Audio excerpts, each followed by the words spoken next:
The joint hearings will come to order. We begin this morning with further questioning by Mr. Niels. Mr. Niels. Mr. Chairman, just based on some questions that were asked at the end of the day yesterday, I would just like to briefly renew a motion, if I may. Thank you. Mr. Chairman, you may recall my warning to this body when we started out here, my motion, 2 days ago. I stressed the rights of Admiral Poindexter, the fact that he is a target of a grand jury investigation. And I asked this committee to be conscious of that, and I know this committee is conscious of that. But I feel compelled to point out a couple of things that happened since last night. Picture, if you will, this morning, a grand juror or a potential petit juror reading the Washington Post, front page. Reading the front page of the Washington Post, that potential juror would read as follows, quote, "Several members of the Iran-Contra panels yesterday expressed skepticism about Poindexter's testimony. Representative Louis Stokes, Democrat of Ohio, chairman of the House Select Committee on Intelligence, said the Navy Rear Admiral's account of the diversion of funds, quote, doesn't square with me, close quote. Senator William S. Cohen, Republican of Maine, questioned the credibility of Poindexter's assertion that the diversion of funds was a technicality.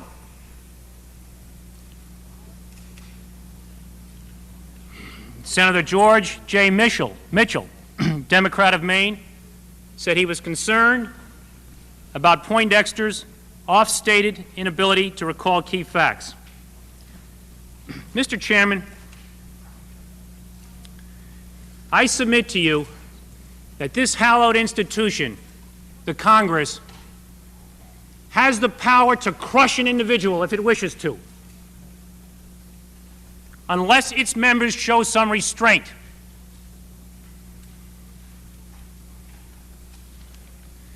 I mentioned in my opening remarks that when I was a young lawyer, I worked in the office of Frank S. Hogan, the Manhattan District Attorney. He made it quite certain to all of us as attorneys working in that DA's office, and he was a bipartisan elected district attorney. He served for 40 years as district attorney in Manhattan. But he made it clear that an institution can be powerful, and that power must be treated with great care and caution.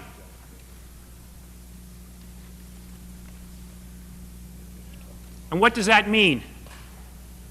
At the very most fundamental level, what it means is if you're an attorney working for that institution, you don't talk during the proceeding. You don't give statements to the press. You don't give your opinions because you want to be fair. There's one other quote that I'd like to read. That was in yesterday's New York Times. In an interview during a break in the testimony, the chief counsel of the Senate committee, Arthur L. Lyman, who conducted all the questioning today and who had interrogated the Admiral in 4 long private sessions in preparation, said, quote, "This man will never say anything that reflects adversely on his commander-in-chief. If he was willing to withhold such important matters as the diversion and destroyed documents to prevent political embarrassment to the President," Mr. Lyman said, quote, "How do we know he's not still protecting the President?" Mr. Lyman is the counsel to this committee. He has a responsibility. As I understand it, this committee's responsibility, as told to me by the chairman, was to have an impartial fact-finding, to find out the facts, not to draw conclusions. I have made that point over and over and over.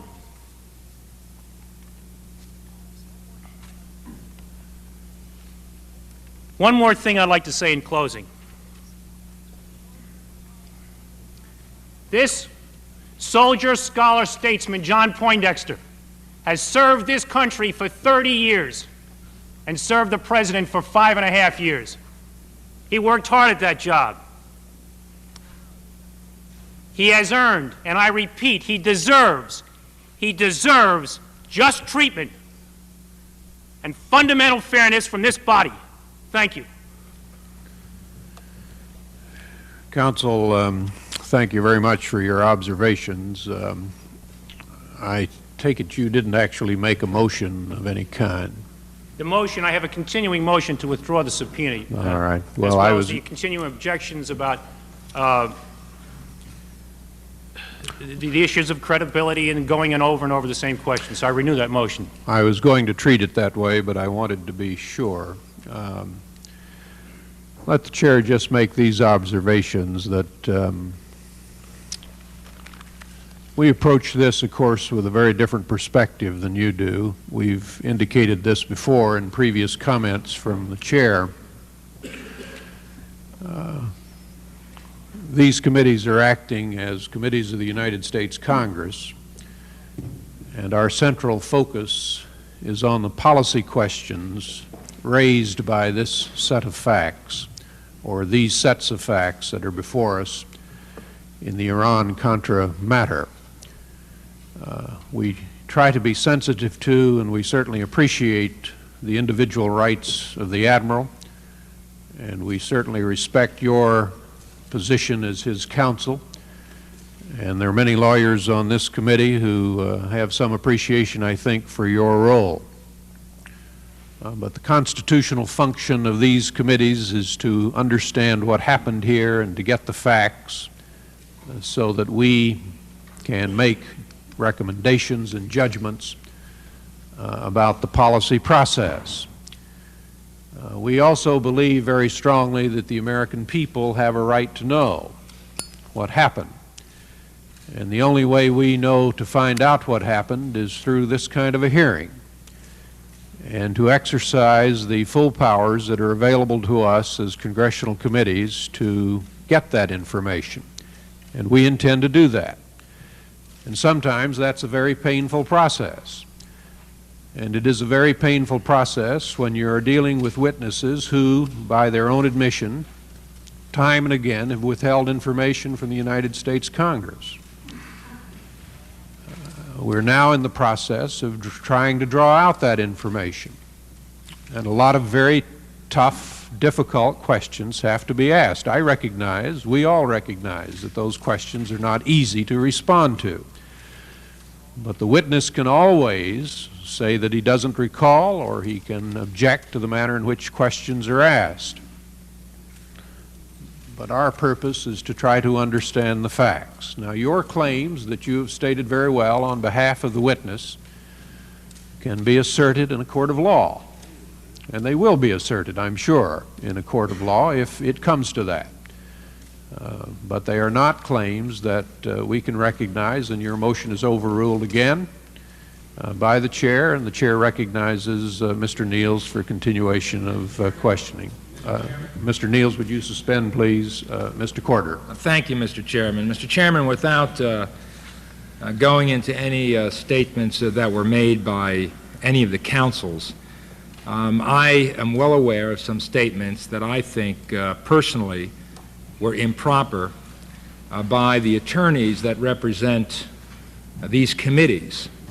And I have a motion, and the motion is that the attorneys who are propounding questions be instructed not to comment about the credibility of witnesses or imply anything for the balance of this inquiry. I think their job is to ask pointed, tough, difficult, probing questions, but I think it does prejudice the views of the members of this panel and prejudices witnesses when they comment on issues of credibility with respect to those witnesses. So my motion is that you instruct the attorneys not to talk publicly about the witness's testimony. Is there Senator Nunn? I agree with the sentiments expressed by my colleague, but frankly speaking, if you take away the right of an attorney to ask a leading question, you might as well jerk his legal degree. No, Mr. That's not... And if public includes these hearings right here, so leading questions are essential part of examining a witness, whether we like it or not. That's part of the courtroom procedure. That's part of the committee procedure. So I would have to ask the Congressman to clarify his motion. Does that include the questions that are posed? No, not at all. Those questions can be argumentative, leading as far as I'm concerned. They should be within the bounds of propriety. What I'm referring to is after the hearings are adjourned, between recesses, on weekends, etc. But during the questioning, obviously, there'll be no restraints.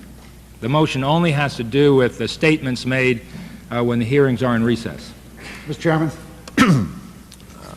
Senator Rutland. Mr. Chairman, I just want to inquire of my friend from New Jersey who's made that motion. I wonder if this might not be best handled by the House committee and the Senate committee.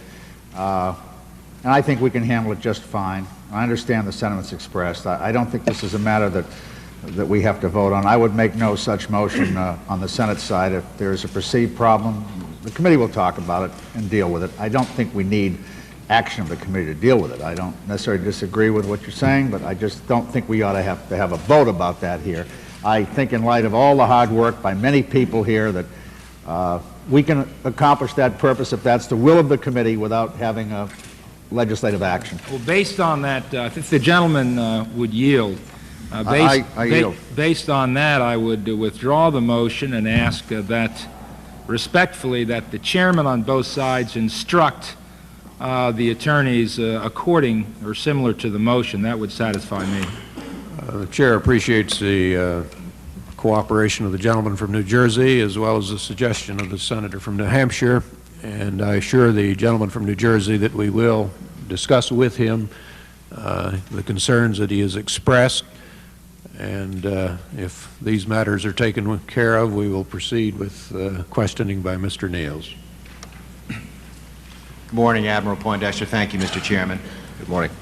Admiral, I take it from your testimony of yesterday that, and I'm just going to summarize a few things, and if I get them wrong, I want you to tell me, that you were aware in November of 1985 of the shipment of Hawk missiles by Israel to Iran before the shipment occurred.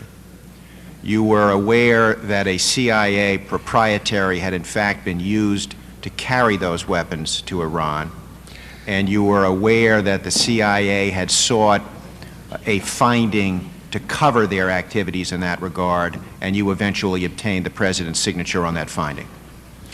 Yes, I did, but I would like to go over that one more time, since it is being reported inaccurately in the press, and I frankly think it's deliberate, and it's exactly the problem that I thought would happen when I saw that finding again in November of 1986.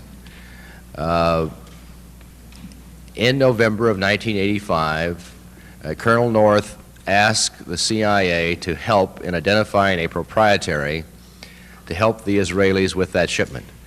Now, I was aware of that at the time. I had forgotten that in November of 1986. After John McMahon, the Deputy Director of CIA, found out about the CIA assistance, he was upset, and he asked or directed, as I understand it, Stanley Sporkin to draft a finding to cover retroactively the CIA assistance in that particular shipment. That finding was prepared. I understand that Colonel North assisted to some extent, but it was basically prepared by the CIA, Mr. Sporkin, and other CIA staff. The people involved in drafting that finding had not been involved in any prior discussions with the President in which the broader aspects of the plan were laid out. The only thing that they knew about at that time was that one aspect of that one shipment. Therefore, that's what they put in the finding. Director Casey sent me that finding on the 26th of November, 1985. That was during the Thanksgiving holiday. The President was on the West Coast. On the 4th of December, the President announced that Mr. McFarland was retiring and that I was to be named in his place. John McMahon had called me rather insistently wanting to get the finding signed. So the following day, the 5th of December, I took the finding to the President.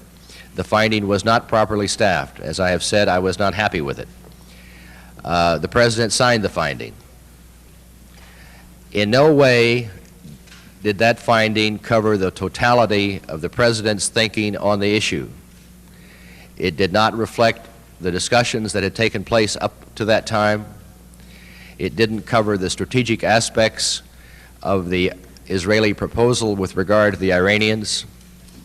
It didn't cover the fact that one of our major objectives was to keep the Soviet Union out of Iran, to develop the potential for a better relationship in the future with Iran. Didn't cover the intelligence gains that we thought we could make by having channels into the Iranian government. Instead, the only part that it addressed was the problem of getting over the first obstacle, and that was a confidence-building effort on our part and on the Iranian part. For us, it was the provision of a small amount of defensive arms. On the Iranian part, it was to put pressure on the Hezbollah to release the hostages. The President did not view that at the time as arms for hostages. I did not either. I do not today. That the hostage aspect was one small part of the plan, obviously an important part. The finding that he signed that day only addressed the retroactive aspect of the CIA's assistance on that one shipment. In no way can that be considered an arms for hostage arrangement. Now, because the finding only addressed that part, it can be interpreted that way, taken out of context. And that's exactly how my testimony to date has been taken by the press, out of context. On Nightline last night, the moderator said that I had testified that it was simply an arms for hostage arrangement. That simply was not, that's not what I testified, and that's not what happened. When I saw that finding on the 21st of November of 1986, as I said the other day, the President was under a lot of pressure from the media from the standpoint of calling it an arms for hostage arrangement. I recognized then, and I think my judgment was accurate, as has been borne out in the past few days, that that would be interpreted as an arms for hostage arrangement. I didn't go through a long, orderly thought process as to what to do with that. At that point, I was damned annoyed. I was still annoyed that I'd been pressured into getting that signed before it was fully staffed. And so without thinking about it, I tore the finding up. I think that's a fair and accurate description of what happened. I hope it gets reported that way. The point I was getting at is that I take it also from your testimony today and yesterday that the things you just told us now, you had forgotten by the time November 1986 rolled around. That is correct. You'd forgotten that you knew about the shipment of the Hawks before they were shipped. That is correct. You'd forgotten that you knew that a CIA proprietary had been used to ship them. Mr. Niels, every day in the White House, I received hundreds of documents, hundreds of messages, and hundreds of profs notes. We had been involved in many, many issues over the year. I simply did not remember. And when the press accounts of the Iranian initiative began in November of 1986, you asked that chronologies be prepared so that senior officials, including yourself, would be brought up to speed on the facts.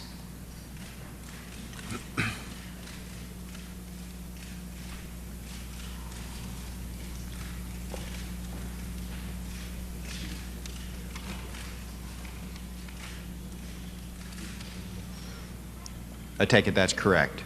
Would you repeat the question? I'm sorry. Yeah, when the press accounts of the Iranian initiative began in November of 1986, you directed that chronologies be prepared so that senior officials, including yourself, would be brought up to speed on the facts. Yes, and as I have said, I frankly could not remember the events of 1985, and I thought it was important, as this issue was going to become very heated, it was clear, that we have a basic source document to use internally in the White House that laid out what had happened. And you received drafts of those chronologies which made direct reference to the shipment of 18 Hawk missiles in November of 1985. I think you testified to that yesterday. The earlier drafts contained some reference to that. That's correct. And after reading them, you still didn't remember that you had known about it at the time. I still do not remember that. And then you Now, had also, let me add that as I recall, I did not see the first draft until about a half hour before a congressional leadership meeting down in the Situation Room on the 13th, I believe it was. 13th of November. Right. But at that time you did see it. Yes, I did. And then on the 20th... But I frankly, I got it a half hour before the meeting and didn't have an opportunity to read it.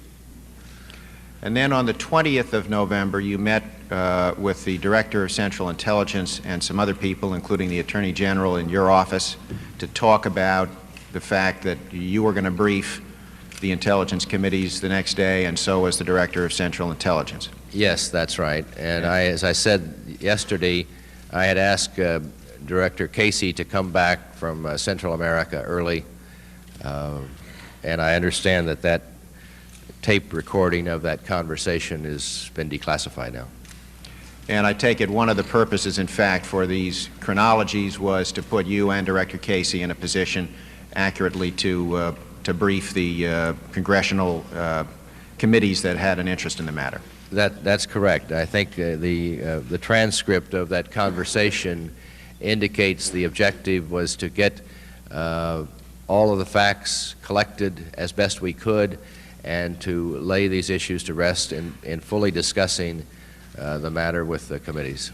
And I take it that during the meeting on the 20th, there was mention of the fact that the U.S. government had believed in November that the proprietary was carrying oil drilling equipment.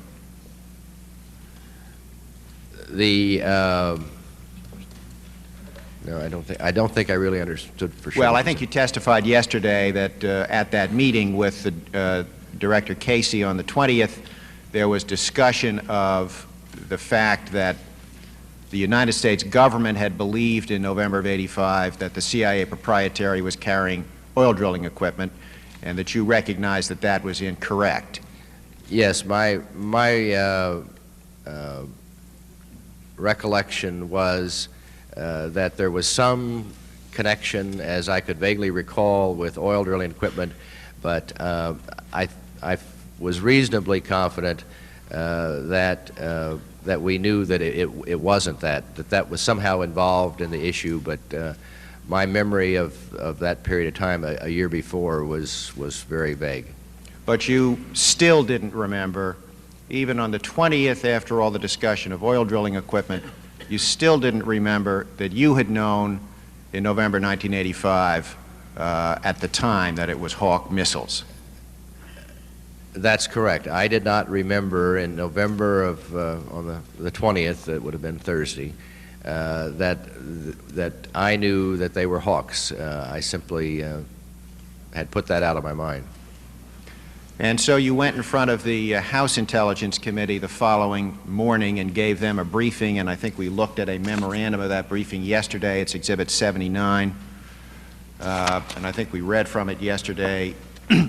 At page 2, someone making a summary of your remarks wrote, "The Israelis transferred 18 Hawk missiles to Iran at this time, November 1985. The U.S. did not learn about it until January of 1986. And my first question is, I take it that is what you told the House Intelligence Committee on November 21st, And I take it it's your testimony that at that time you still didn't remember that you had known about it in November. I certainly did not remember at that time that that I had known about it in November of 1985. I can't be sure. There are about 3 versions of notes on that briefing taken by House and Senate staff officers. I think the main point that sticks in my memory that I told the committees on that Friday was that that I was very, I think I admitted, in fact I think in the footnote on the first page of that exhibit, I admitted that I was very fuzzy on that time period in 1985. I was being very straightforward in acknowledging that, and that we were still investigating what had actually happened in November of 1985, which is not reflected here in this note, and that when we finished that investigation and had the rest of the details, we would get back to the committee. Mr. Chairman, just for the record, too, I'd like to point out that this is the same document that we discussed last night that includes the asterisk portion about these events were being related based on what Mr. McFarland had told Admiral Poindexter about this particular shipment. Thank you, Counsel. Yes, the footnote refers that your briefing is based on secondhand information. You actually had firsthand information at the time, but your testimony is that you'd forgotten it. That is correct. And then you went before the Senate Intelligence Committee, and I think the memorandum of that briefing is Exhibit 70. Yeah, it was not the whole committee, it was... Chairman and ranking minority Right. member. And the memorandum of that is Exhibit 70, and I'd ask you to turn to the 5th page of that exhibit. Take your time, just let me know when you found it. You have that? Yes, let me reread it, please.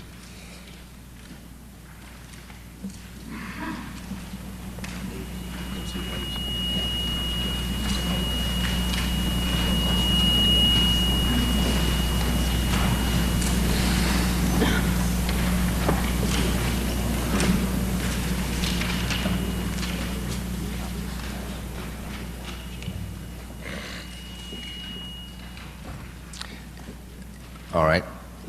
Now, there are a couple of things about this. First of all, it states at the top of the first full paragraph on that page, Poindexter said that he learned in January 1986 that Israel had sent 18 Hawk missiles to Iran on November 25th, 1985, without U.S. approval. And I take it, first of all, you did say that to them. I can't be certain of that, but I probably did, because that was my recollection at the time. Now, in Mr. fact, Chairman, I'd like to object at this point. I think a fair way to present this, this line of questioning, this is a memorandum of the record. It's in the nature of a loose, somebody taking notes apparently during the meeting and then having them typed up at some later date. There's a full paragraph here which basically says exactly what that person, that Senate staffer who took the notes, said about what Admiral Poindexter was saying at that briefing of the 2 senators. I think the appropriate way to do it would be to just read that paragraph and then go back and ask questions about it, but that gives the full sense of it. good. I'd like to read the Counsel, paragraph. let me suggest this. Mr. Niels will ask the question. If the witness wants to explain more fully the circumstances and the content of the document as well as his memory, he's certainly entitled to do that. But our counsel may ask the question as he thinks appropriate. It is the witness who must respond and put the document and his recollection in context.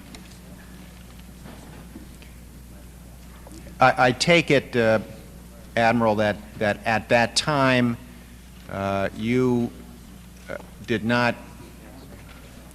still did not remember that you had known about the shipment in November of 1985, and then I think you go on, and if you want me to read more, I will, but I think the relevant part is in the next paragraph, which starts off, Poindexter said he was very disturbed to learn yesterday that there had been some important missing facts.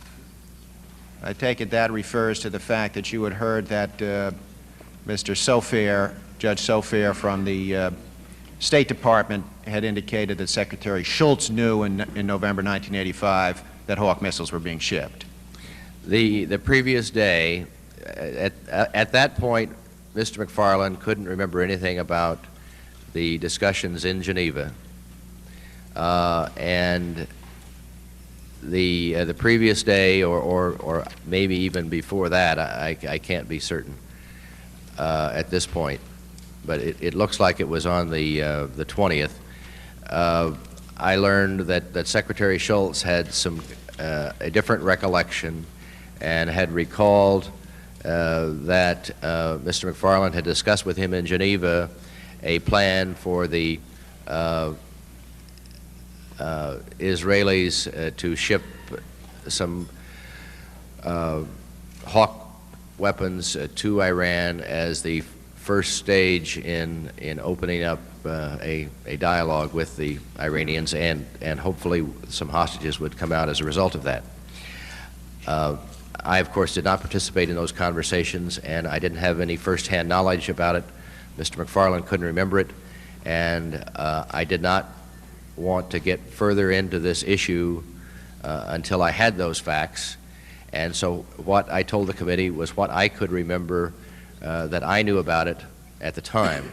Now, obviously, it was inaccurate. I did not know it was inaccurate at the time. And you told the committee, and it says this also in the second paragraph, he, and that's referring to you, said he wants to clear this up. That's right. In fact, let me just read that whole paragraph. It says, Poindexter said he was very disturbed to learn yesterday that there had been some important missing facts. He said he wants to clear this up. He said it is not fair to say this was an operation run from the basement of the White House. The U.S. is still not precluded from making progress in the opening with Iran. So you wanted to clear up the question of what the U.S. government knew about this shipment, when, and whether and when it had been approved. That's correct. And later that day, you ran across a document that was relevant to that question, namely the December 1985 finding, which you say you had forgotten up until that time, and you destroyed it. But that finding did not answer the question, which was the key question at that time, and that was what happened in Geneva. It did not relate to that. It did show, however, and it did remind you, did it not, that you were aware back in November 1985 that the CIA proprietary had been used to carry the missiles. Obviously, at that point, the pieces began to fall in place, and it was reinforced by Colonel North coming over with some notes from his spiral notebook that he had dug out of the files that did begin to put the pieces in place. That's correct. And is it correct to say that you found one document that related to this issue, which was the November finding, and you destroyed it, and another... Mr. Chairman, I'm going to object. That is at least the 10th time that this council has recounted this, what he has believes is the most dastardly thing on earth, this ripping up this.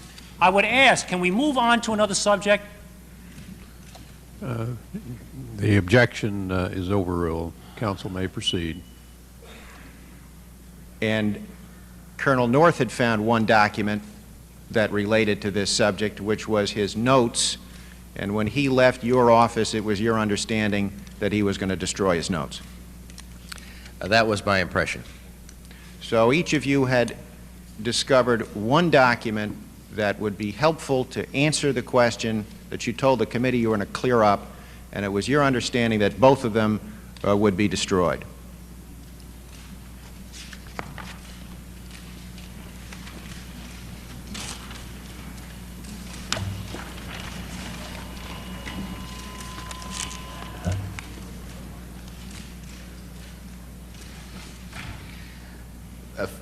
I'd like to make a point clear that my impression was that he was going to destroy it. In reality, he did not.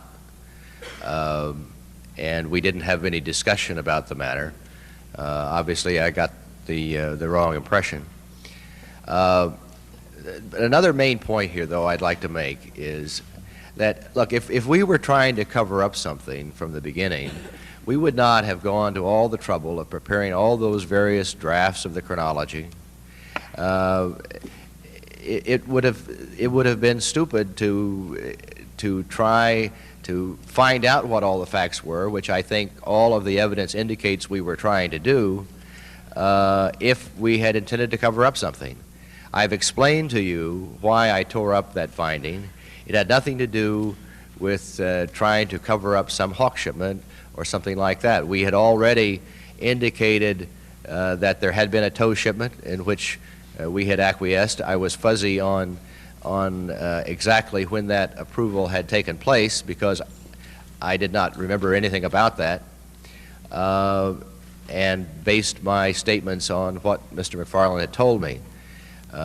We had press guidance prepared. In fact, I backgrounded the press on the 13th or 14th of November that there had been a tow shipment. There really wasn't any difference in my mind between tows and hawks with regard to the Arms Export Control Act. The reason the finding was destroyed was what I have explained, and indeed what has happened over the past few days here today. I take it that the final version, the last version that was ever done of these chronologies that you've just testified about, states two things. One, the U.S. government did not have prior knowledge and did not approve either the Israeli tow shipment or the hawk shipment, and those statements are inaccurate. And also states with respect to the hawk shipment that the U.S. government believed at the time that they were carrying, the CIA proprietary was carrying oil drilling equipment. Is that correct? Mr. Chairman, I think if counsel is alluding to some chronologies, he ought to refer us to them. I don't want to belabor the point, but it's Exhibit 73. There's been testimony about it repeatedly in these hearings. I don't want to burden the record, but if the Admiral would like to look at it, it's Exhibit 73. I don't want to belabor the point either, but they're about, I have a stack here. This is how many versions there are of the chronologies. A witness is certainly entitled to look at the chronology.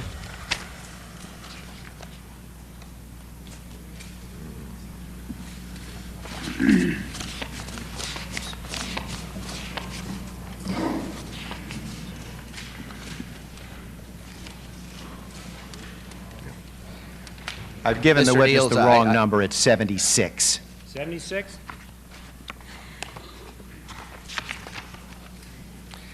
I think it is inaccurate to describe that chronology as the final version. There really never was a final version.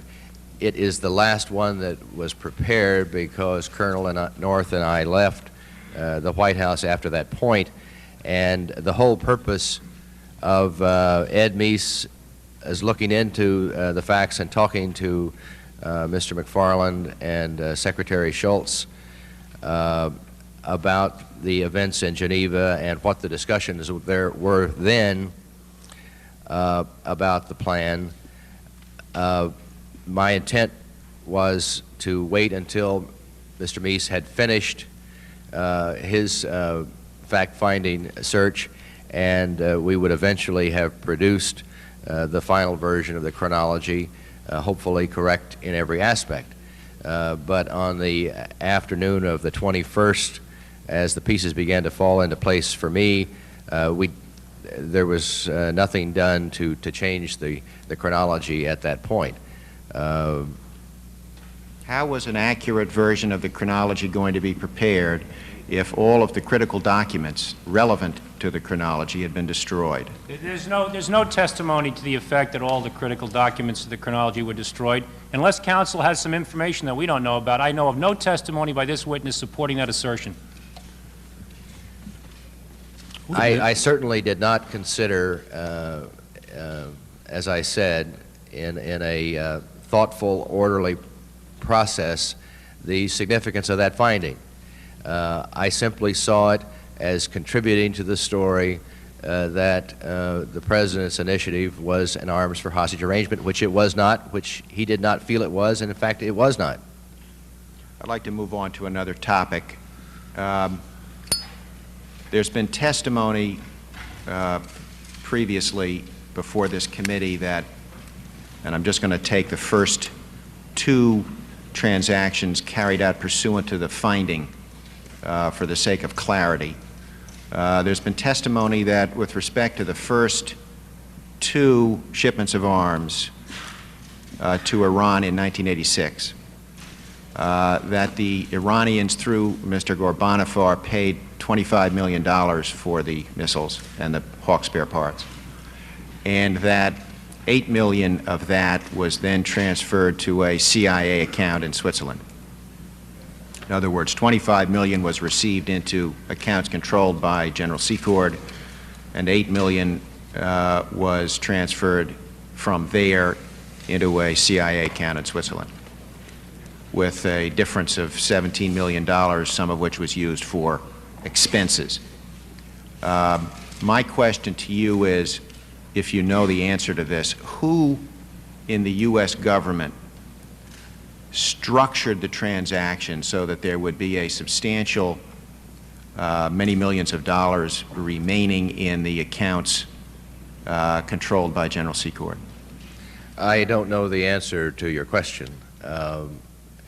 Certainly, Colonel North had discussed with me in February, as I have testified, the general concept of producing residual or as has been characterized here, profits for the private party in the arms transfer, General Secord. But as to the details of how that was structured, I simply don't know the answer. I did not get into that level of management. Who decided how that money would be used? My guidance to Colonel North, what he requested and what I approved, was that those funds should be used for support of the Contras in Central America so they could keep the pressure on the Sandinistas. So the decision, and I think you've said earlier in your testimony, the buck stopped here, the decision as to how that money was to be used was made by you? Was my decision, that's correct. And was it your understanding that any part of that money would go to the personal benefit of General Secord? That issue wasn't addressed one way or the other. It just simply didn't come up. What was your understanding? I would have expected that there be reasonable compensation for the time. I would not have expected anybody to get rich off of it. Was there any discussion that you were involved in as to how the money would be accounted for? No. I had great trust and confidence in Colonel North and General Secord, and I think they're both patriots. I still do, and I had no doubt that they would be fair and honest. I'd like to turn now to the subject of the resolution of inquiry. I think you testified about that some yesterday. It's exhibit number 13.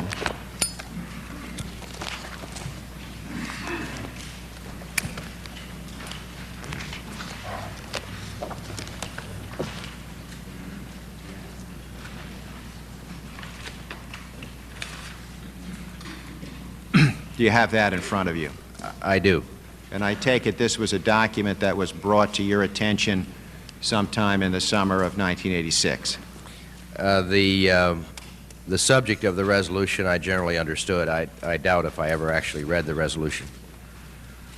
But you were aware, I take it, that the resolution sought an inquiry into conduct of Colonel North, among others, or maybe just Colonel North. I understood that was an issue. And there were a lot of stories in the press at that point. And the resolution was inquiring into contacts that Colonel North had had with private persons and third countries with respect to the funding of the Contras. I generally understood that was the issue. And it sought a description of Colonel North's contacts concerning provision of military equipment to the Contras. I understand that was in there. and it specifically sought information about his contacts on the subject of the Contras with General Singlaub and Robert Owen, among others. I'm not sure that I understood those names were specifically mentioned in the resolution. Well, just for the record, they are mentioned. I understand. I have since read the resolution. Now, you, I take it, arranged for Colonel North to have a face-to-face meeting with members of the House Intelligence Committee in connection with this resolution of inquiry. That's correct, but I think it's important to put it in perspective as to the timing of that meeting. As I testified earlier, the resolution had been referred to three committees of the House Armed Services, Foreign Relations, and Intelligence Committees. The House Armed Services Committee, I think, took action first and produced a negative report, and in my conversation with Chairman Hamilton that set up this meeting, I understood that under the House rules, that essentially killed the resolution, and Chairman Hamilton indicated that he was not going to push that. His committee did not have to issue a report at that time, and he did not intend to. That was my understanding.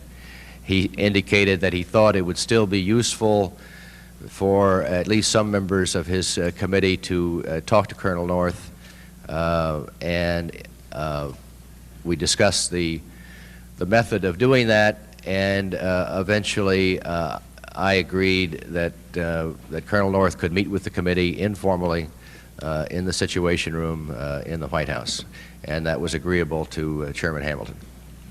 I take it, although you've testified the Armed Services Committee had resolved it in some way or another, I take it you were aware that the House Intelligence Committee, chaired by Chairman Hamilton, wanted to talk to Colonel North about the matters raised in the resolution of inquiry.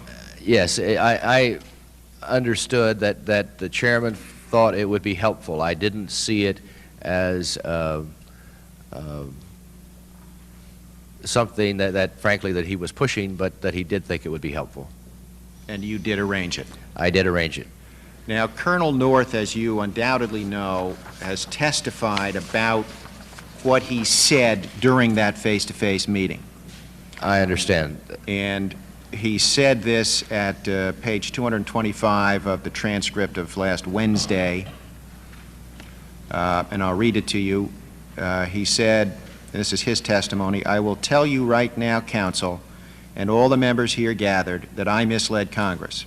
I misled," and then there's a question, "at that meeting," and the answer, "at that meeting." Question, face-to-face, answer, face-to-face. Question, "You made false statements to them about your activities in support of the Contras?" Answer, "I did."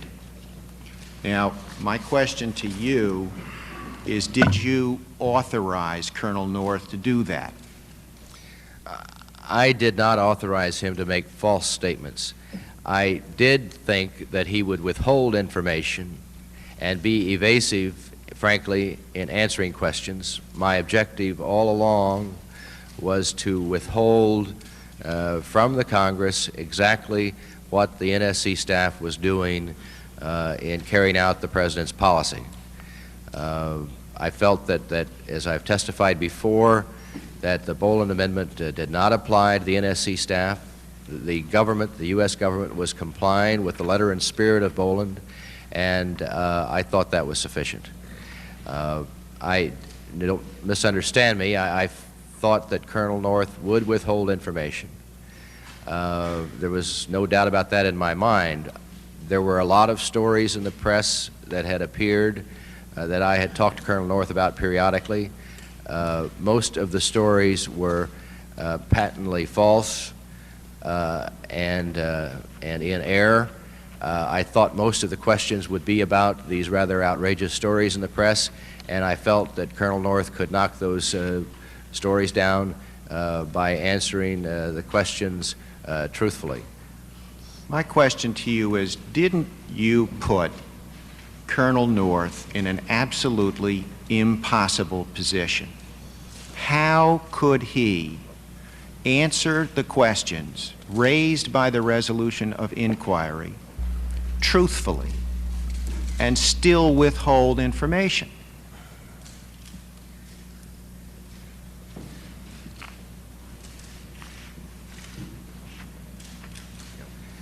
Well, first of all, Mr. Niels, as I testified a few moments ago, I don't believe I had actually read the resolution of inquiry as to the kinds of questions that were being raised there. I knew in general the issue was what was Colonel North doing to help the Contras. As I have testified before, I felt that Colonel North was a very capable officer.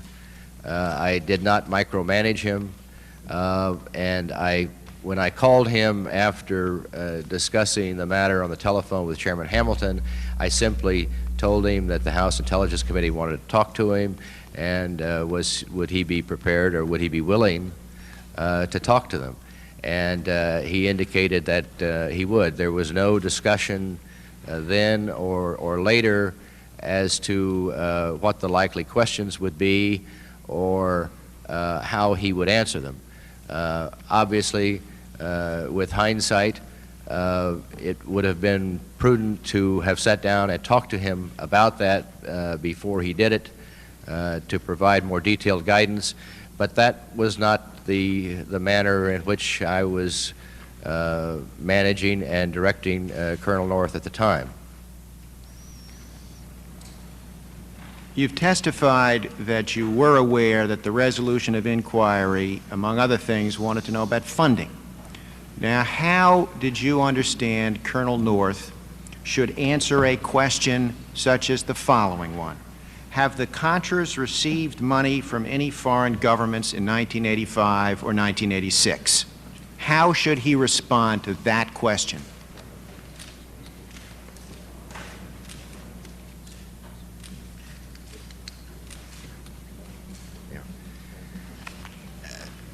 It's important to point out, Mr. Niels, again, so that the public is not misled here, the resolution of inquiry had not passed, and at that point I had reason to believe that it would never pass.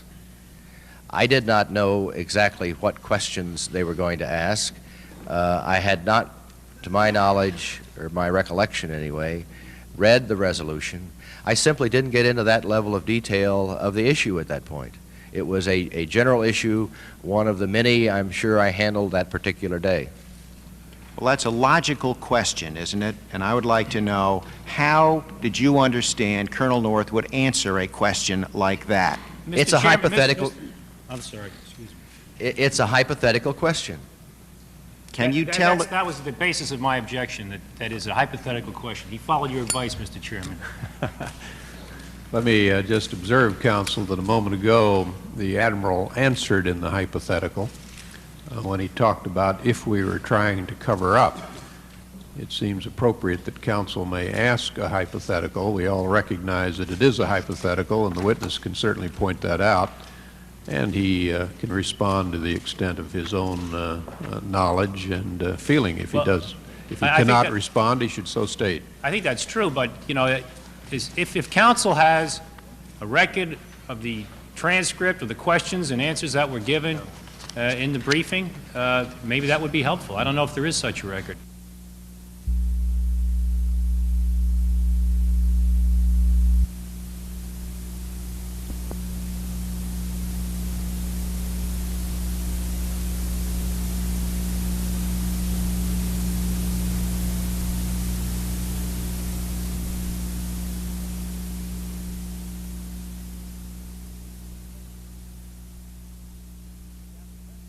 I don't know what questions were asked.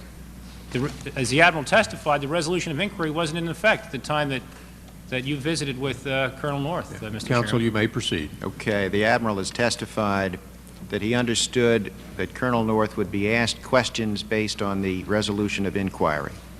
And drawing directly on the very first paragraph. Excuse me, Mr. Niels. I'm not sure that in my conversation with Chairman Hamilton that was clear. All that he indicated was that he thought it would be helpful if his committee, at least some of the members, had an opportunity to talk with Colonel North. the thing that had brought it about was the introduction of the resolution of inquiry and referring it to his committee, amongst others. And I'm taking my first question to you directly out of the first paragraph of the resolution of inquiry, which wants to know about Colonel North's contacts with private individuals or representatives of foreign government concerning the provision to the Nicaraguan resistance of any funding. In my Counsel, I'm sorry, could you direct me to where you're reading top from? of page 2, Oh, you said first page, I'm sorry. first paragraph. First paragraph. First provision.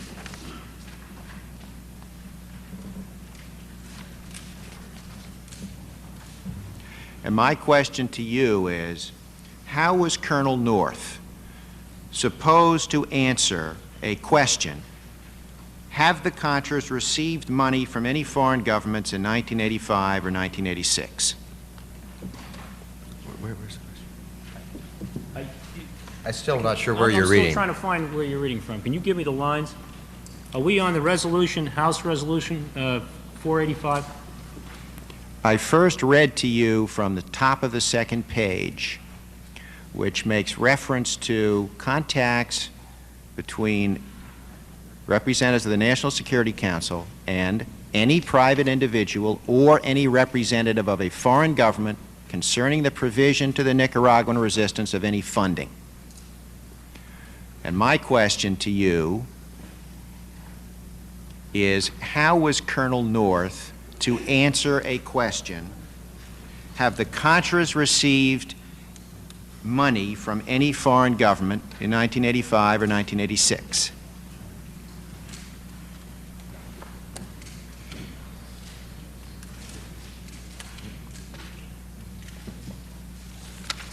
As I said earlier, Mr. Niels, I didn't provide any guidance to Colonel North on how to answer the questions. I did not know what the questions would be. Well, was he I knew authorized? in general that they were going to ask about his involvement with support of the Contras. I didn't, you know, he was not there as a spokesman for the entire U.S. government on the U.S. relationship with the Contras. He was there to talk about his particular involvement. Well, you've testified that he was supposed to withhold information. That's correct. I did not. Was he authorized to disclose in response to a direct question that he had met with representatives of Country 3, and as a result, Country 3 had contributed $2 million to the Contras in the last year? I would have expected him to withhold that information. How would he withhold that information in response to a question, which I just read you, have the Contras received money from any foreign governments in 1985 and 1986? It is a hypothetical, but it's a pretty logical hypothetical. Suppose that question were asked, what should he answer? Mr. Chairman, I would object. It may be a logical hypothetical question, but let's think about what the question is. He is asking the witness, what should Colonel North have said to a question which may or may not have been asked, because Mr. Niels doesn't know whether or not it was asked, and what should he have done? Now, my client, Admiral Poindexter, has testified that he did not instruct Colonel North specifically on each question. He's already testified to that. Now, we can have, if it rains tomorrow, we may go out. If it doesn't, we may not. We can have speculative questions and hypothetical questions for the next 5 hours. But I submit there comes a time when we ought to move on. The witness can so respond if he chooses. You respond, please, Admiral. I don't want to answer the hypothetical question. I don't know what the thinking was in Colonel North's mind at the time. I certainly did not analyze it in the detail that you're asking me these questions at this point. I don't know how I would have answered it. Was he authorized to disclose in response to a direct question that the Contras had received funding from the arms sales to Iran? He should have withheld that information. Even if he was asked directly, what sources of funding are you aware of that the Contras have received during the last 6 months? Look, Mr. Niels, as we have said, you know, these are hypothetical questions, and I don't know what I would have done at that point if that question had been asked, and I don't want to speculate on it today. Well, you were sending a subordinate to meet face-to-face with members of the House Intelligence Committee, knowing that they would ask him questions on these subjects. And as I understand your testimony, you told him he was not to provide them certain information. I didn't tell him that specifically. That was a general understanding that he was to withhold information about our involvement. And was it the general understanding that your subordinate was to go meet with these members of the House Intelligence Committees and withhold that information even if he was asked a direct question calling for it? This is the objection. This is the 10th time this question has been asked and answered. In fact, it's been asked so many times, it's probably not a hypothetical question anymore. You may respond, Admiral. Would you repeat the question? I've lost track of exactly where you were. Yes. My question is, was it the general understanding between you and Colonel North that he was supposed to withhold information even if a member of the House Intelligence Committee asked him a direct question calling for it? Colonel North was a very competent individual, as I think you have observed. He'd been in much tougher situations, I was sure. Colonel North's very resourceful. I thought he could handle it some way. The analysis as to exactly how he would do it did not enter my mind. Well, he's testified here that he was unable to do that, that he was put in a position where he either had to give up the information that you didn't want him to, or he had to lie. Now, assume that he is faced and was faced with that choice. Which choice did you want him to make?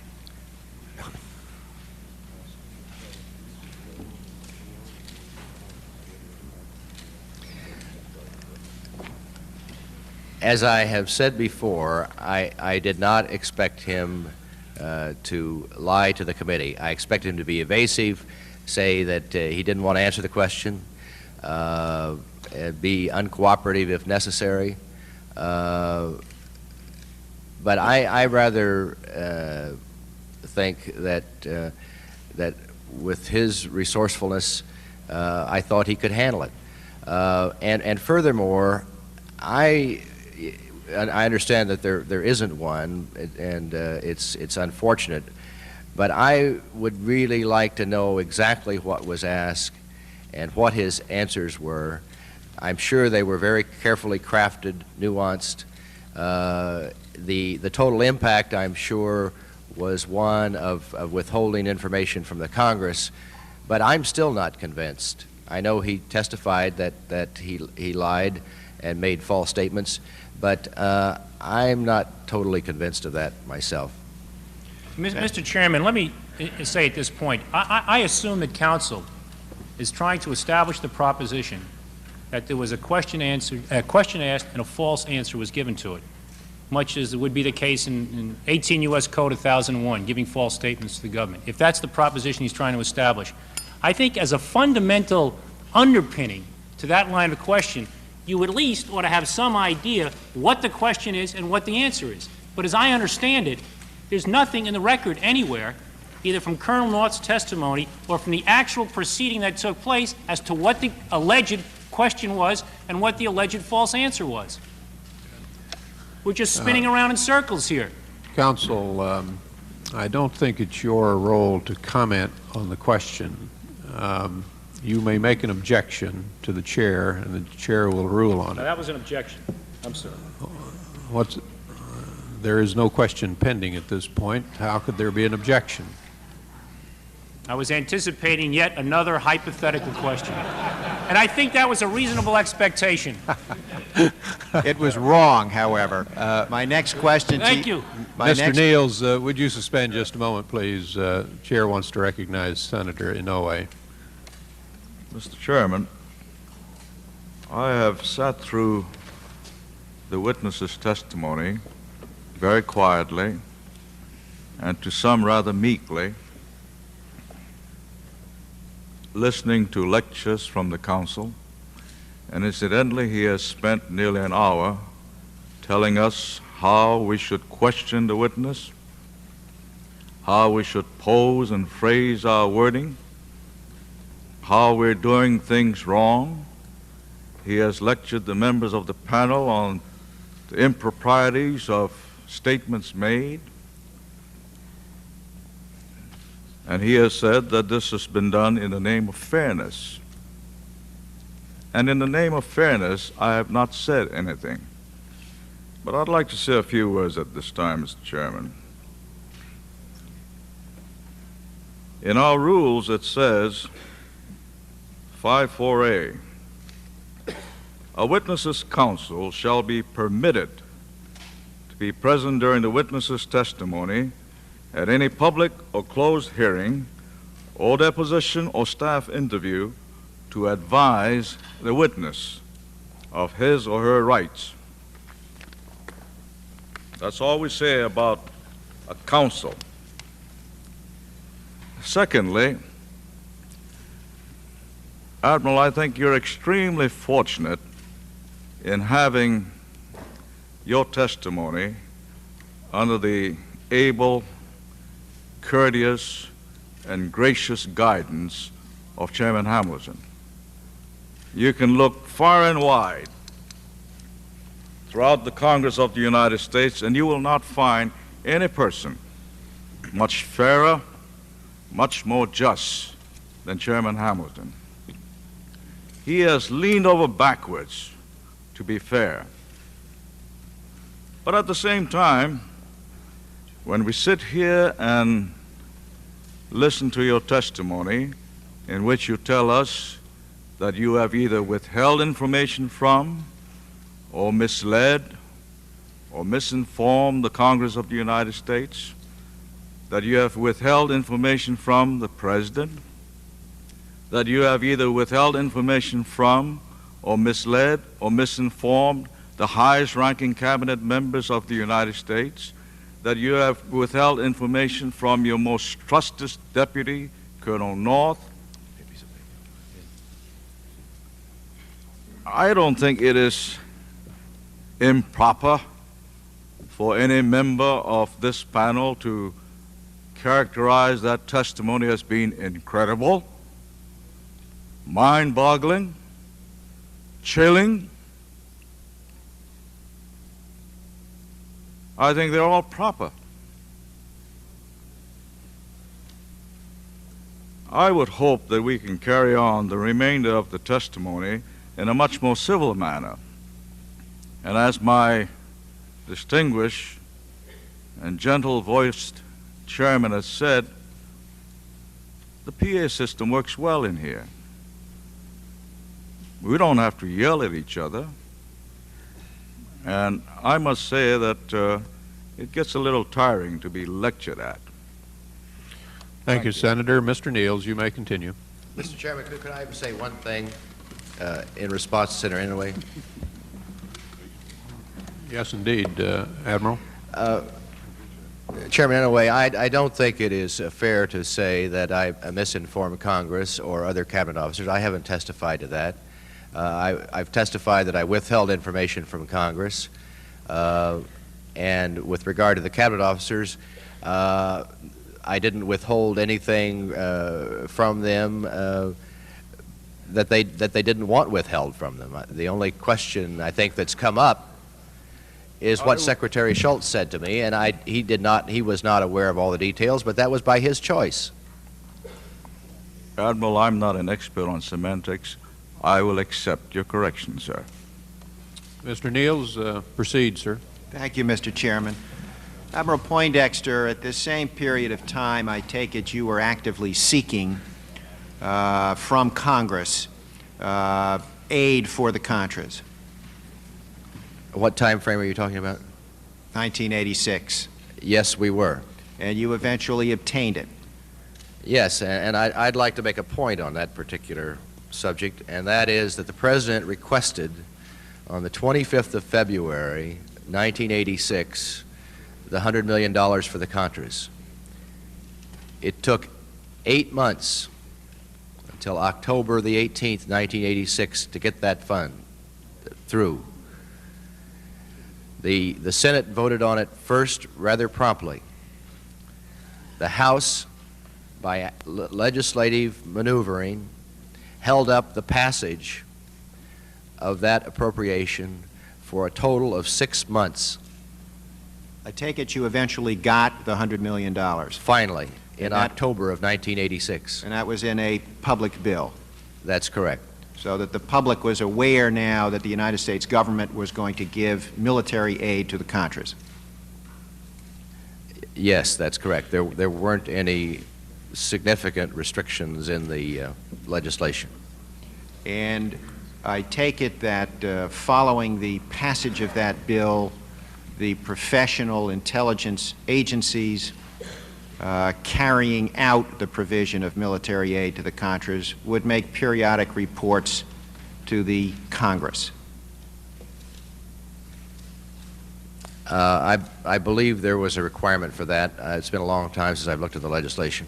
And I take it one can assume, we hope, that those reports made to Congress concerning their carrying out of this congressional legislation would be truthful. Yes, certainly, because we're talking about the expenditure of appropriated funds. Why is it? And I take it that was what you were seeking to have happen. Yes, because we knew that we needed substantially more money to carry out an effective program than we could raise any other way. And furthermore, we wanted a stronger public U.S. commitment to the Contras in their fight against the communist Sandinistas. And the way to do that was through legislated appropriations. So you were seeking a public bill providing for military aid to the Contras to be carried out by the United States government with truthful periodic reports about how the money was spent to Congress. That's correct. My question to you is this: if that is what you were seeking to have happen, why was it when the NSC was carrying out military support for the Contras, you felt it necessary to withhold information from the Congress? Because we weren't using appropriated funds. They were private and third country funds. What was the reason to withhold information from Congress when they inquired about it? Two reasons. One, we wanted to return to a covert implementation of the policy. If it had become public as to exactly what we were doing, there would have been all sorts of press inquiries down in Central America. It would have been a very hot political issue. It would have caused problems for our friends and supporters in Central America. And if we had revealed all those details because the press understood it was a controversial political issue in the Congress, there would have been a lot of attention to it, which would have essentially destroyed our ability to carry on the support for the Contras under those very difficult situations. The second point was that we didn't want more restrictive legislation introduced in some new form of the Boland Amendment. I knew that it would be controversial and that there were different interpretations of the Boland Amendment.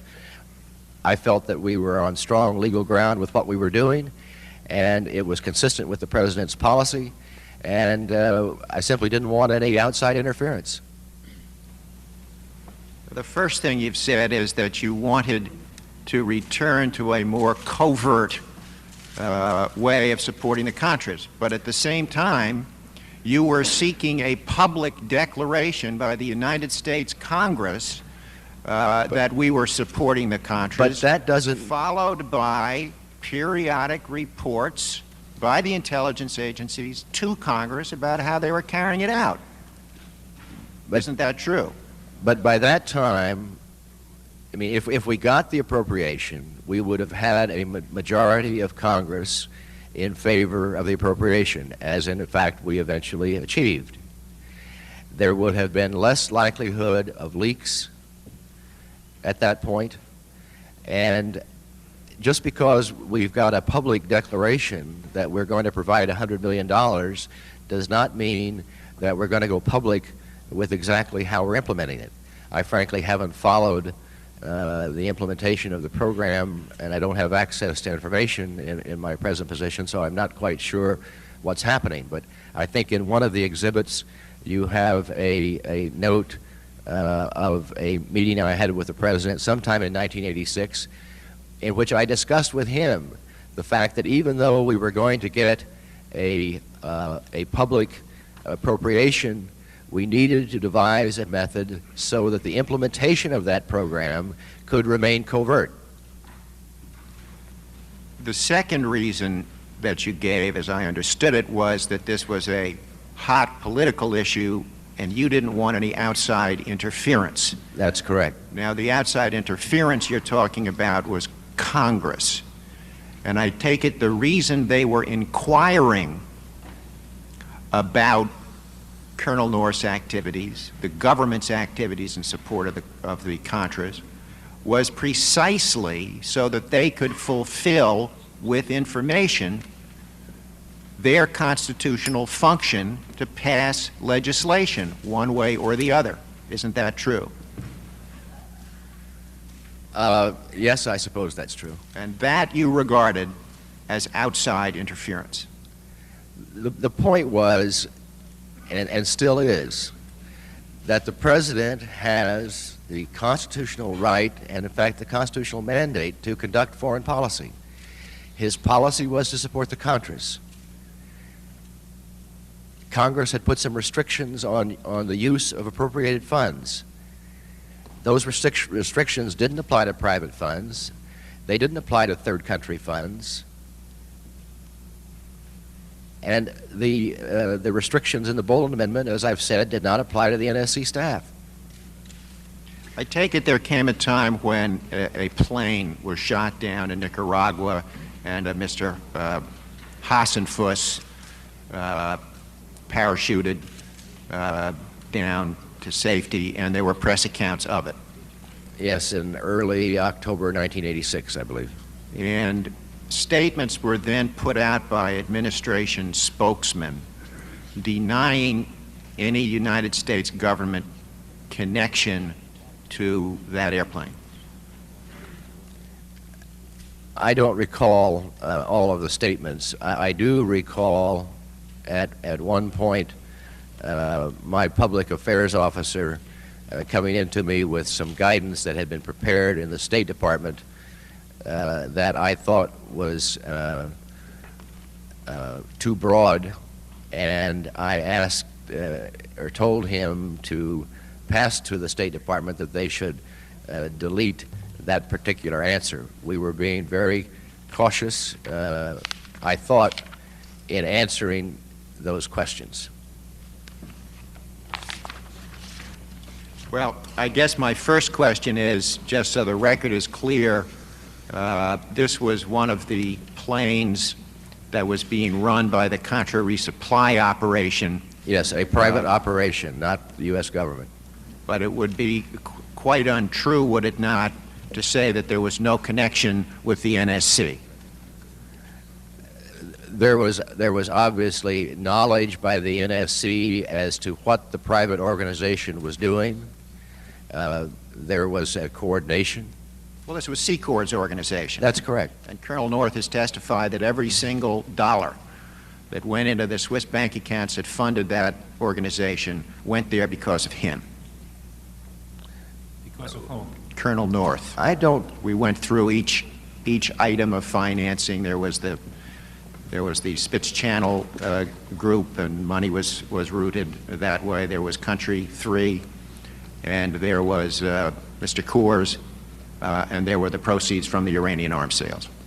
Well, I would be surprised that if every penny that went into that went there because of Colonel North. I think he was absolutely essential in keeping the Contras alive during this period of time that we were restricted from using appropriated funds, and he was certainly instrumental. But, well, I think some of the private contributions and third country contributions might have been more spontaneous than.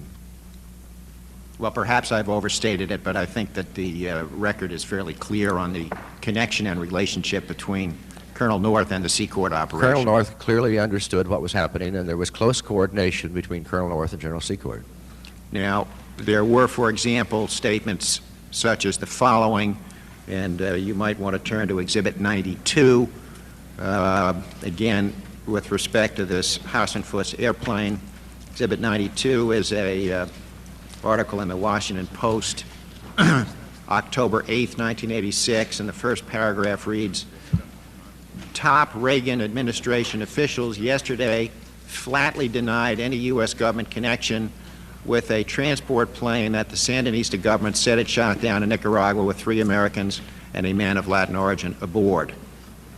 And then at exhibit number 94, there is a transcript of a briefing given by Elliott Abrams of the State Department. And at page 2, he states, This is Evans and Novak? yes, there's a question by Mr. Evans, Mr. Secretary, can you give me categorical assurance that Hassenfuss was not under the control, the guidance, the direction, or what have you of anybody connected with the American government? Mr. Abrams answers, absolutely, that would be illegal. We are barred from doing that, and we are not doing it. This was not in any sense a U.S. government operation, none. And later on he's asked specifically about the National Security Council and makes the same statement. My question to you is this: who decided, if you know, who decided that these statements would be made to the public about the NSC's connection to the Hassenfuss airplane? Well, first of all, I don't consider the Washington Post a good source or accurate source. Did you ever take any steps to correct the statements that were reported in the Washington Post? I don't recall ever seeing that story. At this time, almost 100% of my time was devoted to the President's summit meeting with Gorbachev and Reykjavik. This happened at that time, and I paid very little attention to this issue. It may be that that's an answer, but I just want to make sure. My question was, who, if you know, in the U.S. government is responsible for the decision to make these statements to the public? I don't know the answer. I don't know that there was a conscious decision by anybody except the people that made them. And then again, I think you've said maybe you didn't read these articles, but I want to make sure I've asked the right question. Did you take any steps during this period of time to correct statements like this made to the public? I just said that the one instance I can recall, and I believe it was shortly after we returned from Reykjavik, Commander Hanley, my public affairs officer on the NSC staff, came to me with some guidance that the State Department had prepared, which I thought was too broad and too all-encompassing. And I asked him to make sure they didn't use that. Did you make any suggestion or request that the statements previously made be corrected? I don't think I ever saw the previous statements. I have just a few more questions, Admiral, and I will be through. You said that you had worked for this president for some 5.5 years, I believe. Yes, that's correct. And you had come to know what he wanted and what his policies were.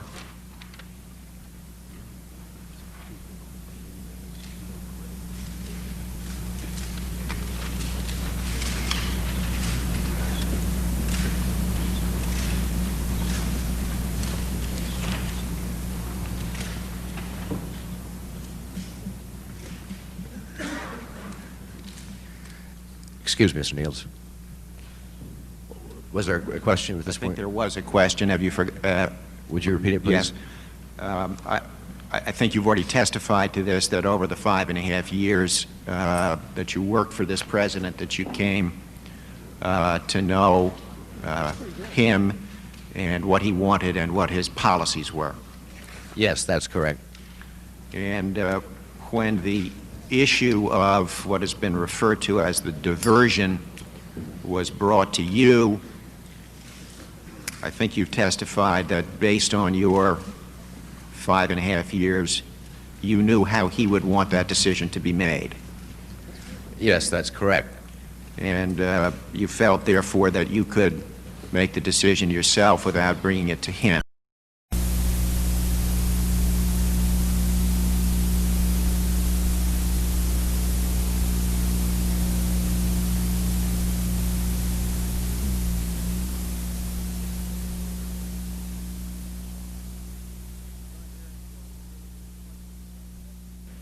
The joint hearings will resume with questioning by the Deputy Chief Minority Counsel for the House, Mr. Leon. Mr. Leon. Thank you, Mr. Chairman.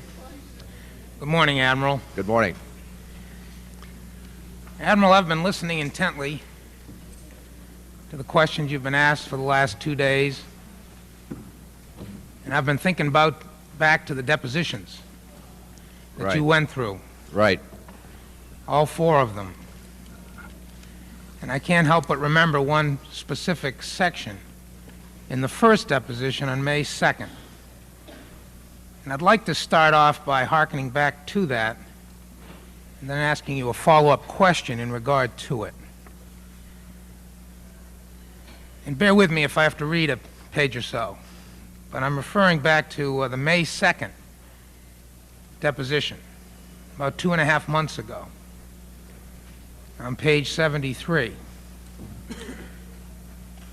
And this series of questions and answers came up after you had been describing to Mr. Lyman, who was questioning you, the events with regard to your decision to allow Colonel North to go ahead with a diversion, your accepting responsibility for it, your decision. And you're telling Mr. Lyman now and the committees at that point for the first time your decision to not tell the President and the reason for it being deniability. And you pointed out just before this series of questions that I'm going to read that you decided not to tell Colonel North that you were not going to tell the President. And upon going through all of that, Mr. Lyman engaged in a series of questions with you. On page 73, question, and I want to be sure, because this is obviously a question that is on the minds of a number of people. And I'm not trying to take away legal defenses in terms of your apparent authority, Mr. Beckler. I see you are ready to jump in. You realize that this is an important issue in the investigation. And you are an admiral, correct? The answer was correct. The President is your commander-in-chief. And your answer was correct. A question. Are there some things that in order to protect the commander-in-chief, you would lie about? And your answer was no. At this point, there are not. I do feel, well, let me put it this way. I always felt as the National Security Advisor, and this goes back to, well, I had 2 commissions. I think it is important that that be understood. I had a commission not only as a naval officer, as a flight officer, an admiral, Flag officer. excuse me, flag officer, an admiral in the Navy, but I also had a commission as assistant to the President. And I always tried to keep those 2 positions in my mind at least separate. That's frankly one of the reasons I haven't appeared in uniform. I think this is a political issue. I was essentially in a political position. I was still covered by the Hatch Act, but I haven't been out involved in partisan political activity. And I felt that as an assistant to the President, I had the authority to make those kinds of decisions. It was a judgment call. It was, you know, clearly it was, an important decision. But as I said, I always felt that it was completely consistent with our methods of financing the Contras, but obviously knew that it would be controversial. Question by Mr. Lyman. Where do you think the money was coming from? Interruption by Mr. Niels. Wait a minute. Did you get an answer to your question? You may have, but I'm not sure. I think he asked you whether there were items, you are an admiral, the witness, that I would lie about now, Mr. Niels, to protect your commander-in-chief, Admiral Poindexter. I recognize I have immunity now, and with the exception of perjury or making a false statement. What I am telling you are the best, the facts of my knowledge, and so at this point, even to protect the President, I would not lie about it. And do you remember making those statements, Admiral? Yes, I do, Mr. Leon. In fact, the whole point of taking the decision that I did in February of 1986 was to avoid that very problem now. I protected the President by my decision, in my opinion, in February of 1986. I don't have to do anything today to protect him. And you believed that then, did you not? I did. And is that equally applicable today? It certainly is. Now, it's been your testimony in part at different points. I think it was yesterday that you said that it was part of your mission as the National Security Advisor to protect your commander-in-chief. And I recognize here the reality that credibility, like beauty, to a certain extent lies in the eye of the beholder. So let me ask you this again. Are you here, and can you here today assure this committee that as you appear under a grant of immunity, you are not here on some mission to protect your commander-in-chief? That's correct. As I said, I took actions to protect him many months ago, and I'm here now to tell the facts as best I recall them and to lay it all out. Now let me ask you about another area that might help put a little bit in perspective some of the decisions you were making and some of the facts that you did or didn't do during this time period that you were the National Security Advisor to the President. I think you testified that you had global responsibility. Yes, that's right. And I believe you've testified that you had a responsibility to review certain sources of information on a regular basis. Information from the State Department, Central Intelligence Agency, Department of Defense. Isn't that correct? Right, and private individuals. And you had to evaluate, synthesize, evaluate that information on a daily basis, That's right, 7 days a week. covering issues around the world. That's correct. You said you've received hundreds, I believe, hundreds of prof notes daily from your staff. That's correct. And what was your average day like? I usually get up around between 5:30 and 6, get to the office by 7. My first meeting was with the office directors of the NSC staff at 7:30. At 8, the Chief of Staff had a daily operations meeting that I attended. At 9:30, I met with the President. Usually it lasted about a half hour. And then at 10, my day began, depending on the particular schedule.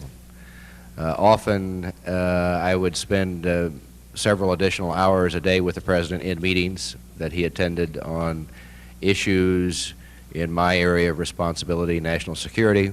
Were you supposed to take the lead in many of those meetings? Yes, I was in the NSC and NSPG meetings and briefings for the President on various subjects. And I would work until usually somewhere around 9 p.m. in the office, and leave, go home, have dinner, then work until about midnight, go to bed and get up the next morning. 7 days a week? 6 days a week. Sunday I went to church sometimes on Sunday morning, not as often as my wife would have liked. You had 5 boys to attend to as well, didn't you? That's correct. And I did paperwork then on Sunday afternoon and Sunday evening. How much of your time did you spend supervising and overseeing Colonel North? Or should I say, could you have spent? Well, in terms of the total number of hours that I worked, it would be a relatively small percentage.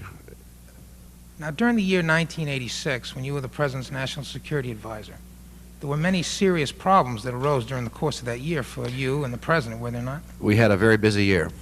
You were involved in the saving of democracy and the transition of the government in the Philippines, Yes, the Libya raid, yes, the Tokyo summit, yes, marshaling the Contra aid bill legislation through Congress, yes, the Duvalier departure, yes, the release of Orlov and Sharansky from the Soviet Union. yes, The Soviet spy problem is a continuing problem in the United States and at the UN in particular.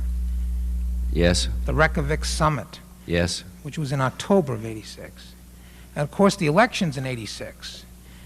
The rewriting of the NSDD 238, yes, as well as all matters relating to the People's Republic of China in an effort to strengthen the relationship there. yes, And of course, there was the Iran initiative as well, was there not? that's correct.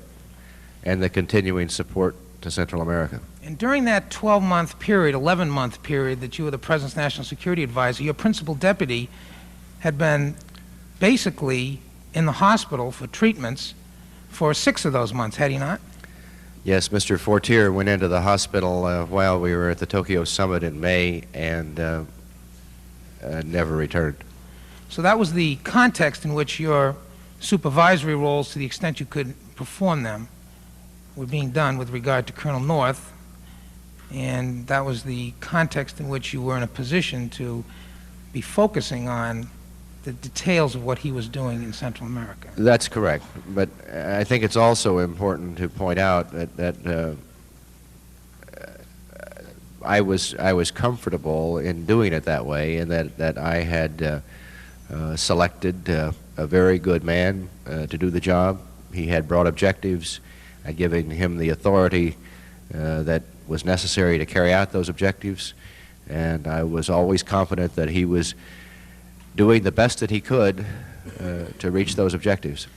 And in the tradition of the Navy, as captain of the ship, you accept responsibility for what he did under your watch. Absolutely. Now, let me go to a couple of other points before I focus into specific areas. First of all, with respect to the National Security Council, did the National Security Council, during your experience there as deputy and then later as the advisor to the President, play an operational role in the, let's say, the Libya raid? Yes, we did. Did it play an operational role in the Grenada incident? Yes. In How about fact, we started the planning for that. How about an operational role in the Achille Lauro incident? Yes, very great involvement. And in each of those situations, there was great success, was there not, on part of the government of the United States? We thought there was. Would you think it's fair to say that the people of the United States thought so too? I think that's fair to say. And was there any criticism of the operational role that the NSC played after the success of those incidences? None that I know of.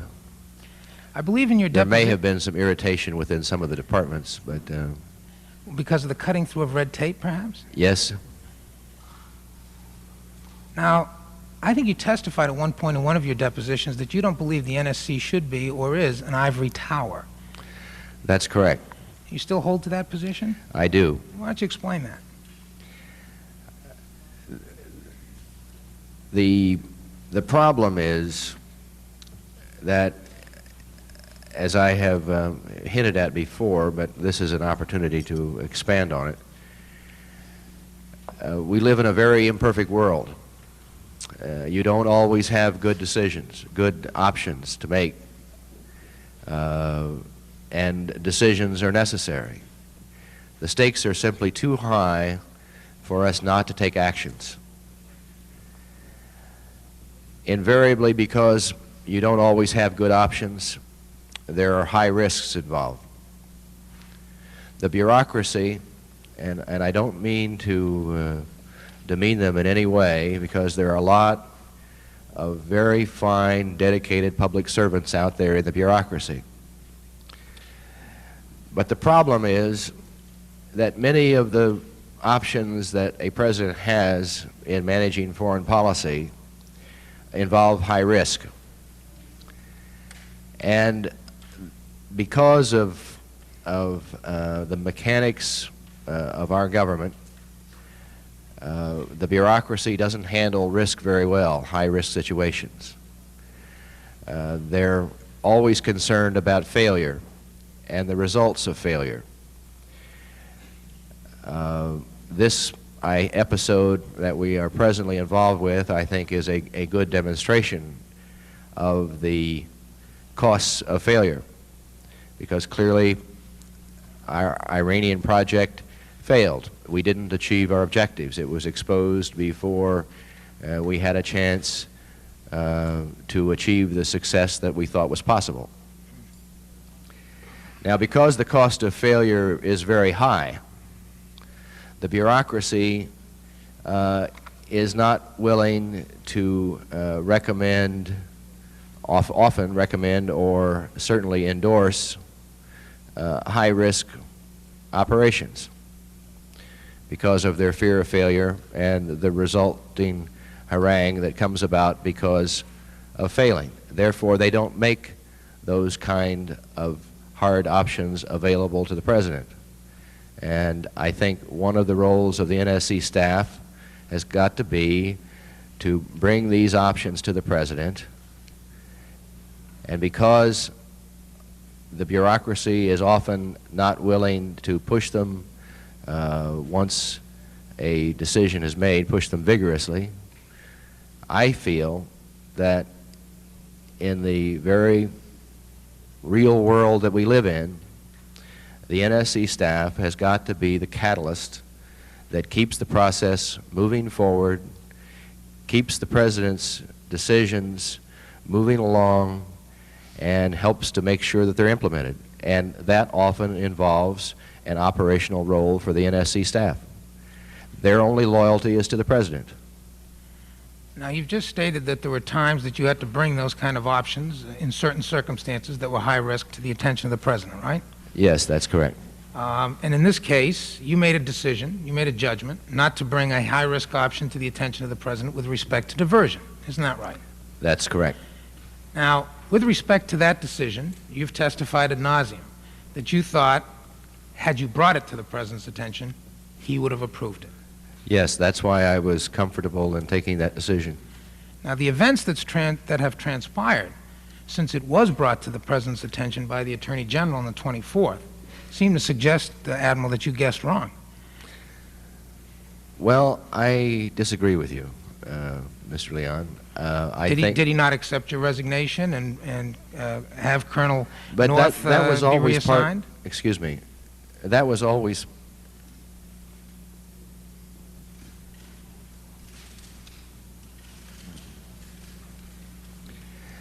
when I took that decision in February of 1986, I clearly recognized that if the action were exposed eventually, that I would have to resign.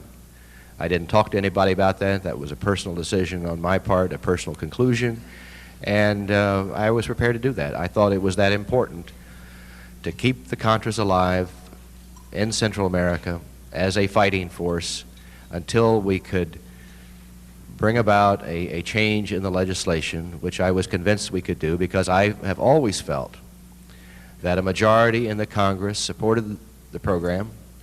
There are many here in the Congress that do not support it for various reasons. I think, as with all compromises, there's often a lot of arm twisting that goes on both sides of the issue. But I've been convinced in my mind for a long time that if the majority of the people had all of the facts, which we tried to put out, it's very difficult to get the facts across as to what the situation is in Central America when you have the Soviets and their proxies putting out false information. And much of the press of the United States has been opposed to it. But I have always felt that if the American people, the average American citizen out there, understood all of the issues involved, that they would support the President's program. People don't want a communist government on the mainland of the Americas. That is just very clear to me. The response to Colonel North's appearance here and the responses that I have received since I've been up here just simply confirm that for me. But the President, Admiral, has indicated in questioning to the press that since these events have transpired, that had he had that brought aware to him, that option existed of diversion of residual funds, that he would not have authorized it. He has said that. I understand that he said that, and I would have expected him to say that. That's the whole idea of deniability. You just testified a little while ago that you hadn't given any thought, as I recall it, to whether the President wanted deniability. You hadn't focused on that. I really didn't focus on that issue. Nor do you have any reason to believe that he did necessarily That's want correct. deniability. In fact, you know, the answer to that probably would be that he did not want deniability. Was it your experience that the President was unwilling to face up to tough political questions? Absolutely not, as I tried in my testimony yesterday or day before to point out that this President is willing to make tough decisions. Was there ever any instance in the 5.5 years that you worked at the NSC that you were aware of when the President said, after he had been made aware of a risky or difficult political choice, don't bring that to my attention in the future? Never.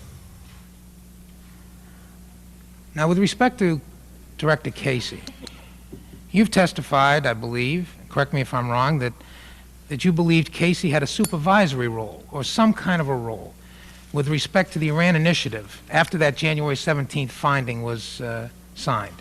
Is that accurate? Oh, I think more than a supervisory role. The presidential findings are addressed to the Director of Central Intelligence. Okay. As it turned out, I always viewed the entire operation as essentially a joint operation. Colonel North had been involved with it before the finding. I think Director Casey appreciated Colonel North's capabilities as much as I did, and it was a mutually agreeable decision on both of our parts to essentially have it as a joint operation with Colonel North working the issue for me, and then there were several people, some have been identified, some haven't, that worked the issue for Director Casey. And where would Director Casey have fitted in the chain of command vis-a-vis Colonel North and yourself? Well, there are two different chains of command. Director Bill Casey was the Director of Central Intelligence, reporting to the President, often through me. That was not a requirement, but out of courtesy to me and because respect for the President's time, Bill often reported to the President through me. And I don't want to say that Bill Casey worked for me in any way, but the chain of command did at least include me as a dotted line out to the side. Was he in a position, as you understood it, to give orders to Colonel North with respect to carrying out the Iran initiative without first clearing them through you? Not in a position of giving orders, but I certainly expected and wanted Bill Casey and Ali to talk frequently. Well, he testified they did, that they had numerous discussions. That's correct. And in fact, they had numerous discussions apparently with regard to the diversion. And I believe it's your testimony that Colonel North didn't keep you appraised of those. That's correct. I was unaware of that. It appears now, after the fact, that both Bill and I knew about the diversion, but I did not know that he knew, and we never discussed it. He must have known that you knew. Oh, I'm sure he did. But he never told you that he did. No, he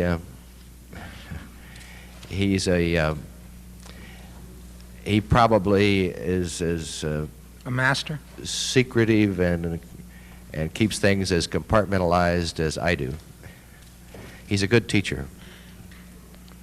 Was a good teacher. Colonel North certainly seemed to think so.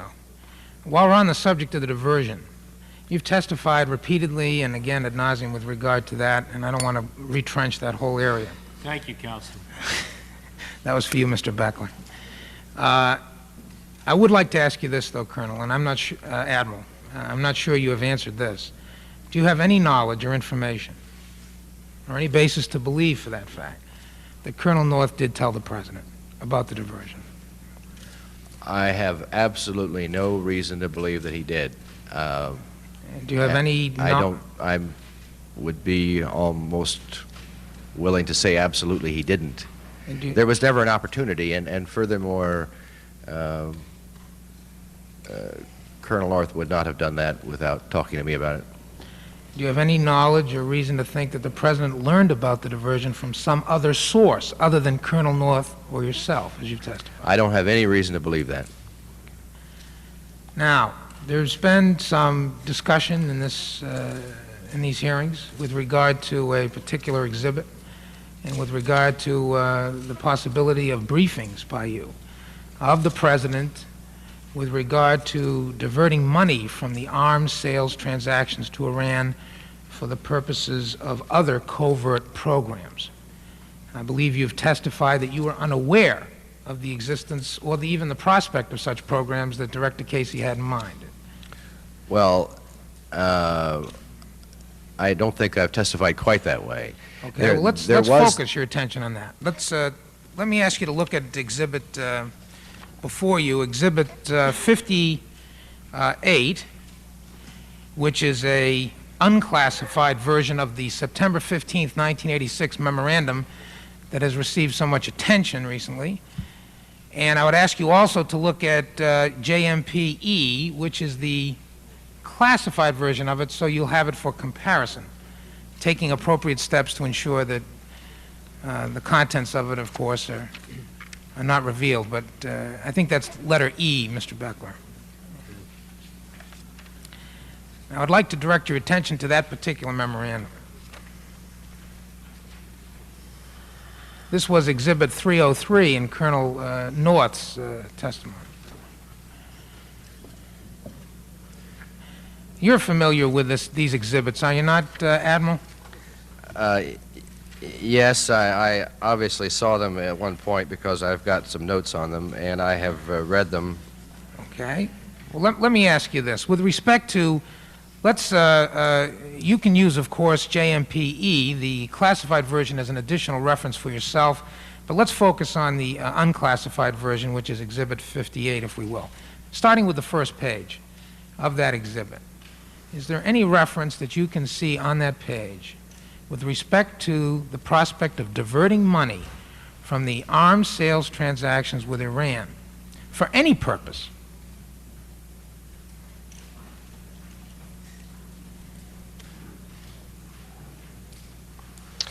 No, neither in Exhibit 58 or the classified version of it. All right, why don't you turn to the second page of both copies that you have. Now, the unclassified version obviously has nothing there, but if you would refer to the second page of the classified version, do you see any reference in there to the diverting of money from the Iranian arms sales for the purpose of other covert programs? Bear with us, counsel. We have to read this. Please, take your time.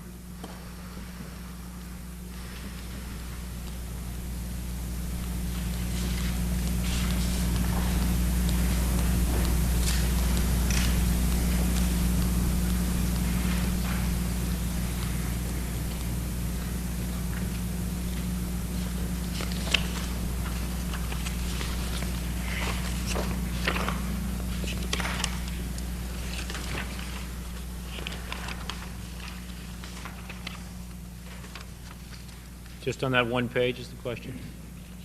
Yes, counsel. Yeah, there is nothing to indicate the use of diversion or the use of residual funds to finance this And proposal. Turning, if you will, to the third page, which is the last page of the classified, the unclassified version, Exhibit 58. You're familiar with this page, are you not, Admiral? Yes, I am. Is there any reference on that page to the diverting of money from the Iranian arms sales for the purpose of funding any other kinds of covert programs? No, there are not. Was it your testimony today that that this exhibit does not establish the fact that the President was briefed, as was indicated on here on the first page, that there was a briefing with your initials and done, that there was any briefing by you of the President of the United States with respect to the possibility of diverting funds from the Iranian arms sales transactions? No, there is absolutely no indication of that. The President was getting ready to meet with Prime Minister Perez. There were several items that we wanted him to discuss with Prime Minister Perez. The unclassified issue was on the hostages, and essentially I wanted the President to thank Prime Minister Perez for the assistance that the Israeli government was giving to the United States in this regard and the other aspects of the Iranian project. The other issues are classified, but I can testify that there is nothing in those other issues that talks about the use of residual funds for any covert activity. And with respect to the briefings that you did give to the President, as with regard to this document and other briefings, did you ever brief the President about the prospect of diverting funds from the Iranian arms sales for any other types of covert programs? No, I did not. The reason that I said a moment ago that I didn't believe I testified quite the way you phrased it is that we did, not the President, but Colonel North, others on my staff, and I believe also I discussed it with Director Casey, the possibility of conducting some other operations with other third countries, but even in those discussions, there was no discussion of the source of funding that would be required for those cooperative efforts. So the notion that's circulating around in the media and other places that the President had proposed to him the possibility of getting money from the Iranian arms sales to fund other things has no basis as far as you know. None whatsoever. Now let me ask you something about deniability. Would you agree with me, Admiral, that deniability in essence is a two-sided coin? On the one side of the coin, as you've testified, people that you did not inform, such as the President, Donald Reagan, Secretary of State Elliott Abrams, with regard to the diversion, they were freed by not being informed from choosing, in essence, between disclosing the information you didn't tell them about or making a false statement if confronted and questioned about it by Britt Hume or Robert Novak, Congressman Hamilton, or one of the senators. That's correct. They were freed from that choice by your decision.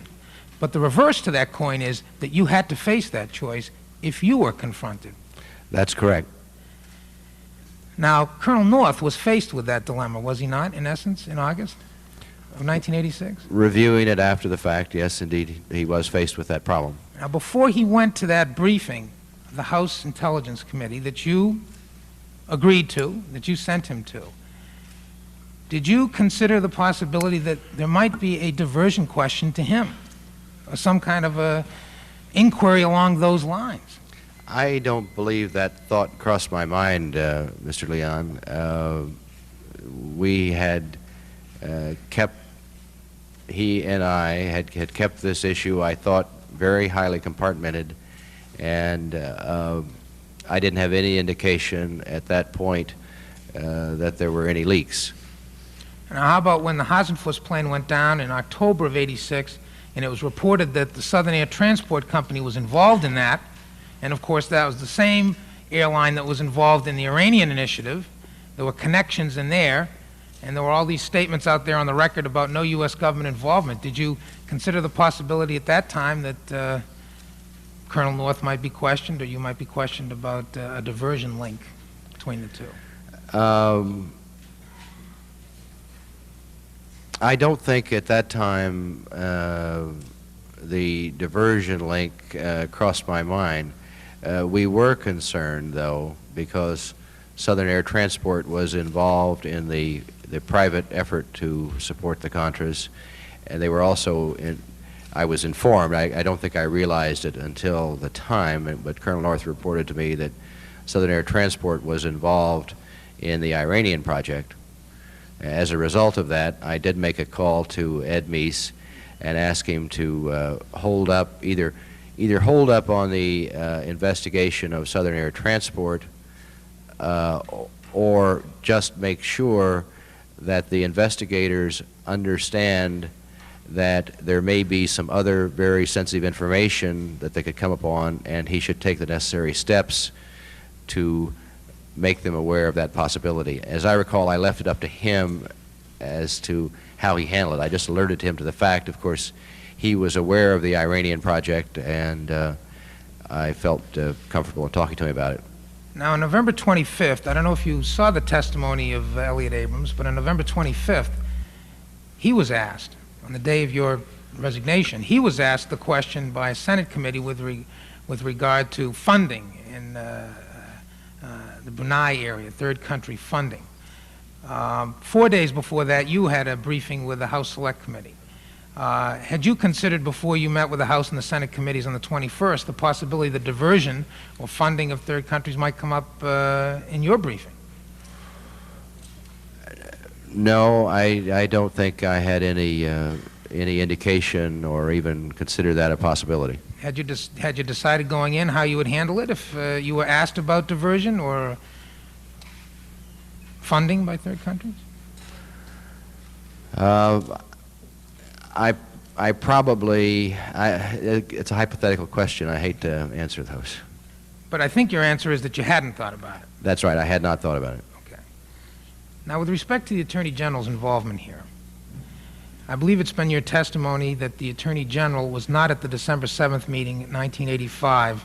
I think the meeting you've referred to as the family quarters meeting. Is that correct? Yes, it was over on the second floor of the residence. And that was the meeting at which Secretary Weinberger raised the issue of legality that you had hoped the Attorney General later on would be helpful on. Is that right? Yes, that's correct, because that was the first opportunity I had had to hear at any length Secretary Weinberger and Secretary Shultz speak about the issue. I had spoken to both of them, as I recall, that week prior to the meeting to give them a heads up that we were planning a meeting in the residence on Saturday, and gave them the subject matter. And I think in both of those calls, that was probably the first time that I had had an opportunity to talk to either one of them. Now, on the day of that meeting, December 7th, by that point in time, you had already had, I believe you've testified, the finding signed, the November 26th finding it's referred to as. Yes, it indeed would have been signed by that time. And that was the finding that you were unsatisfied with. That's correct. And that was a CIA product from its legal department, Mr. Sporkin. Yes, that's correct. And the Attorney General had nothing to do with the preparing of that finding at that point. Not to my knowledge. Okay. And I believe you've testified that after the December 7th meeting, when the legality issue was raised, that you tasked Colonel North to, at some point in the future, get in touch with the Attorney General with regard to improving the finding. Is that your testimony? Yes, well, it was a little more than that. I wanted a more comprehensive finding prepared that indeed addressed all of the President's thinking on the subject of Iran. Now, Mr. Niels' questions to you at length with regard to the various versions of the January finding that culminated in the January 17th finding, you recall that, don't you? Yes, I do. Okay. And I believe you recall his pointing out, and I think you're acknowledging that that finding was prospective in nature, not retroactive in nature. Well, which finding are we talking about? Well, well, for that matter, any one of the January versions that culminated in the January 17th finding. They were prospective, that's correct. And I guess it's also important to point out that the finding that was signed on the 5th of December had this retroactive nature as well as a prospective nature, but nothing was carried out from the period of 5 December 85 until 17 January 86. Now, did you ever personally sit down and discuss with the Attorney General or over the phone, discuss that, your unhappiness with that November 26th finding? I don't believe I did. Okay. Were you ever present when that was discussed in his presence, any problems with regard to it? No, I don't believe. Do you have any knowledge that he ever reviewed it or saw it prior to the January 17th finding? I have no indication of that. Or for that matter, prior to the November 22nd, 1986 incident when he interviewed the counsel to the CIA, Judge Sporkin? I don't have any reason to believe that that Ed was aware of that finding. Okay. Now, with regard to the Boland Amendment, Admiral, just a few questions in that regard. You've testified that your position was, and still is, I believe, that the NSC is not covered by the Boland Amendment. That's correct. That's what I believe. And of course, you've acknowledged that that's a different opinion than your predecessor, Mr. McFarland, had. That's my judgment, and I recognize that others have different judgments, and I suppose it'll be left to the courts to decide. Mr. Chairman, I'm not sure if Admiral Poindexter ever acknowledged in so many words that what Mr. McFarland's opinion is of and how it's different from his own. Well, I think he now has. I just simply said that I recognize that others have other judgments. Well, were you aware when you were Mr. McFarland's deputy that he had a different opinion than you as to the applicability of Boland to the NSC? I don't think that that was as clear to me then as it has been made during his recent testimony. Were you aware of the Intelligence Oversight Board opinion in September of 1985 in which it was concluded that the Boland Amendment does not apply to the NSC? Yes, I was aware of that determination. Did you have any reason to think that that conclusion, that legal conclusion in that opinion was questionable or erroneous in any way? No, I have a very high regard for not only the General Counsel of the Intelligence Oversight Board, but also the three members who are very distinguished gentlemen. Did you see any reason to have that opinion reevaluated and reassessed by the Attorney General or the White House counsel? No, I did not. Did you accept it as being correct? Yes, I had made that conclusion on my own as a layman, and this just simply reinforced it. Now, in August of 1986, after you'd been NSA advisor for about 9 months, 8 months or so, and the resolution of inquiry issue arose, the question of Boland's applicability to the NSC was there again staring you in the face, was it not? In effect, it was. Did you consider it on that occasion, with a media blitz, as you've described, of accusations with regard to Colonel North, did you consider at that time seeking the counsel of the White House counsel's office or the Attorney General of the United States to help prepare yourself and your office for dealing with the resolution of inquiry? No, I didn't think about it at the time. I was handling a lot of issues, and I didn't do that kind of analysis. Had anybody suggested it to you? Not that I can recall. Commander Thompson was an attorney, was he not? Yes. Was it your impression that he concurred with the opinion of the Intelligence Oversight Board? That was my impression. And he didn't suggest to you that you should go to the Attorney General or the White House counsel? No, he did not. In retrospect, do you wish you had? I recognize that's a hypothetical question. Maybe I better not set a precedent by answering it. If you'd rather not, don't. I'd rather not answer hypothetical questions. Admiral, you've testified at length with regard to your management style. Yes. Vis-a-vis Colonel North and the others who served under you. Yes, that's correct. You believed in setting broad objectives and giving them authority and giving them flexibility. And you've accepted responsibility, as you've said before, the way a captain of a ship does in the Navy. That's In correct. fact, I believe you testified on the day you resigned that that was the analogy the President himself used. Yes, he came up with that. Now, with regard to your Navy background and training, in one particular aspect, you, of course, are familiar with the Uniform Code of Military Justice, are you not? Yes. And when you were commander of a ship, there probably were court-martial actions considered against subordinates of yours. Is that right? Yes, that's correct. So you had to have some familiarity with certain rules and regulations there. I did. And you studied the Uniform Code at Annapolis, I assume? Yes, nearly 30 years ago. And since then, you've probably had occasions to review it and look at it from time to time.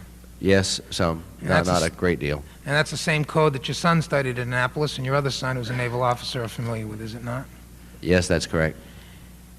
Now, that code, as it has been pointed out, provides that superior officers who give lawful orders must be obeyed, does it not? Yes, It also points out that there's a duty on the part of subordinate officers to question or disobey unlawful orders. Is that accurate? that's correct. And would you say it also would stand for the proposition that superior officers have a responsibility to give lawful orders? Yes, absolutely. And before giving an order, if they have any question as to its legality, they should check that out.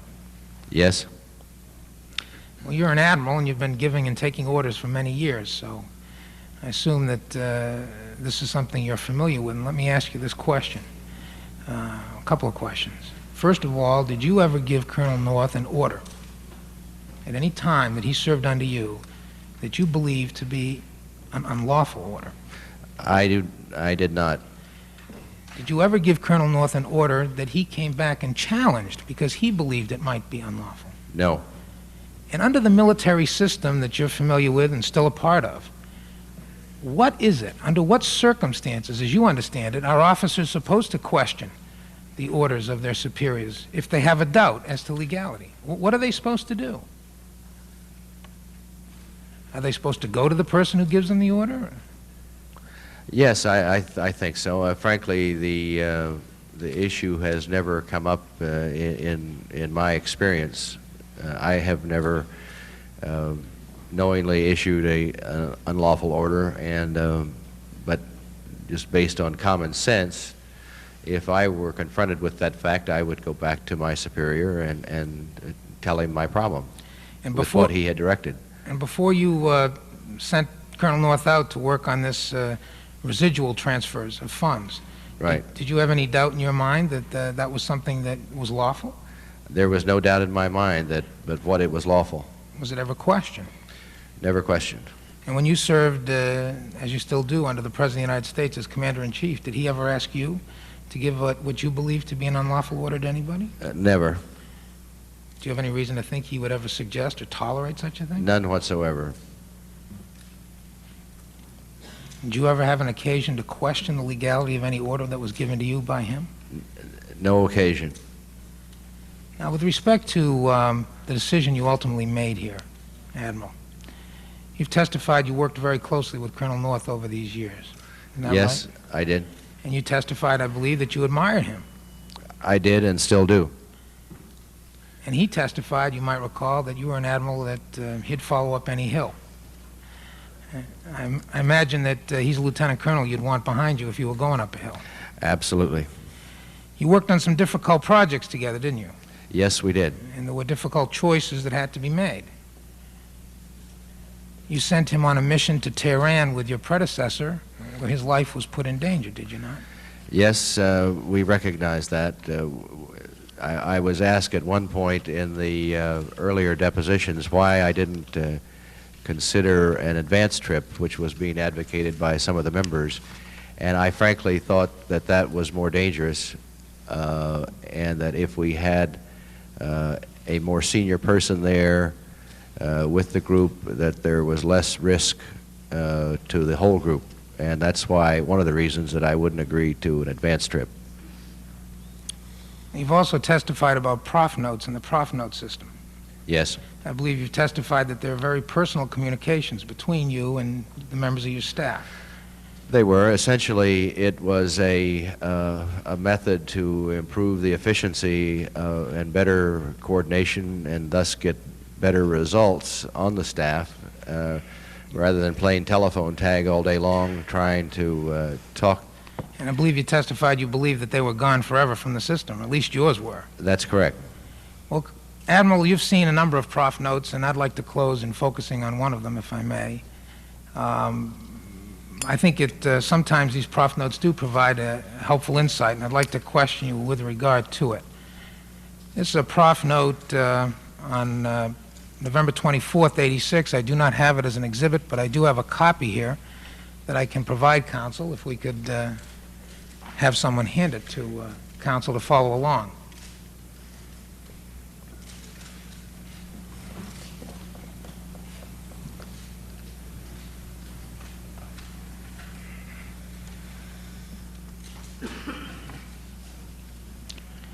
I'm focusing on the prof note on the bottom of that page, Admiral, dated 11/24/86, from Colonel North to yourself with respect to Iran. Are you familiar with this prof note? Yes, it's been a while since I read it, but I Well, let me, remember. there's no window into the mind of a person, but this might be a helpful insight of the situation at the time. Let me read it, if I may. It's very brief. There is that old line about "you can't fire me, I quit." But I do want to make it official so that you know I sincerely meant what I said to you over the course of these last several difficult weeks. I am prepared to depart at the time you and the President decided to be in the best interest of the Presidency and the country. I am honored to have served the President, you and your predecessors, these past 5.5 years. I only regret that I could not have done so better. My prayer is that the President is not further damaged by what has transpired and that the hostages will not be harmed as a consequence of what we now do. Finally, I remain convinced that what we tried to accomplish was worth the risk. We nearly succeeded, and hopefully, when the political fratricide is finished, there will be others in a moment of calm reflection who will agree. Warmest regards, Semper Fidelis, Oliver North. Now let me focus your attention on two aspects of that prof note. Do you remember receiving it, Admiral? Yes, I do. And this was the very day that it was clear that you were going to have to resign and that the Colonel was going to be leaving as well, the NSC. Yes, that's correct. The diversion had been brought to the attention of the President of the United States by the Attorney General. I knew the Attorney General knew, and I assumed the President knew at that point, but I wasn't sure of that. And this was 5:44 in the evening on that day, was it not? Right. Now, the first portion of it is, quote, "I remain convinced that what we tried to accomplish was worth the risk." With respect to accomplishments, was it your impression that what Colonel North was referring to is the accomplishments of keeping the Contras alive and opening a second channel and getting the hostages out? That was my understanding of what he was talking about. And with regard to the risks that he was asking whether it was worth taking, was he talking about the risks of political fratricide that he refers to here? The risks to career? You had turned down in order to stay at the White House, had you not? Command of the 6th Fleet? Yes, at the beginning of the second term, I had a decision to make whether to resign my White House commission at that point and return to the Navy, or to offer to the President to stay on into the second term. And is it safe to say in the Navy that command of the 6th Fleet is a very, very important and cherished post? it's a very cherished post, and I'm not at all sure, but what my wife wouldn't have preferred that we go to the 6th Fleet. Was he also talking here about risks to his life, Bud McFarland's life? I think he probably was. And risks to the relationship to Congress, perhaps? Were these risks that were taken? Yes, this was. These were high-risk operations that we were involved with. Let me ask you this, Admiral. Having gone through what you've gone through now, and many of these risks having materialized, do you think that the progress that was made towards these goals worth the risk that were taken? Yes, I think so. In the long term, we did keep the Contras alive. We have them funded now, and I am convinced that Congress will see fit to continue to fund them. I think, although these hearings are difficult and consume a lot of time, and I'm not really sure that I'm in favor of them, they do have one advantage, and that is an opportunity for the American people to understand the issues better. And I think as a result, the prospect of freedom and democracy in Central America has improved. And with regard to the last portion of this, where he says, quote, hopefully when the political fratricide is finished, there will be others in a moment of calm reflection who will agree that the risks were worth running. Did you have that hope that he had at that time? Well, it's hard to judge how history will evaluate this time period. I certainly hope that as time passes and people develop a perspective on what happened, what we were trying to do, that it will be a favorable judgment. So you share today Colonel North's hope at that time? Yes, that's right. No further questions, Mr. Chairman. Thank you, counsel. We turn now to the principal questioners, and they will be recognized for 1 hour. The chair recognizes the distinguished chairman of the Senate Select Committee, Senator Inouye. I'm pleased to recognize the gentleman from Georgia, Senator Nunn. Thank you very much, Mr. Chairman. Admiral, first let me say that I've followed your career for a long time, and I'm grateful, as I'm sure most members of the committee here are and most members of the Congress, for your long service to the country.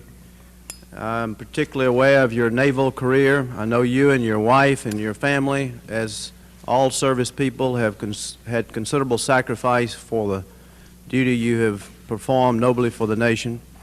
And I'm also aware of how hard it is for a naval officer to be offered command of a fleet and turn it down and go to the White House. Being in the White House may sound like the greatest job in the world for a lot of people. I've been down there enough to know that that is not the greatest job in the world, particularly for a naval officer who has an opportunity to go to a command. The glamour wears off very fast. I want to read a couple of statements about you, Admiral, that have been given to me. See if you agree with them. First one is by Admiral Jim Holloway. Do you know Admiral Jim Holloway? Yes, very well. You served, I believe, as his executive assistant for a period of time. Yes, for 2 years, 76 to 78. Admiral Holloway has described you as, quote, a brilliant and very effective aide, totally loyal and trustworthy, and a thorough briefer who rarely interjected his own viewpoints, end quote. Would you agree with that assessment? I agree with that assessment. Admiral Holloway has also stated, quoting him again, Captain Poindexter, this was when you were captain, continuing quote, Captain Poindexter has a spectacular mental capacity. He reads and understands every paper or report that comes into the office. Furthermore, he retains fully, recalls accurately, and evaluates with a keen sense of what is important and what isn't, end quote. Would you agree with that assessment? I think that's a little bit elaborate. You must be reading from a citation or something, a fitness report? Fitness report. Well, moving on, how long have you known Robert McFarland? I met Mr. McFarland, I believe, in 1981 when he was a counselor at the State Department working for Al Haig. You worked for him at the National Security Council, is that right? I did when he came over with Bill Clark in January of '82. How long were you with him before you took over as a National Security Advisor? Well, it would have been January '82 to January '86, 4 years.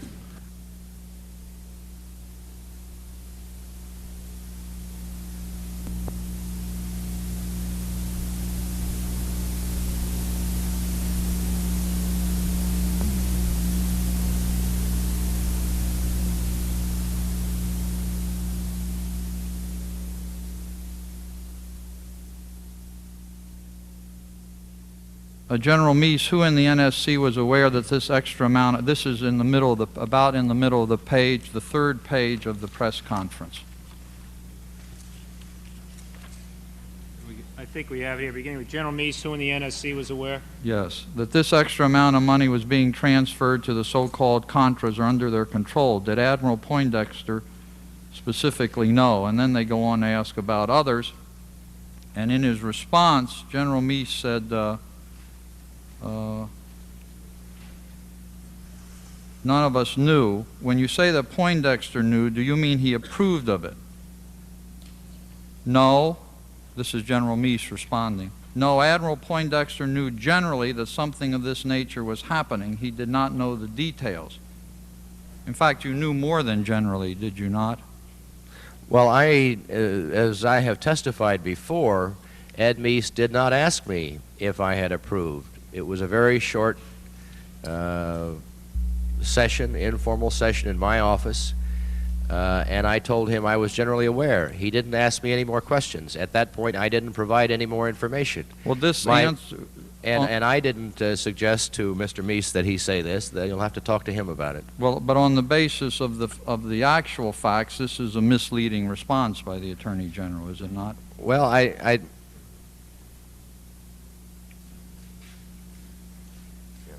again, you'll have to ask Mr. Meese to evaluate that. I don't plan to. Well, you would not have briefed the Attorney General to give this response on the nature of your involvement, would you? Say that again? You would not have briefed the Attorney General to give this response on the nature of your involvement. No, this is not an accurate reflection of your involvement, is it? As I have testified, I did not know that Ed Meese was going to go out in the press room for a session until shortly before he was on the air. Now, I'm interested to know why the Iranian findings were treated differently. You, in response to questioning, said, we handled this is on page 56 of your responses on the very first day. We handled That's this... the first day of the public testimony? Yes, counsel. We handled this series of 3 findings outside of our normal system. We did have a normal process through which most findings were managed. Now, in this instance, as I understand it, you held these findings, not only the November finding, with the retroactive finding with respect to the transfer of arms to Iran, but also the January findings were retained in your immediate office. Is that correct? Maybe just look at this testimony for a minute, please, Mr. Senator. That's page 56 of the Wednesday morning session or the Wednesday afternoon session? Wednesday morning, page 56.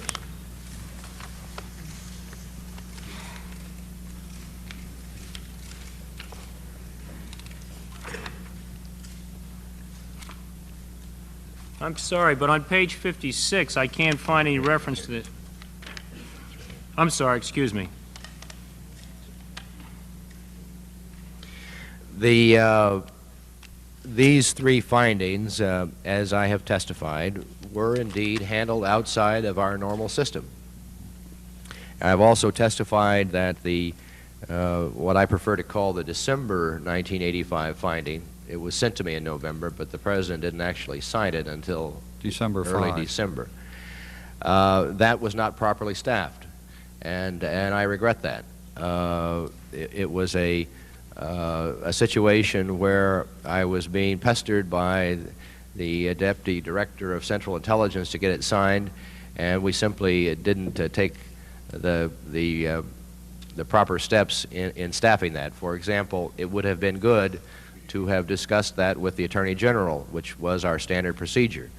Now, aside from the December finding, the first draft of the January finding and the final version, January 17th, in terms of the principles involved, and by that I mean the President, the Vice President, the Attorney General, Secretary of State, Secretary of Defense, and me, we were all involved in that finding. Those are the principals, cabinet officers that are involved with any finding. No, we didn't choose to use our standard administrative procedure because it was a very sensitive operation that we didn't want to leak out. And as I have testified, the way I feel that you stop leaks in this city is that you limit the number of people that are aware of a secret document. The problem is that in the normal administrative procedure, if we had followed that, there would probably have been an additional 100 people or so that were aware of the finding, and I didn't want that to happen. Were these the only findings that were handled in this extraordinary fashion?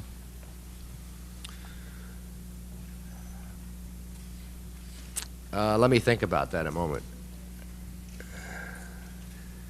They are the only findings that I'm aware of that were not eventually briefed to the appropriate members of Congress. Now, whether we had other findings that we kept out of the normal administrative process, I'd have to think about that to be sure my answer was accurate. But none occurs to you at the moment? Not right at the moment. All right. Now, Mr. Chairman, I've kept my part of the bargain by providing Admiral Poindexter up here for closed sessions. We've been up here for 4 days. I notice there's a red light on here. I'm going to ask that this committee keep its part of the bargain. Mr. Chairman, Counsel, the chair will enforce the time rules. Thank you. Mr. Chairman, I have one final question. Admiral, you've taken the position here that if the President had known about the diversion, he would have approved it. The Chief of Staff, Mr. Baker, has said that Admiral Poindexter's remark is based on no conversation with the President and based on no piece of evidence. And in fact, the President said in his March press conference that had he known about it, you would have heard him shout all the way down the corridor and through the door. Now, how are we going to square your position with that of the President's? Or to put a more fundamental question, what steps can we take to prevent future national security advisors from arrogating unto themselves this authority? We have an instance here in which you've assumed this authority. You assert that the President would approve it. The President is very clear in saying he would not. Well, as I have testified before, Senator, I think it was very clear in my mind that I had the authority to approve that action. Now, one of the reasons that I testified that I decided to approve it was that I felt that the President would have approved it if I had asked him in February of 1986. I still feel that way. Now, this is a great deal of time later. A lot of things have happened. The circumstances are different, and I frankly don't think it's appropriate to speculate now on what the decision would have been at the time given the conditions that existed at the time. The conditions today are different. Well, the Now, President says you know, he would clearly- not have approved it. Is that correct? May we finish our response, please, Mr. Senator? Clearly, there's a contradiction, and I think that contradiction is going to have to stand. I have testified what I believed at the time and what I believe today. Now, there can be disagreements about that. Thank you, Mr. Chairman. Mr. Cheney. Thank you, Mr. Chairman. Admiral Poindexter. Good morning. At the outset, I think it's important to recognize your many years of devoted service to the nation. Unfortunately, one of the byproducts of this kind of exercise is that a great many people will come to know you only in connection with the controversy surrounding the Iran-Contra affair and not be aware of your years of service as an officer in the United States Navy or your many years of service on the NSC staff on behalf of the President. We have a bit of a tendency in the Congress to act as if we're the fount of all political virtue in this society, and obviously we're not. We have our share of knaves and fools as well, none on this committee, of course. But I must admit to a certain amount of ambivalence to all of these proceedings and to the events we're looking at here. I share the view of Mr. Hyde and others that the survival of the Contras in a form that the Congress could reverse itself and ultimately support them was absolutely essential and a major achievement. I personally do not believe the Boland Amendment applied to the President or to his immediate staff or to the NSC staff. I think it was perfectly acceptable for the President to encourage third countries to contribute to the cause of the Contras. I have enormous respect for Mr. Boland. I simply don't think much of his amendment because I believe it did, in fact, provide an opportunity for the Sandinistas to consolidate their position in Nicaragua. It gave them a 2-year hiatus, during which period of time the lack of official U.S. support served merely to weaken the Contras and to permit the Sandinistas to consolidate a communist regime in Managua. Having said all that, I look at the Iranian transaction and I must admit to being a bit more skeptical about the wisdom of those proceedings. I think it's understandable why the President took the action he did. I think when you consider the plight of the hostages, and especially Mr. Buckley, that there's no question but what they weighed heavily on his mind and were an important consideration in his decision. I will grant you the argument about the strategic significance of Iran. I think it's clearly there. What I'd like to do, if I might, is ask you to hark back to a meeting last November, shortly after all of these events began to unfold. My recollection is that the election was on November 4th, and that about the 4th or 5th of November was the first disclosure in the press in Lebanon alleging that the U.S. was involved in selling arms to the Ayatollah. Is that your memory? I believe that's correct. And following that, I think I'm correct in saying that the first meeting in which members of Congress were notified or briefed about all of this happened, I think, on November 12th in a meeting in the Situation Room, attended by Senator Byrd, Senator Dole, Speaker Wright, and myself. Do you recall that meeting? Yes, I thought it was on the 13th, but my recollection is that the President was going to give a nationwide speech on the evening of the 13th, and I thought we had you down the afternoon of the 13th. It may have been the 12th. It was the 12th of the 13th. Anyway, I recall that President of the meeting also was the President, the Vice President, Attorney General Meese, I believe, Secretary of State Shultz, Secretary Weinberger, Director Casey, Don Reagan, White House Chief of Staff, and yourself, and then we met in the Situation Room, and for the first time, members of Congress, the leadership, were offered background information, if you will, or a briefing on these events. I'm curious about the decision to call the meeting, about what the background of the meeting was, and also what the efforts were to prepare for it.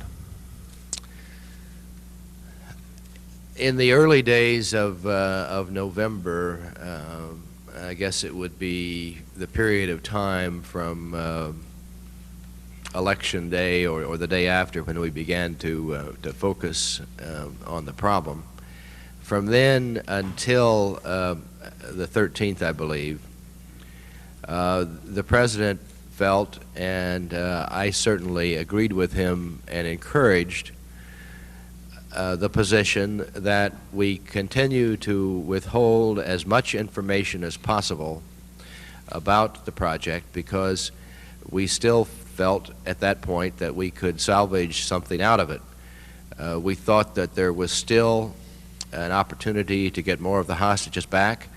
We thought that there was still an opportunity to make progress through the second channel into the Iranian government. The second channel was continued to make contact with some of Bill Casey's people on a nearly daily basis. They were trying to explain to us what had happened there and trying to get us not to overreact. And because of these considerations, the President felt, and I certainly agreed with him, and as I said, encouraged it, that we continue to withhold as much information as possible. But in my view, I think shared by the President, there was overreaction in the press that egged on members of Congress. In fact, I can recall a conversation with one member of Congress who had written me about it, and I called him back as soon as I could to talk to him about it, and he frankly wasn't very concerned and said that the only reason that he had made the statement that he had in the press was because the press was putting pressure on him. Now, as time wore on, this pressure began to build up, and it became obvious that, and we knew this from the beginning, but we wanted to hold off as long as we could. But it became obvious that the President needed to go before the American public and explain in broad general terms what it was we were trying to do.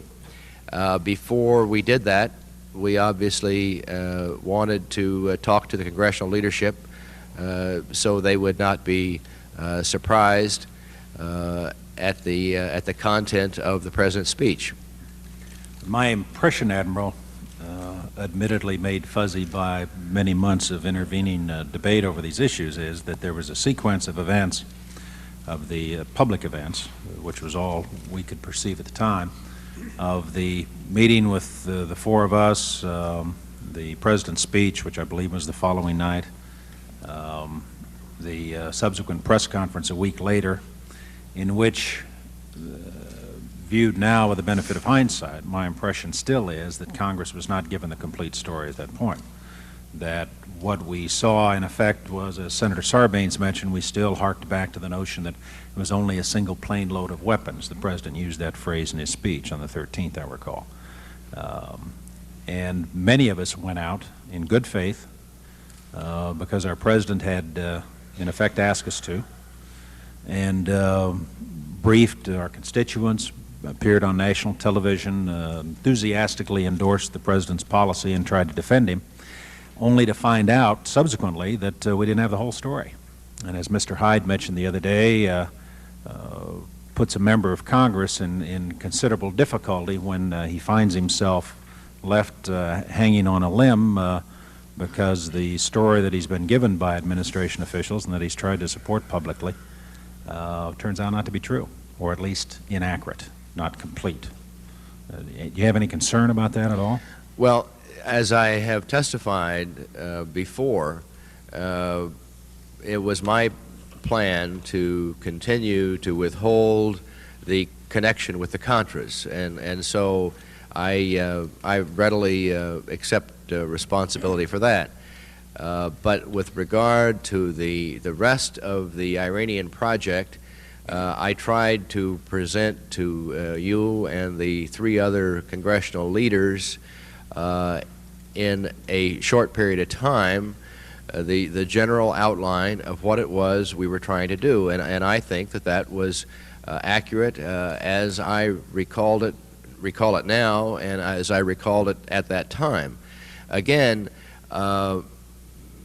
maybe the use of an aircraft to describe the volume was an unartful way of doing it, but what we were trying to do was to knock down the idea that there were shiploads, very large amounts of all sorts of arms involved in the project. And as I recall, in the meeting that you're describing in the Situation Room, we did get into the numbers of weapons that were involved. I don't believe that I covered at that time the aborted Hawk transfer, but that was simply not intended to mislead you. It was simply, at that point, I did not recall that those Hawk missiles had been transferred and then returned. Well, Admiral, I'm not one of those members who thinks Congress has to be told everything in advance. I think there are legitimate areas where the President ought to be given some flexibility in that arena. I disagree with some of the members of this committee. I do believe Congress leaks like a sieve. I think this committee has leaked. But I also spent a long enough period of time in the executive branch to know that it leaked like a sieve as well. And one of our biggest problems, of course, in recent years has been espionage cases. Everything from the Howard case, the CIA official who sold out to the Soviets, the Pelton case, former NSA official sold out to the Soviets, the Walker spy cases involving the Navy, Mr. Chin, agent for the PRC, Mr. Pollard, agent for the Israeli government. And if we are to embark upon a policy that says that we are only going to provide information to units of the government that we're sure never leak or haven't been penetrated by the opposition, we obviously would have to start with writing off a big portion of the executive branch as well. It seems to me that that's not a sufficient rationale for excluding Congress from some of these proceedings. And that, of course, is what we did. We also excluded it from a large part of the executive branch, right. A very large part. And it held for a while. It did. There are news reports out today that Colonel North was responsible for briefing Newsweek magazine on the Achille Lauro incident. Do you know anything about that? Do you have any reason to believe those reports are valid? Is this...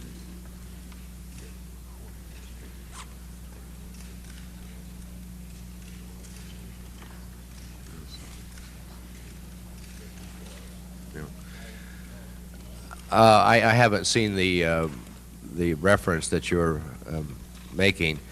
I assume that this is the Newsweek article that appeared at the time, shortly after Achille Lauro? Yes. I don't have any basis on which to feel that Colonel North provided that information. I don't know. Okay. Well, I don't want to... It certainly did not come from me. Certainly. I didn't suggest it did, Admiral. Nobody has ever accused you of being anything other than closed-mouthed. It's been one of your great,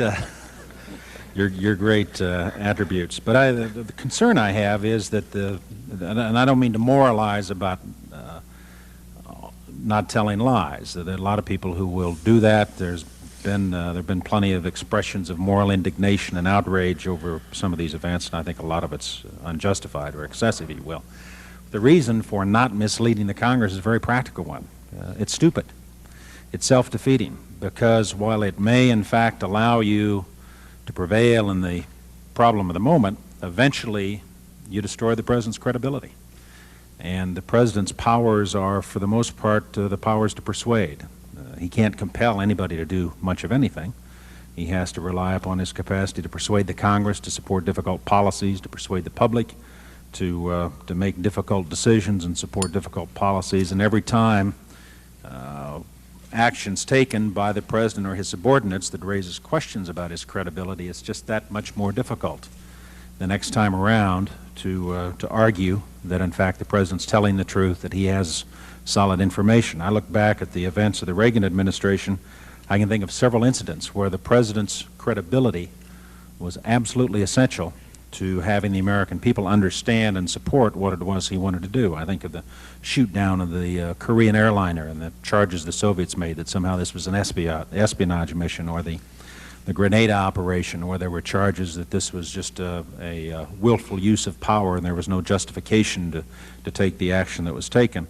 The Libyan raid, the bombing raid, the Marine deployment in Lebanon, the need to aid the Contras, the level of support that the Soviets provide to the Contras in Nicaragua, or to the Sandinistas in Nicaragua, and thereby justify our involvement, the attractiveness of a potential arms deal with the Soviet Union. All of these things ultimately, from the standpoint of the President and a successful policy, depend upon his ability to be able to persuade the Congress and the American people that he understands the problem, that he's looked at it, and that the course of action he's recommended is based in fact in a sound policy. But if you go back and find instances where, whether it's the Iranian arms transaction or the alleged diversion of funds to the Contras, where there's question about his credibility, then it seems to me you've destroyed his effectiveness for the future, seriously weakened, made his problems of governing more difficult than they might otherwise be. You have any concern about that? Was that ever a subject for discussion? Well, in my view, I think that the President has remained very credible throughout this whole episode. That, of course, was part of my plan. That's also why I recognized when I approved the diversion or the transfer of the residual funds to the Contras, that if indeed that ever did leak out, that I would have to resign, and I was prepared to do that. I approved it. I accept responsibility for it, and I don't think that the President has lost any credibility because of that. He has said all along that he was unaware. Indeed, he was unaware. I think with regard to the Iranian project, in the speech that he made to the country. The statements were accurate, in my view. I still feel they were accurate. We weren't telling everything that we knew at that point, and that was very deliberate. And I frankly think, Mr. Cheney, that the American people understand that. I don't think they want to know the secrets of all of the details of the actions that the U.S. government takes in trying to implement foreign policy and to protect the national security of the United States. The kind of responses that I've been getting in telegrams since my public appearance here, convinces me that that is the case. I think the American people understand very well that they don't want to know all of the details. Well, Admiral, I see my time is up, and I'm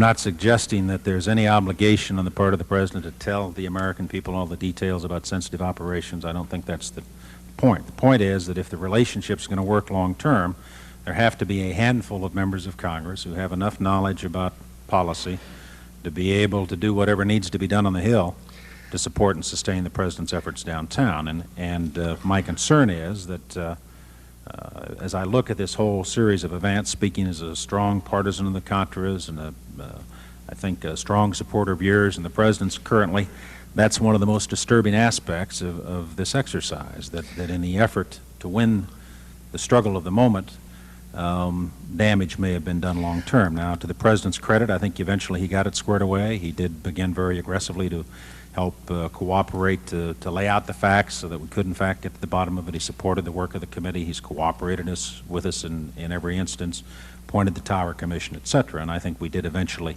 clear away the underbrush, and I feel good about that. But I am concerned that that one particular element of it is vital, and I hope we don't lose sight of it in further deliberations. I certainly agree with you, Mr. Cheney, that we need to develop a better way.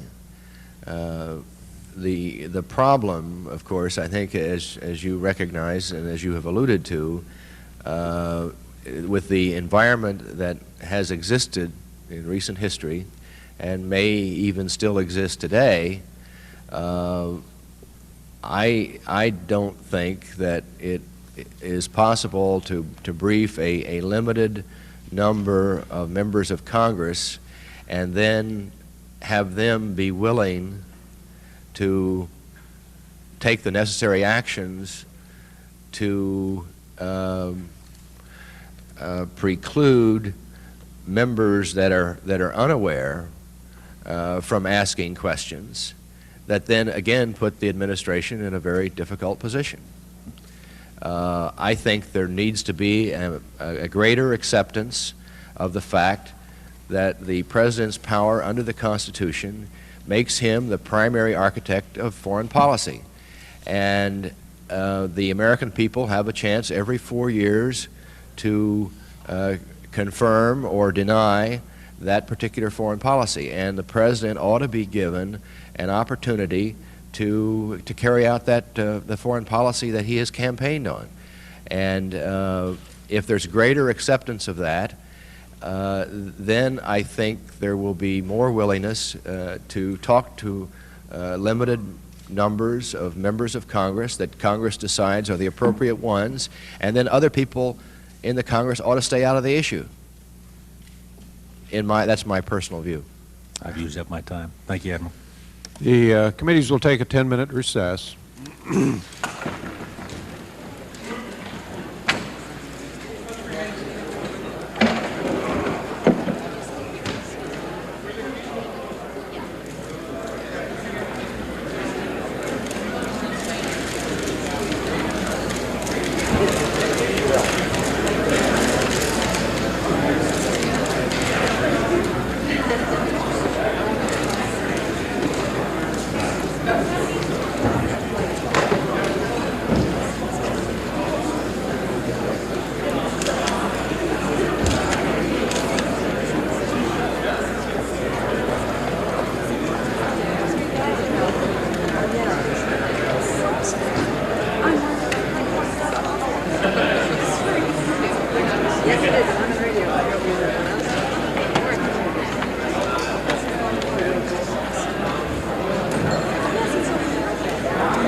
chair recognizes.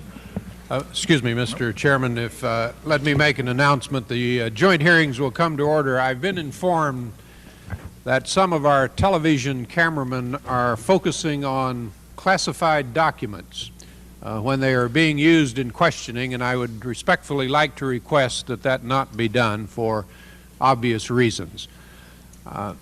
This afternoon we will go straight through with the first two principal questioners, Mr. Rudman and then Mr. Hyde, and at that point we will recess until Monday morning at 9 o'clock, at which time we will begin with Mr. Foley, the majority leader. Senator Inouye. The chair is pleased to recognize the gentleman from New Hampshire, Senator Rudman.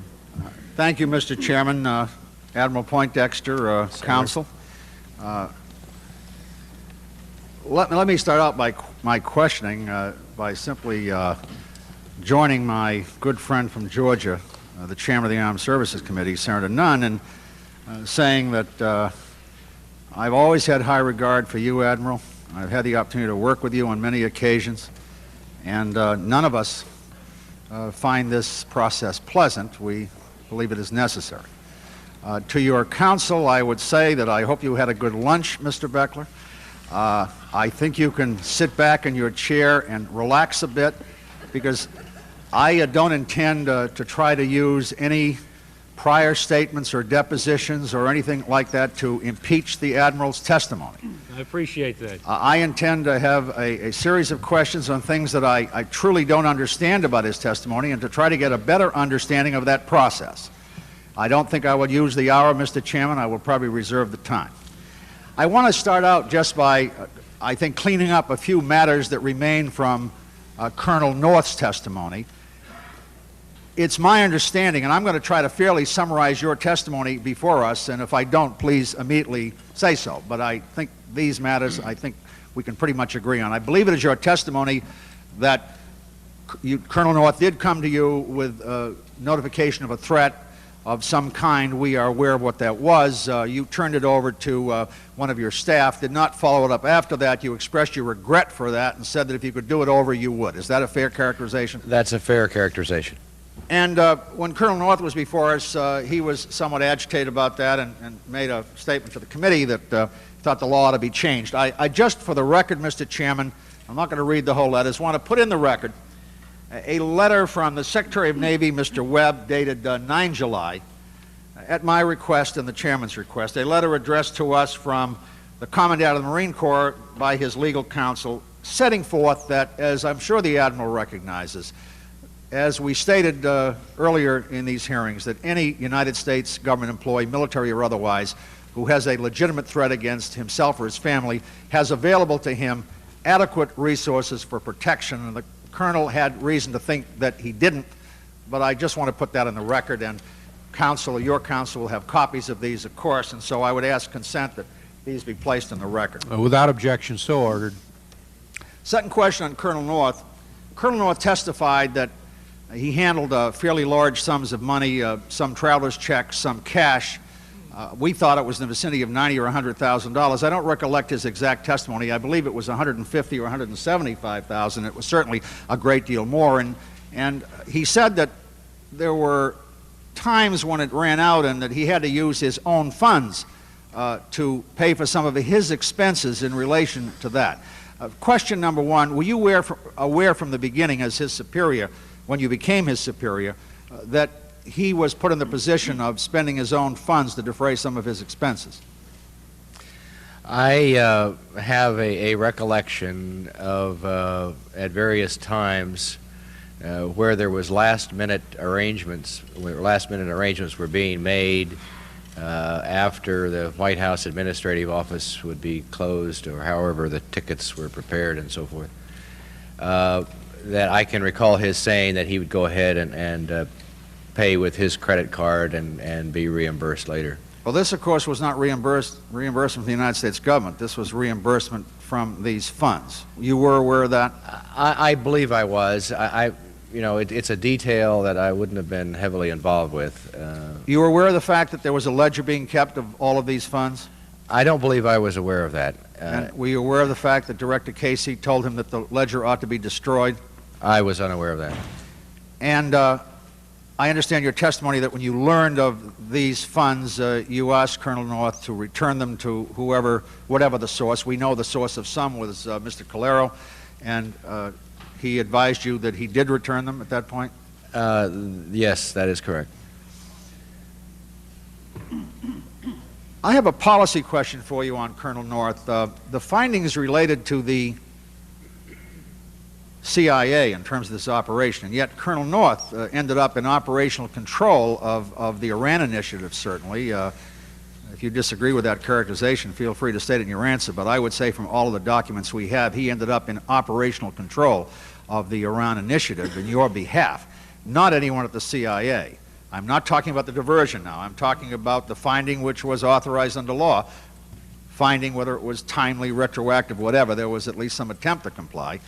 I don't agree with the attempt, but there certainly is documentation. Why was an operative of the NSC put in operational control of this when the finding specifically said CIA? I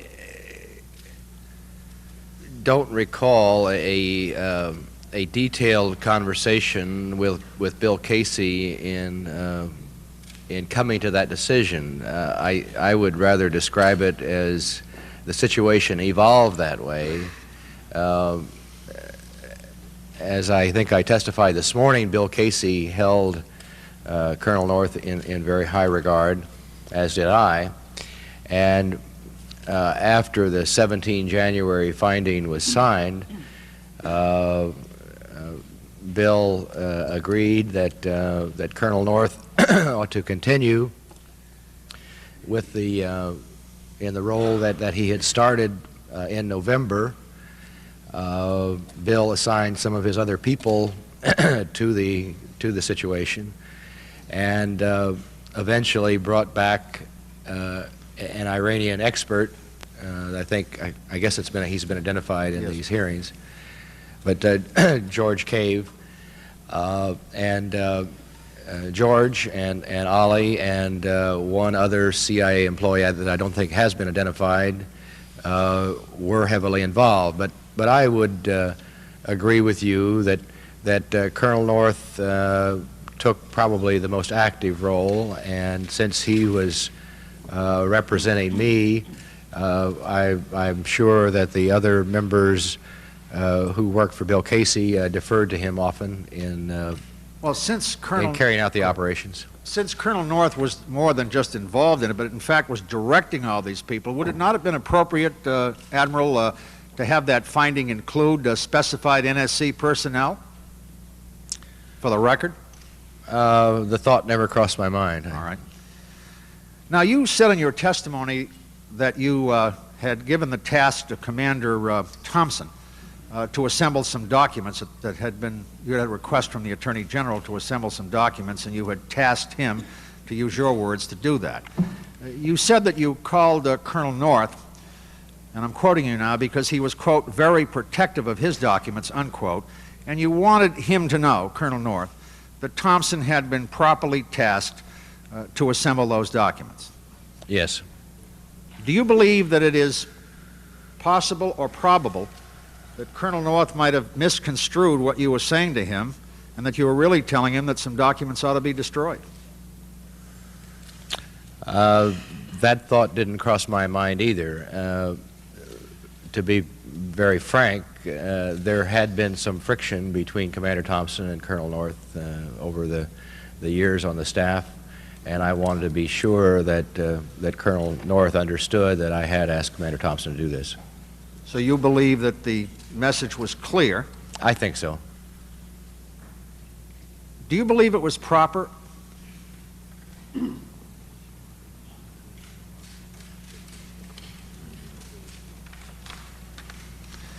Excuse me. Do you believe that it was proper for the destruction of all of these documents to be accomplished, Admiral Poindexter? Senator, I don't have any problem with it. I know there is concern here that I've heard expressed, but these are working documents in the staff offices. Well, to the extent, Admiral, that people wanted written documentary proof of the veracity of your testimony on, let's say, the notification of the President, it certainly would have been helpful if we had some documentation. I'm not talking about classified things that would protect sources. I'm talking about historical documents. Don't you think that's right? I understand that much of the record keeping that goes on in Washington is for such purpose.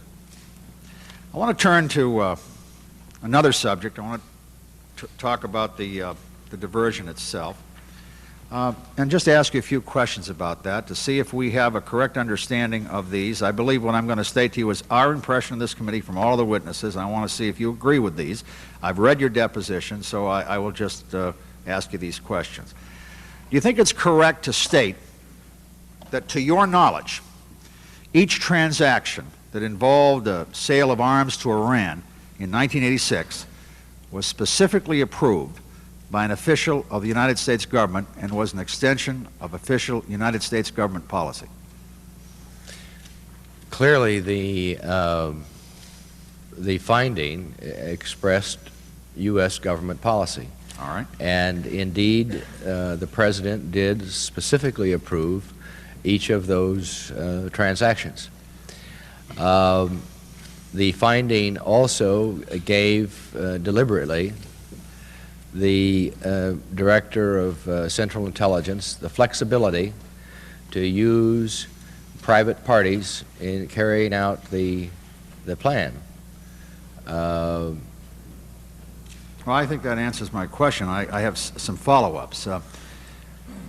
Is it correct within your knowledge that the ultimate purchaser of the weapons, Iran, was designated by the United States government to receive those weapons, and that the intermediaries who handled it for you, General Secord et al., had no discretion at all as to whom they would sell the weapons to?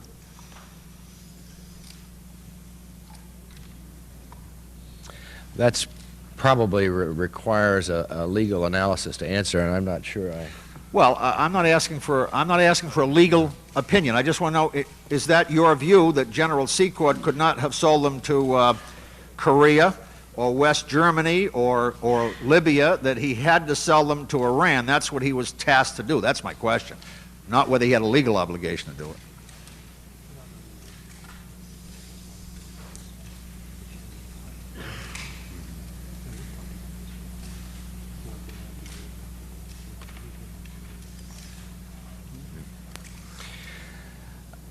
I certainly would have expected General Secord to sell the weapons to Iran.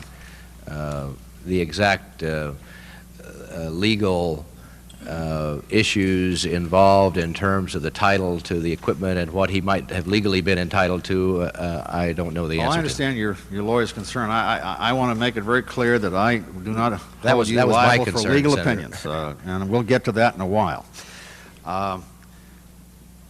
So that if General Secord really in his heart of hearts wanted to sell them to country 6, I think I know country 6, he shouldn't have done that. I mean, you would have been rather shocked if those weapons ended up someplace else. They were supposed to go to Iran.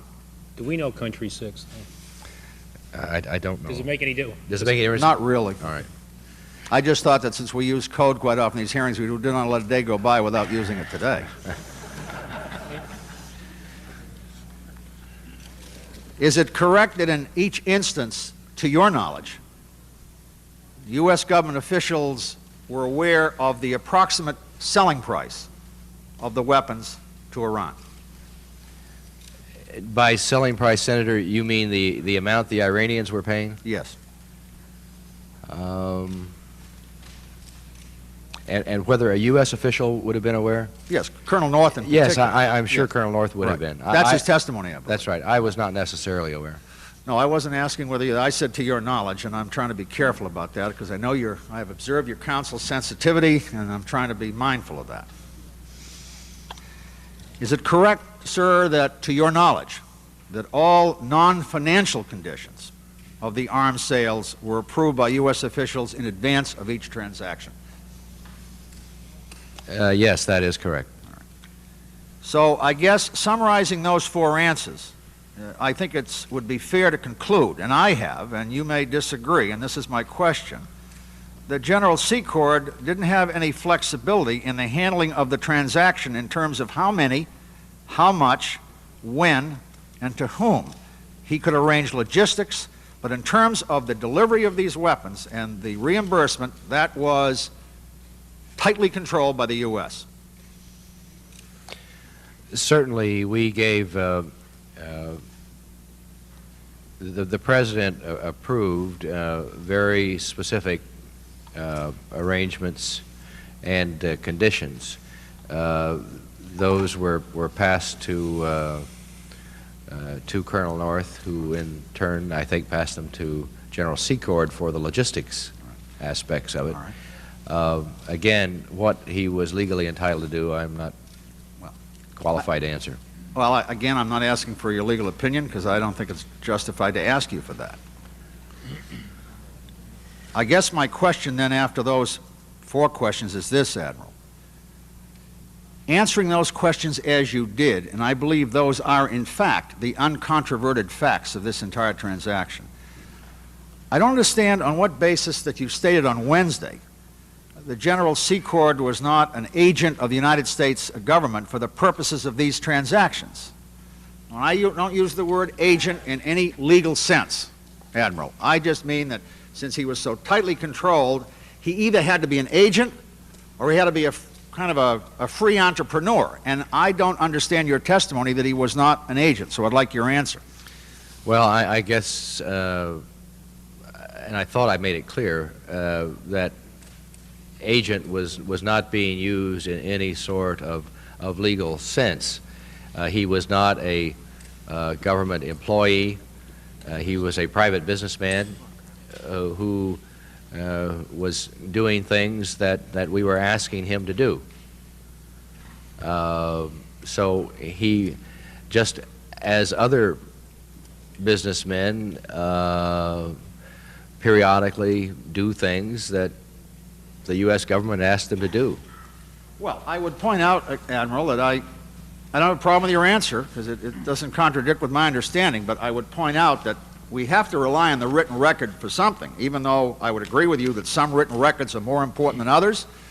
Some contemporaneous writings are probably not as accurate a year later as you would like them to be. That is the record. If you look at Exhibit 25, Exhibit 25 is a prof note from Oliver North, subject blank check. Could I clarify what blank check means? Or is that pertinent to your question? Oh, you're free to answer. Yes, of course. That was simply the subject line of a prof's note that I sent Colonel North back in August of 1985 that allowed him to reply to me directly. Otherwise, staff officers that were sending prof's notes to me, those messages were intercepted by the executive secretary.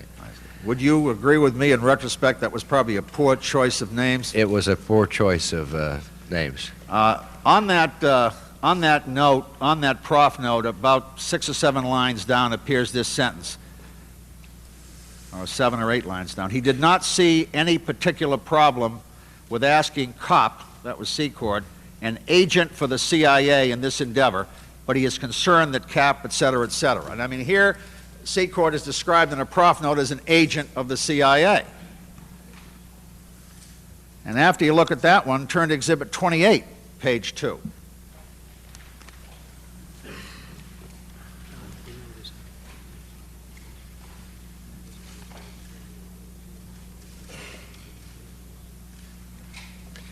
On page 2 28, on page 2 of Exhibit 28, which is a memorandum for the President from you, covert action finding regarding Iran.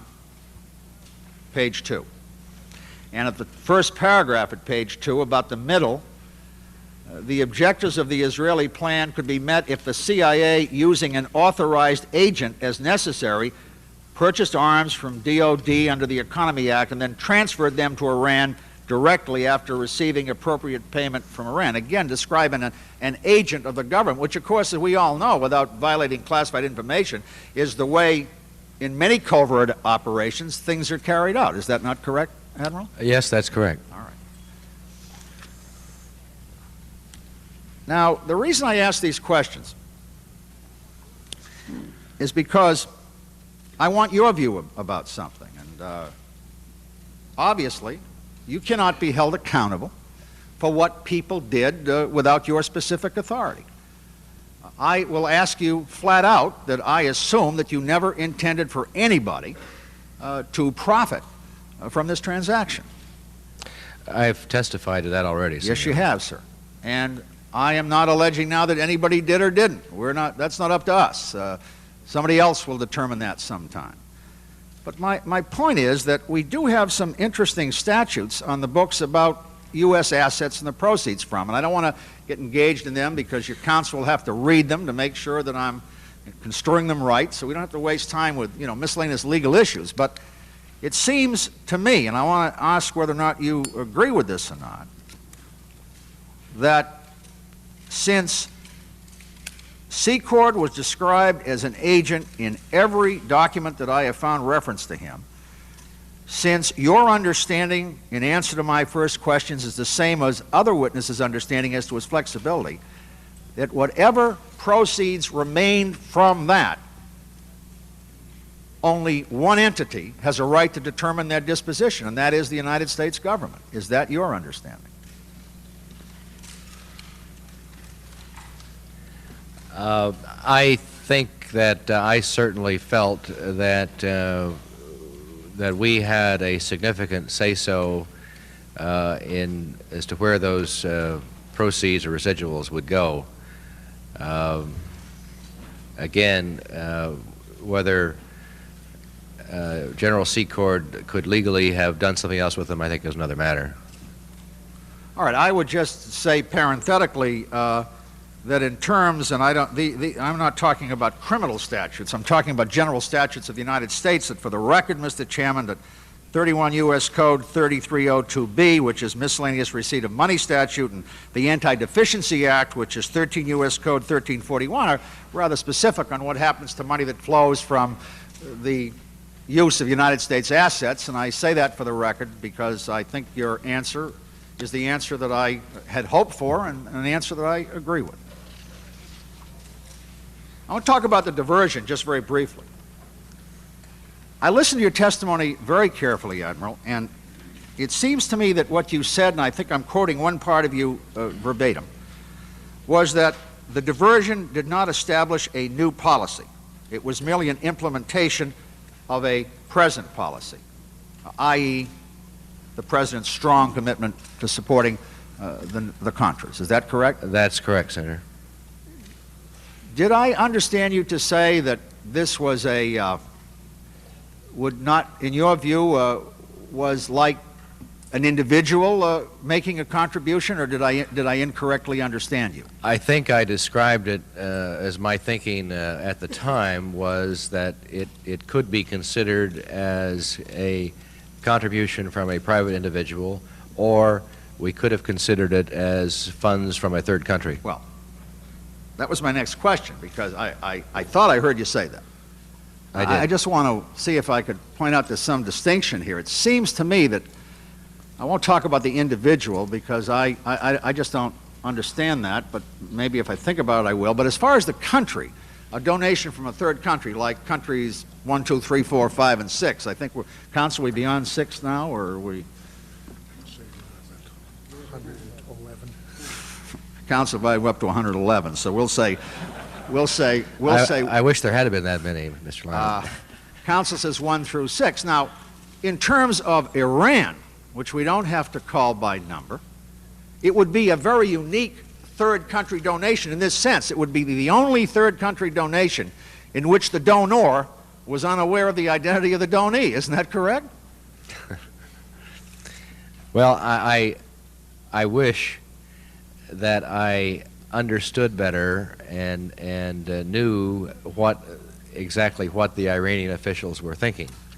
I don't frankly know what they were thinking and, or what they might have suspected. Well, you would One not... of our problems in the whole Iranian project, and one of the reasons that I frankly was personally interested in proceeding with it was the possibility of gaining better intelligence as to what the Iranians were thinking. So I can't, you know, I agree with you that it was an unusual situation. But as to what the Iranians suspected, what they knew, what, as it turns out, what Mr. Ghorbanifar may have told them, I don't know. Well, Admiral Poindexter, you are a very competent man, and you were, I think, a very good national security advisor with a couple of mistakes along the way, but let me say, Admiral, that you are not submitting to this committee your view that the Iranians were anxious to help the Contras. We made the point to them, Senator, that we didn't want them helping the Sandinistas. We understand that. We also made the point to them that we would appreciate their helping more in Afghanistan. They probably were not very interested, though, in helping the Contras. But Ghorbanifar, it well may turn out, was not telling his superiors, whoever they might be, and I'm not sure we'll ever know. I'm not sure either. He certainly wasn't telling them of what he was doing. It just seemed to some of us looking at all that, Admiral, I want to just ask you a question. It may get to the area of hypothetical, but unlike counsel, members of this panel occasionally are allowed to ask hypothetical questions. And I would just observe to you that it at least seems to us, looking at the strong body of evidence we have before us, that there is no way that you can't come to at least a partial conclusion that Ghorbanifar, who is known to be able and shrewd and extraordinary as a bargainer, was throwing out some bait here to see whether the United States would buy it to reach his objective, which might have been to profit him for himself as much as to help the Iranian government. Is that an unfair conclusion?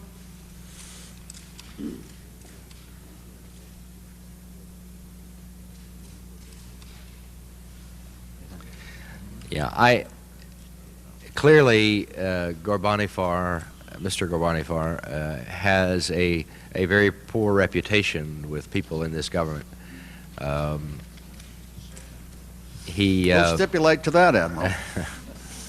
and we knew that, and one of our objectives once we got into this was to bypass him as soon as possible. What he was thinking and what he was doing, I just, it really would be pure speculation on my part.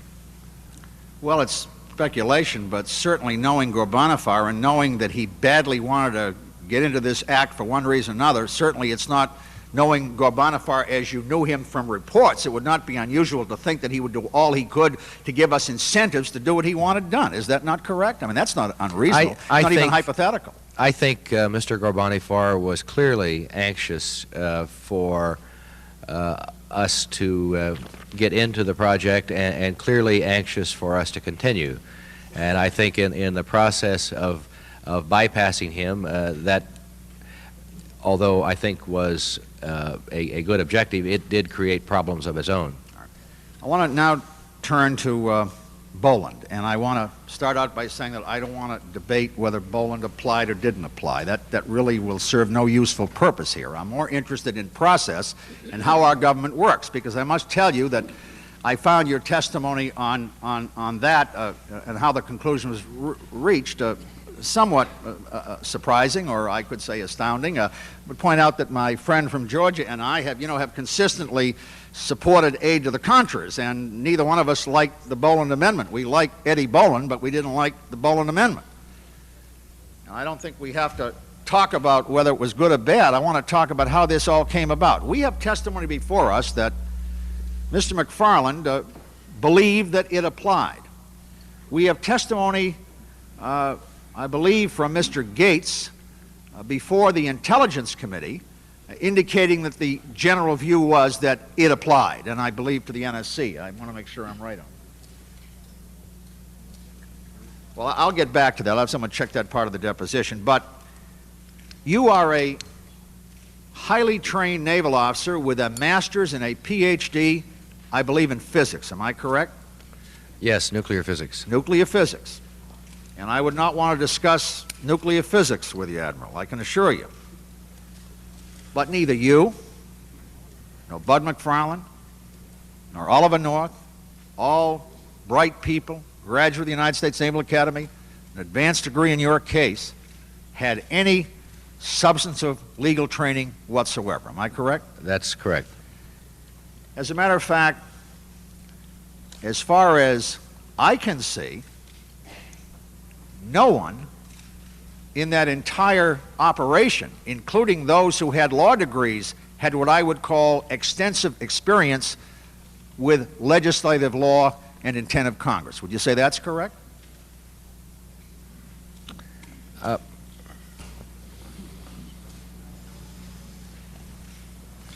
I think Commander Thompson did have significant legislative experience. But he did not render an official opinion, did he? He not in writing or in what I think you're referring to as an official way, but I think his opinion was that the Boland Amendment didn't apply. And don't forget, Senator, my feeling about this was reinforced by the Intelligence Oversight Board. Yes, but Admiral, I must point out that, and I won't go to the page of your deposition, but I will fairly characterize it. I read it within a few moments. You testified that, without going over it word for word, I don't want to do that, that you knew there was an opinion, you knew the existence of it, but you hadn't read it yourself. No, that's correct, but All right. I knew the results of it. If I had read it, I'm not sure that it would have added anything. Well, what I'm getting at, Admiral, is that here you have this highly contentious piece of legislation, fought over for a long time in the Congress. High emotion, means a lot to the President, opposed vigorously by very powerful members of the House and the Senate, who believed that it covered the NSC if it was involved in intelligence activities. I want to understand how you can make a statement that you made here today that you, quote, we were on strong legal grounds on Boland. You are not going to certainly tell the committee that, and if you want to restate it, you can, but you don't think that Mr. Scaroni's opinion or Commander Thompson's oral opinion would be what you would call strong legal grounds, are you?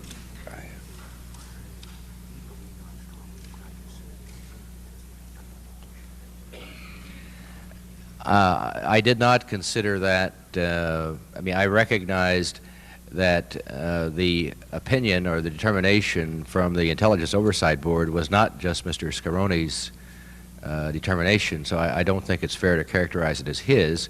It was from the Intelligence Oversight Board, a group of 3 very eminent people with legal training and understanding, and I thought that that was a valuable piece of information to use. It happened, I mean, I had concluded personally sometime before that that I didn't think it applied. You know, the Boland Amendment, in my view, was an anti-appropriation law that affected how the U.S. government could spend appropriated funds. Well, and the policy to support the Contras was very clear, and if we could find another way to do it outside of appropriated funds, I didn't see any problem with it. There was also, I can recall, some discussion on the staff as to if we really wanted to push the issue, whether CIA could do a little more, could do some of the activities. CIA, at least below Bill Casey, were very leery of that and didn't want to get cross-threaded, frankly, with the congressional committees involved, and we never pushed that, but I think maybe we, you know, if we had really pushed the legal issue, we might have been able to open that up a little bit. Well, you know, talking about the Oversight Board, with all due respect, I mean, they have no line authority whatsoever over NSC. Here's my question. I want to ask this. But I think they're good advisors. Well, they may be, but you've been around this town long enough to know how contentious this whole issue was. You certainly knew that if the Congress knew that was your view, there would be an uproar. I knew that there would be an uproar from some members. Well, maybe even some who might agree with your policies. But my question is this: why didn't, certainly you had problem with White House counsel. I don't want to get into that during a deposition. It's not important to get involved in personalities. But you had your own reasons for not going to White House counsel. We'll respect those. But Ed Meese is one that you've had a great amount of respect for. Am I correct? Yes, that's true. And he's been consulted on a number of important measures that you've testified to. When you had problems with things, there's one reference where you and Meese got together and talked about some issues that were proper to talk about. I'm not talking about anything that wasn't. So you had a relationship with Meese. Now, I've got a question I think the people of the country would like to know. Why didn't you, as the National Security Advisor, go to the Attorney General of the United States and say, General Meese, it is the view of the NSC that we're not covered by Boland. I want a secret legal opinion to the President, which he has a right to do, the President's client, telling us that we're right or we're wrong so we can proceed. Why didn't at least we avoid the situation we're in now where we had an opinion of the Attorney General essentially agreeing with your position? He is the highest legal officer in the land. This was the single most important foreign policy initiative in this hemisphere that the President was concerned about, is one that you were immersed in enormously, had put great stakes in. Why not the Attorney General give an opinion? I'd like an answer to that, and that'll be my last question on that subject, because I don't understand it. I don't, the thought never crossed my mind. In carrying out my duties, I simply didn't think about them in terms of going to Ed and asking for a legal opinion from him. You know the Justice Department does that as a matter of course for agencies. If they request the Office of Legal Counsel, they do issue opinions. I guess I'm generally aware of that. I don't think I've ever initiated something like that. I hesitate to ask this question, but I'm going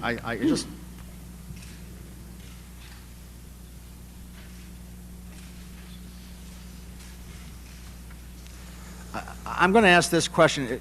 Was there any consideration of the fact that you didn't want to go outside for an opinion because you might get an answer you didn't like?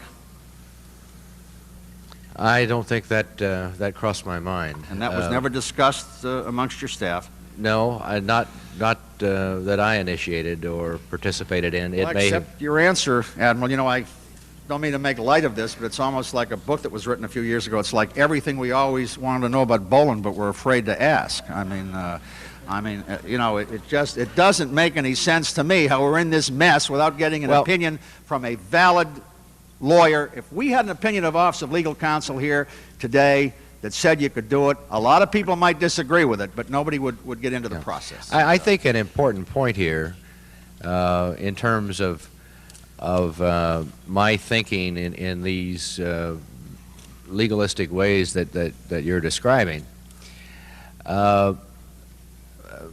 Clearly, my involvement with Central America evolved over a long period of time. When the Boland Amendment first passed in October of, I believe, well, the fall, early winter of 1984, I was the deputy, and Central America was not one of my major responsibilities. I, in general, followed what was happening there. So when I took over in January of 1986, the activity of the staff in support of the Contras was well underway. My instructions to Colonel North was to continue on course.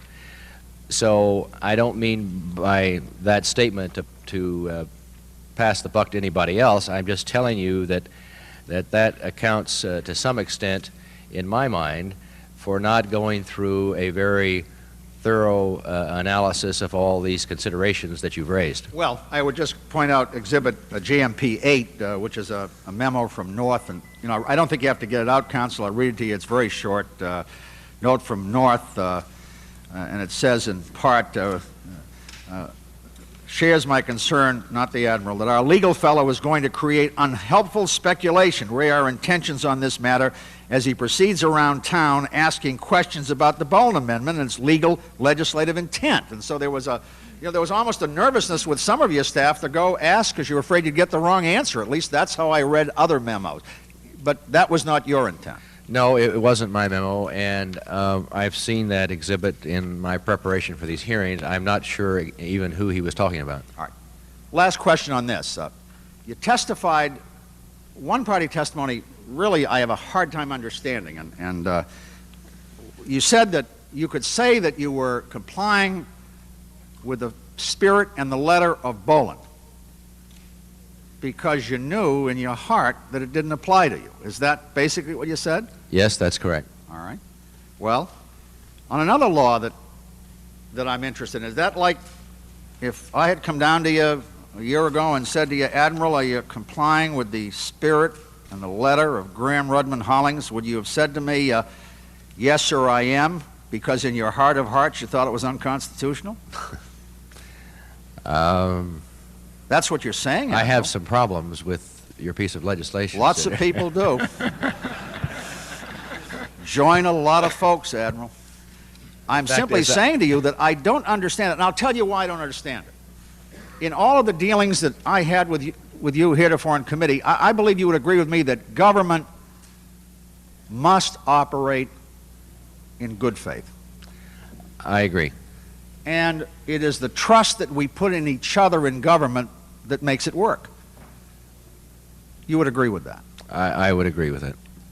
And I would simply ask you if it didn't trouble you a bit, at least, to have to look people in the eye and say to them, I'm complying with the letter and the spirit of your law, because essentially you said to yourself the law doesn't apply. I mean, that really isn't dealing in good faith, is it, Admiral?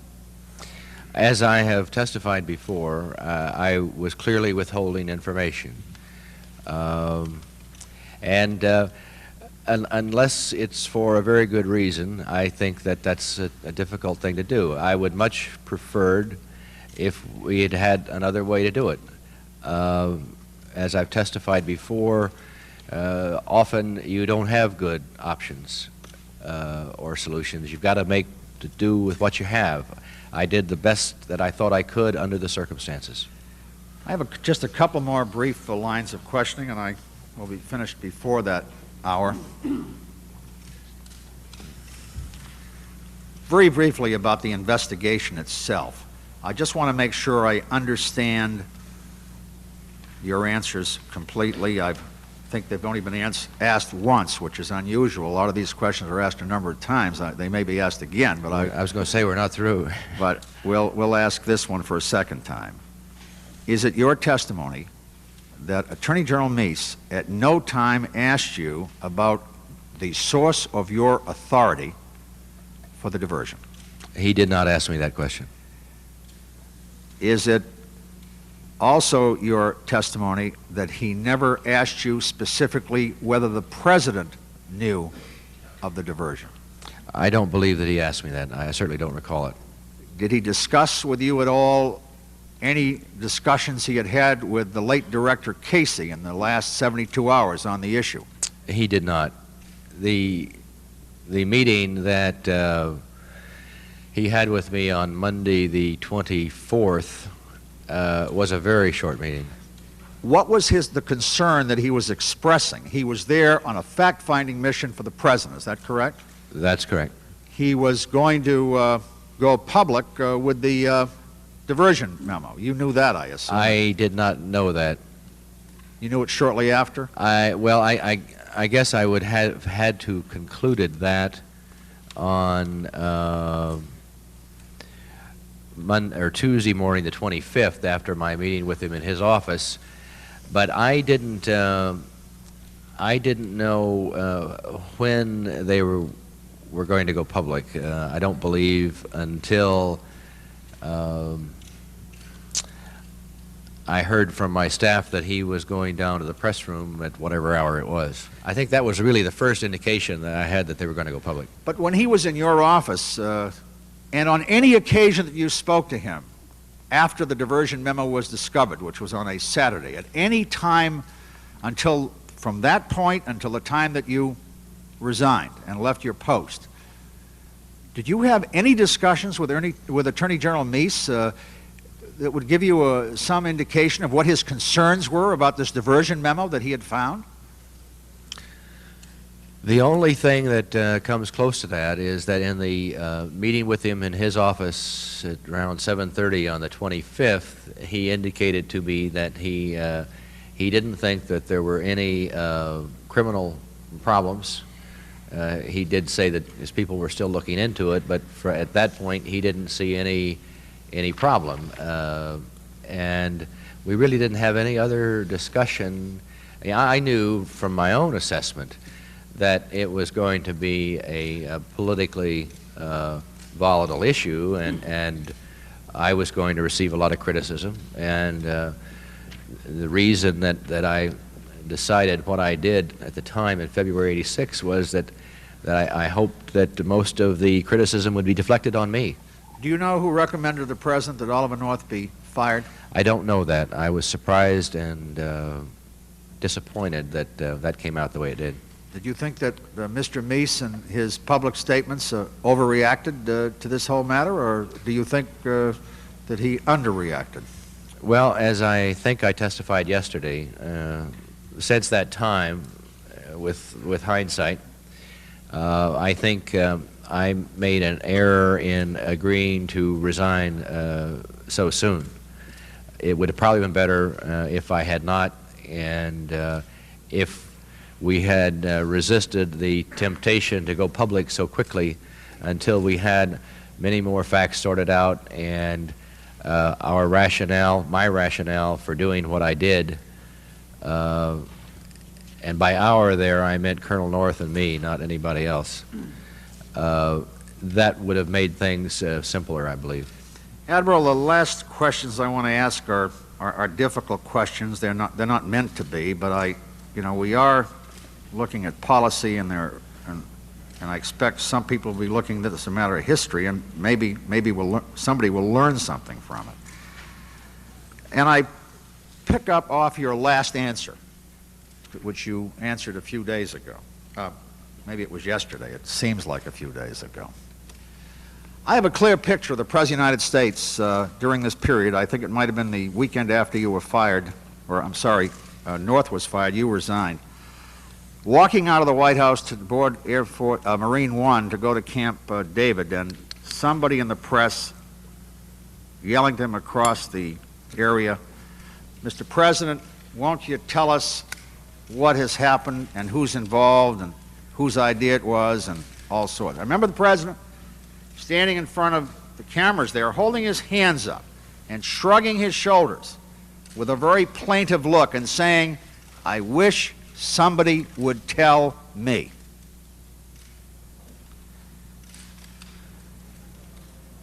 I understand that you had great personal concern at that time, but I don't think anyone has ever doubted your personal courage. What I don't understand is why it took us so long to get to where we got yesterday.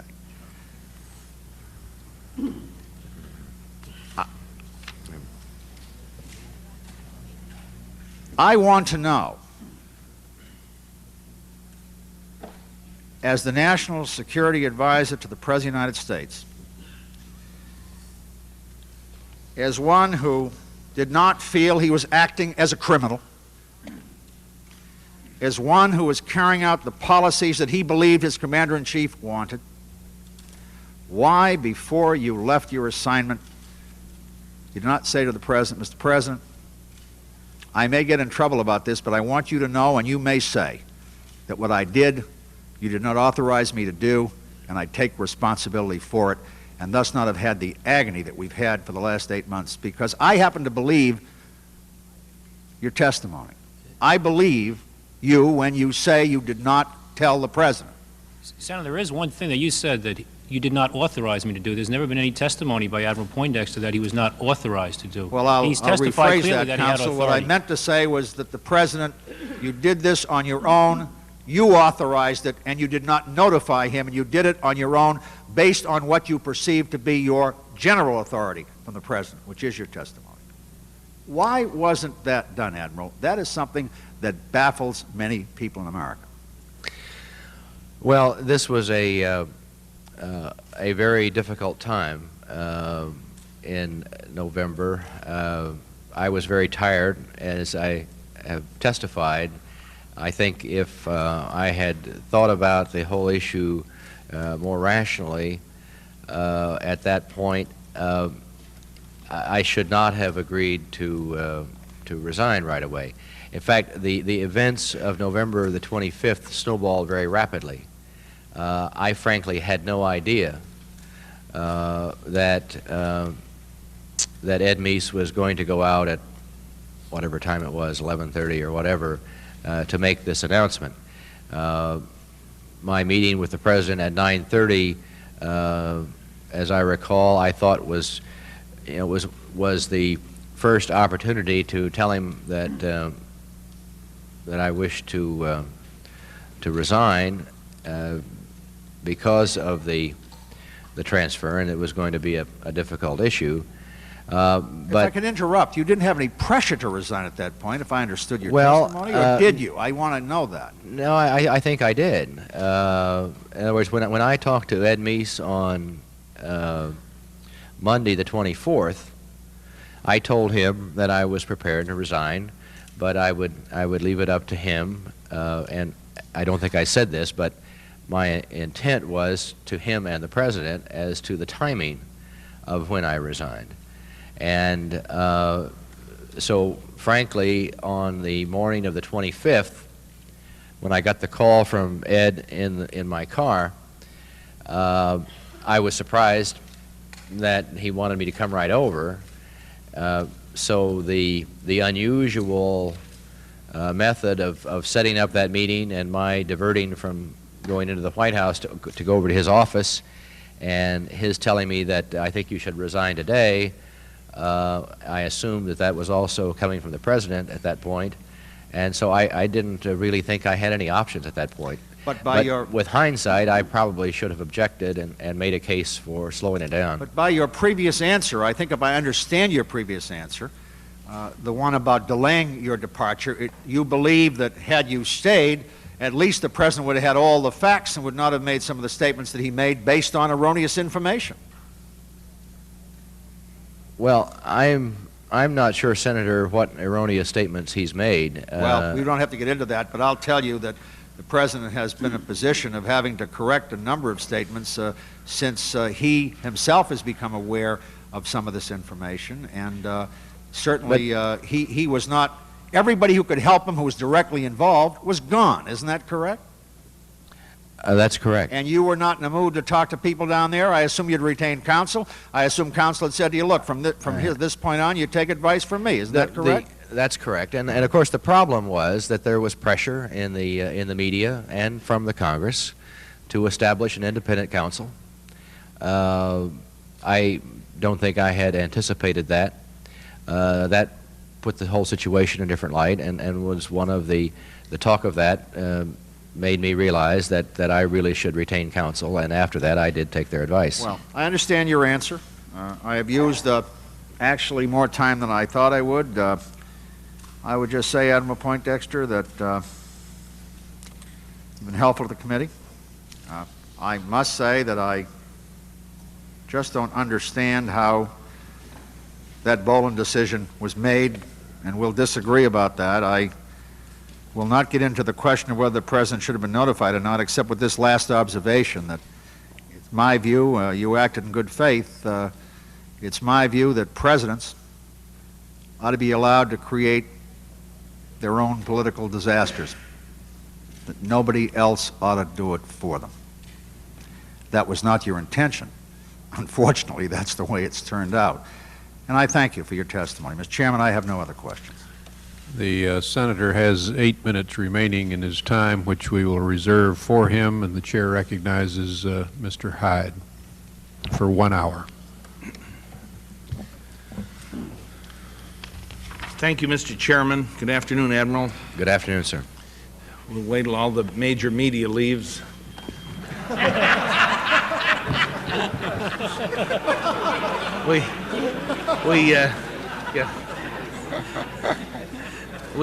We planned it that way. I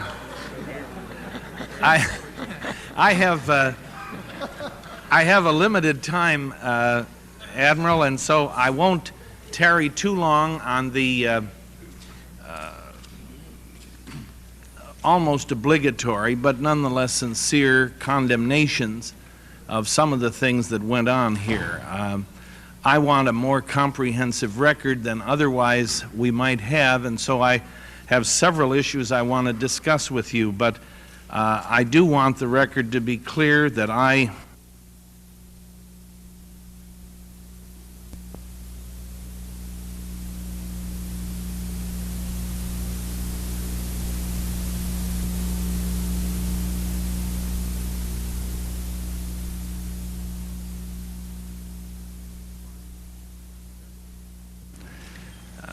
find very difficult to defend the lies and the deception, the letter of compliance that said you complied with the letter in the spirit of the law when you really meant to say it didn't apply. That's almost a negative pregnant, which Mr. Beckler can explain to you.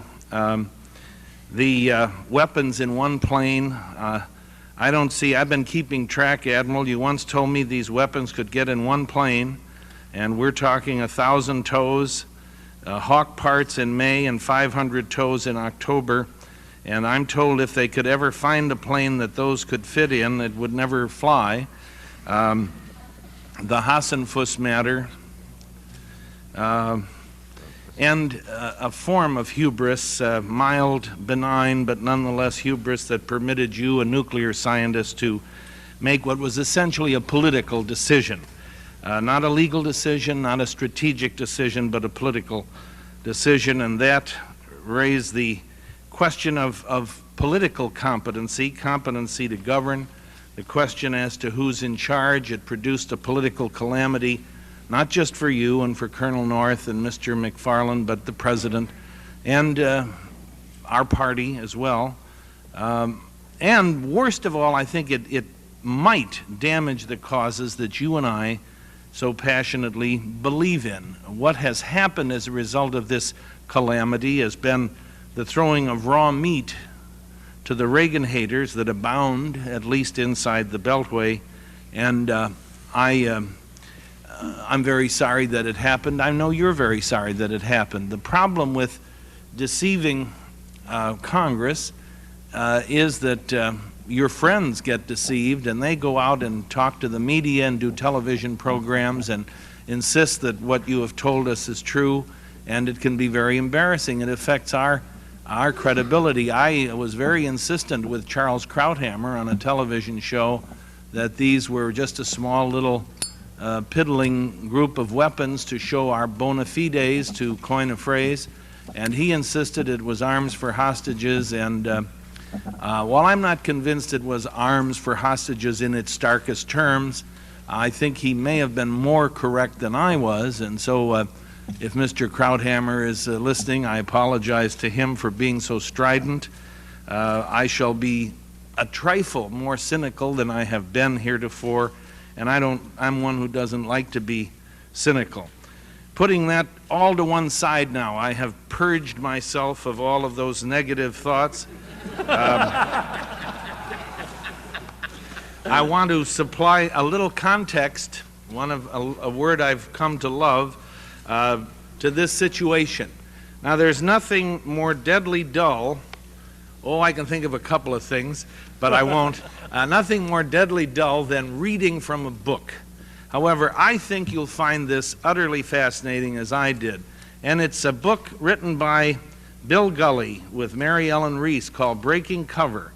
The former director of the White House Military Office reveals the shocking abuse of resources and power that has been the custom in the last 4 administrations. Now, Bill Gully and Mary Ellen Reese were writing about the Johnson administration, the Nixon administration, the Ford administration, and the Carter administration. It was written in 1980. And I'm going to tell you the question I'm going to ask you before I read the book. It's kind of an open book exam. I'm going to ask you if this doesn't seem familiar. A little deja vu. Now let me read this. The White House is a world apart. It's a palace, an ivory tower, an ego trip for its inhabitants. One of the elements that makes that world so special is the feeling of importance that pervades it. Whatever work is being done takes on a heightened significance. There's an urgency about everything. It's heady stuff. This sense of the critical quality of everything that's done in the White House interacts with the nature of those in it. Most are personally ambitious, have a tendency to be impressed with power, and are goal-oriented achievers. So you have a small, special, isolated world revolving around truly awesome power, in which there are ambitious men and women who are convinced of the importance of what they're doing and feel they have a better grasp of significant issues than those removed from the seat of all that power. But that's not all. If it were, the White House could be a think tank, and it's not. On the contrary, the White House is the hub of the executive branch of the government, where decisions of government are implemented. The Hill is the talk about it place. The White House is the do it place. All this doesn't necessarily lead to abuse, it just makes abuse easier. If you are convinced that what you're doing is right, important, and urgent, you may well be impatient with anything that might slow you down or bring you to a halt. The scene is set, the players are in place to take that next step, which will carry them over the line into abuse of power. When getting things done becomes the goal, value judgments about the means become blurred. More and more the standard becomes, will it work? Almost imperceptibly, expedience begins to outrank principle, and when that happens, bending the law becomes breaking it, and secrecy enters the picture. The White House that Gully saw was a palace of pragmatism where dishonesty flourished. It is a pragmatic palace because it's dedicated to the work of getting things done, not to debating the fine points. To be efficient, you have to circumvent the bureaucracy, Gully says. If you don't circumvent the bureaucracy, you're a toothless tiger. Literally, you're a toothless tiger. Because you know if you go to Congress, they're going to talk it to death. Politics is going to get into it. Nothing's ever going to happen. But in the White House, you can get things done. You can make things happen. Richard Nixon posed the crucial question in his memoirs, quote, what is the law and how is it to be applied with respect to the President in fulfilling the duties of his office, close quote. To expand, what is the law and how is it to be applied with respect to those who are trying to fulfill their duties to the President as they and he sees those duties? It's a knotty question which Gully says hardly brushed the consciousness, let alone the conscience, of those in the White House during his 11 years there. Quote, in the White House, quote, he says, quote, you never worry about the law. I never worried about the law, about breaking the law. This never entered my mind, and I doubt it ever entered the minds of people who asked me to do things. Maybe for a little bit after Nixon resigned, but it evaporated almost immediately. My thinking was if the President wants it done, it's right. I never questioned it. It never occurred to me that some sheriff might show up someday with a warrant. Quote, say you're talking to the chief of staff about a project. The first thing you do is immediately try to size up the importance of what he wants. And whatever you're talking about is legal because anything's legal. You never say no. If he didn't want to do it, you wouldn't be there in the first place. He hasn't got you in there to tell him he can't do it or why he can't do it. He wants to know how he can do it. Remember, the guy's not doing it for himself, for Watson or Rumsfeld or Haig. He's doing it for Johnson, Ford, or Nixon. First, you got to think, what are the percentages that we're likely to get caught? Because it's embarrassing if we get caught. In the back of their mind, it's not that they are going to go to jail, it's the image. They're terrified of being seen to be using government money, facilities, any of its assets for their own purposes. And the reason is that they are abusing those assets all the goddamn time, and every administration's just the same. You need to get a thing done, and you don't care how it's done. They would have problems on the Hill trying to get stuff through committees. If it was public knowledge, can't you see some guy of the opposition party standing up on the Senate floor or on Issues and Answers and saying, do you know how much the President's telephone bill is a year? Well, it's $10 million, plus he's got 500 people full-time to make sure his calls go through. So you see, this is why, in order to make the White House work, it's not possible to stay within the law. With the recent quantum jump in aggressive investigative reporting, it has become more difficult to keep things from the press, and by extension from the public, but it can be done just as information is withheld from Congress. Congress has been criticized often bitterly for failing to press for facts about activities at the White House. Part of its constitutional function is to serve as a check on the executive branch of the government. No doubt there are times when congressional investigations could be pushed with more vigor, but in the end, they're no match for the White House's ultimate weapon. Tell the bastards no. When I first got to the military office, Gully says, we had a call from the General Accounting Office. They had an inquiry from Melvin Laird, who was a Republican congressman then, about how much Johnson had spent on renovating an airplane. So GAO called and wanted to see the figures. When we told Johnson what they wanted, he said, tell the bastards no. So we called GAO back and said those figures weren't available, and the thing just died. Here it was, an inquiry from a congressman from the General Accounting Office, and nothing ever happened. When I saw that, I decided right then I wasn't ever going to let anyone see anything except what I wanted them to see. I just thought that might provide a little context for what we're going to talk about. Now, I apologize to you for doing so, but I'm informed that a Senate vote is underway, and that's the reason the senators have left. I thought they were all media people.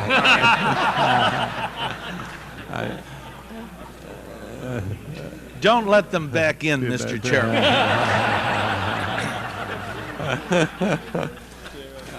You may proceed. Thank you. Unfortunately, Admiral, we in the House don't have the resources the Senate has, so we have a little map. If I could get a map of one of the most strategic parts of the world, half as big as we can get Boland Amendments blown up to, it would be marvelous. Would one of you stand up there? I just want you to indicate, Admiral, why Iran is geostrategically important. Tell us what countries surround it and what is its crucial importance. The crucial importance, I would say, is based on two factors. One is the immense oil supply that exists under the ground in that area of the world. Although today the United States does not receive that much oil out of the Persian Gulf area, it does go into other parts of the world. And clearly, if that oil supply is endangered, it has an eventual impact on the United States. I have heard, Admiral, it's potentially the second largest oil producer after Saudi Arabia. Is that yes, true? Potentially, I believe that is correct. Now, the countries that surround it, where's the Soviet Union? Can you point to it? The Soviet Union is just to the north, and to the northeast, you've got Afghanistan, and then Pakistan.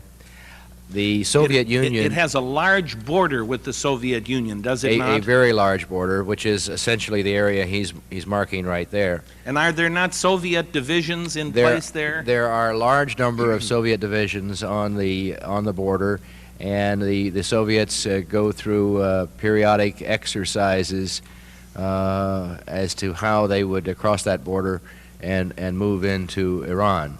The Soviets historically have wanted to have a warm water port in the Indian Ocean. Strategically, that is very important to them. Control of that oil in the Middle East that comes out of Saudi Arabia, Iraq, Kuwait,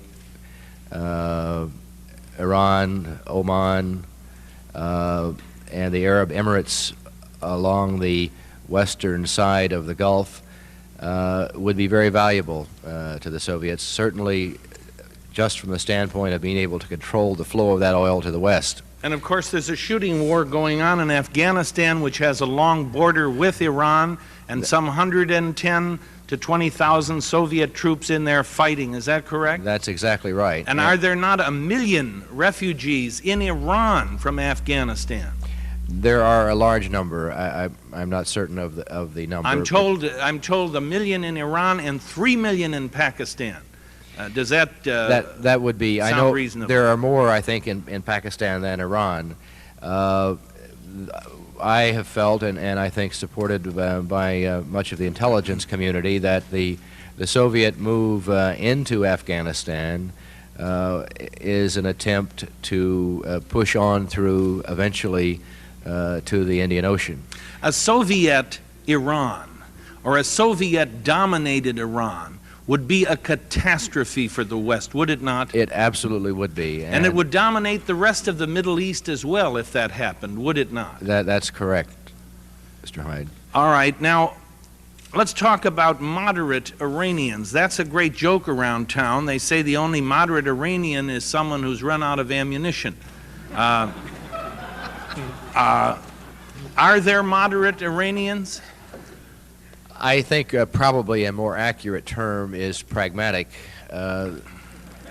Iranians. There are Iranians that believe that the course of the government in Iran over the past few years cannot be in Iran's long-term interest, that eventually they need to come back to the West in terms of establishing a more constructive relationship. This war seems endless with Iraq, and 14-year-old children are getting killed at the front, and the economy is in difficulty, and it seems endless. And it seems to me, as I'm sure to you, Admiral, insane that there aren't some elements within Iran who understand they're being led off the edge of a cliff by the present government. Is that true? Absolutely. One of the very interesting observations from Bud McFarland when he came back from Tehran was the situation in the city. Building construction has essentially ceased. Metal buildings and facilities are rusting away. Cranes are standing there stationary. The condition of the streets is there's no maintenance being done. Now the economy is in an absolute disaster. The Ayatollah Khomeini is 86 years old. Is that not true? At least 86. At least. And he is ill, I'm told. Do we know that? He has been physically weak for some period of time. And there is a struggle, more or less visible, for succession going on as we speak. Is that not true? Yes, there is very significant maneuvering between the various groups. Now, for the United States to turn away from that situation and not try to influence events would be to hand it over to the Soviet Union, which has the advantage of geographical immediacy and many troops mobilized on the border. The consequences of Khomeini dying and a struggle for power and that being influenced by the Soviet Union have immense consequences for the West. Is that not true? That is absolutely true, and one of the reasons that we started pushing on the Iranian situation in June of 1985 with the draft NSDD that we prepared, and I believe it's an exhibit, was to get people in the U.S. government focused on the issue, because we did not want to repeat the situation of the 1970s of having a dramatic change come about in Iran over which we had little influence and about which we knew very little. Now, a president can sit in the Oval Office and coast, especially in the latter years of his administration, don't do anything risky, and be controlled by events and hand it on to his successor, or he can attempt to control events himself. And this president attempted to control events himself, did he not? That's exactly right, Mr. Hyde. Now let's talk about hostages. Did you ever meet with the families of the hostages? I did. I did too. It is an agonizing experience, is it not? It is.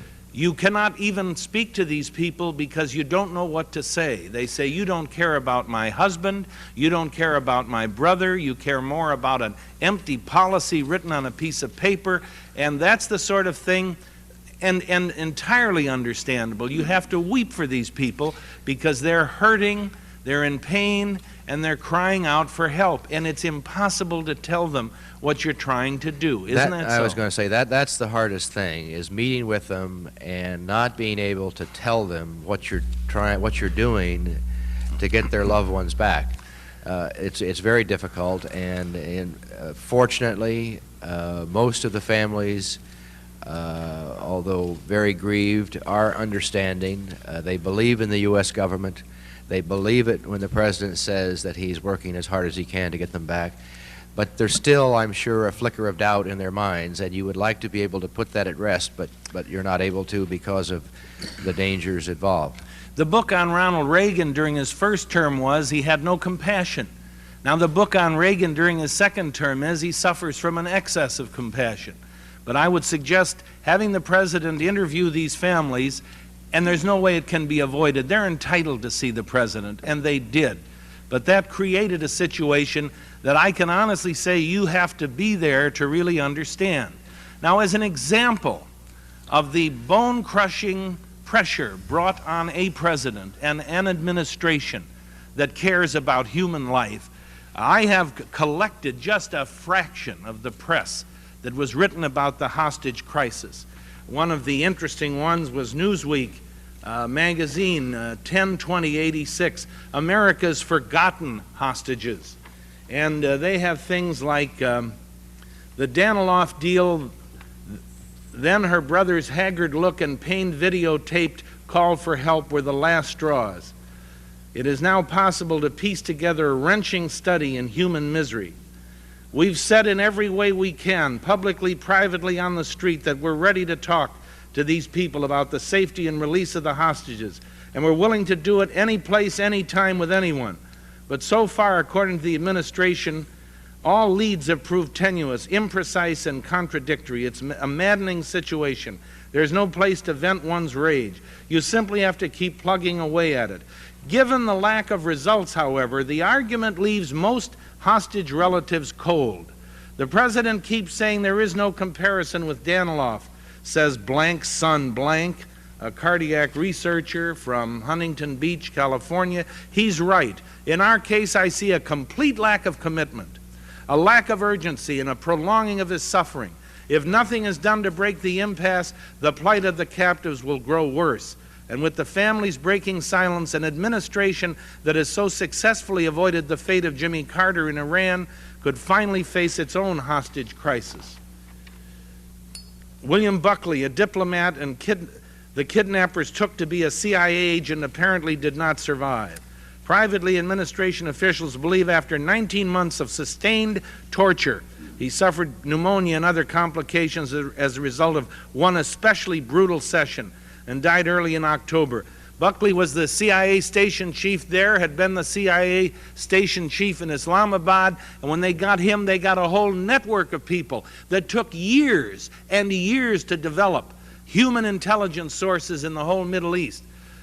That called for some urgency, it would seem to me, to try and save him and save numberless lives throughout the Middle East. Peter Kilburn, a librarian at American University in Beirut, a gentleman in frail health. He used to write long, loving letters about God and life to his favorite niece, Patty Little of Watsonville. Kilburn was held for ransom by a group of kidnappers for profit Lebanese, who U.S. officials told the family had been demanding millions of dollars for his release. Intelligence sources learned shortly after Gaddafi offered $1 million if the hostages in Beirut were turned over to him. Kilburn's kidnappers sold him to a pro-Libyan Abu Nidal faction, which promptly executed him, calling it a reprisal for the Libyan raid. The same group also tried to buy Anderson and the other hostages for the same purpose, but they were not sold. Afterwards, Blank wrote a bitter letter to President Reagan. It is terribly sad to think he was worth more dead to them than alive to his own country, she said. She accused the administration of failing to help her family find a way to negotiate. Skipping all of this because it's heartbreaking, I can assure you, Poindexter concluded, this is a letter you wrote, which would, really should be read, and I'll put it in the record. But you ended up, I can assure you, Poindexter concluded, that President Reagan will never forget the hostages remaining in Lebanon. It was a real good letter, so-and-so said last week, but I'm not that stupid. Now critical of the administration's lack of action on behalf of the other hostages, Levin says, I think it was the dirtiest, meanest thing Reagan ever did. And on and on and on. Vice President Bush was called a terrorist by one of the family, and he said, how can you say that to a Christian man? And this person said, prove you're a Christian. So that's the sort of pressure the White House was under. And Congress played its role. One of the presidential candidates for the Democrats put things in the record, articles from USA Today that were, if President Reagan was chained to a wall in a small windowless room, he would call for negotiations. If the captors became the captives, they would pray for immediate release. If any of us were seized and held hostage, we would all beg not to be forgotten. These men deserve nothing more than what any of us would expect to be done on our behalf. Another one by the same presidential candidate. They have experienced shock, anger, frustration, and lack of confidence in elected and appointed officials. Another one from a congressman from North Dakota. Well, another one, a congressman from California. The president gets angry at the suggestion that he has not done enough to bring the hostages home. Yet after 2.5 years, he admits he has not even succeeded in contacting the captors. A senator from a Midwest state, a congressman from a Midwest state, Christian Science Monitor. There isn't even a specific person in charge of the hostages. I'm told there are 200 people working on counterterrorism, but no one can tell me the person who's responsible for the hostages, etc., etc., etc. I just think it's helpful to the record to know the pressure that you people were under, and I have so many more that I won't burden the record with. If I might, Congressman Hyde, a couple of points. Sure. One, I think it's interesting that since the Iranian project became public, you've seen very little in the press about the hostages. We still have many over there. The second point is that we felt from the beginning in managing the hostage situation that we wanted to maintain a low-profile public approach, because after all, one of the reasons that hostages are taken is to put pressure on the U.S. government, and we did not want to publicly acknowledge our concern as much as people might have appreciated. And in other words, we wanted to downplay it from the public point of view, while secretly we were working very hard. Admiral, let's talk about the quality of intelligence available to you. And a fascinating book that I hope everyone interested in Iran will read by a man named Gary Sick, All Fall Down, America's Tragic Encounter with Iran. Mr. Sick was with the Carter White House and was involved intimately with the hostage crisis that President Carter was involved in. And may I say that the criticism of President Carter was unwarranted that he received in the campaign. Anyone who reads this book and understands what hell he and his people went through trying to get those people out ought to understand what hell Ronald Reagan has gone through. And I hope we never have another hostage crisis of that magnitude, but I hope Americans would not be as critical as we seem to have a penchant for being. That's parenthetical. But one of the parts in this book talks about the intelligence failure.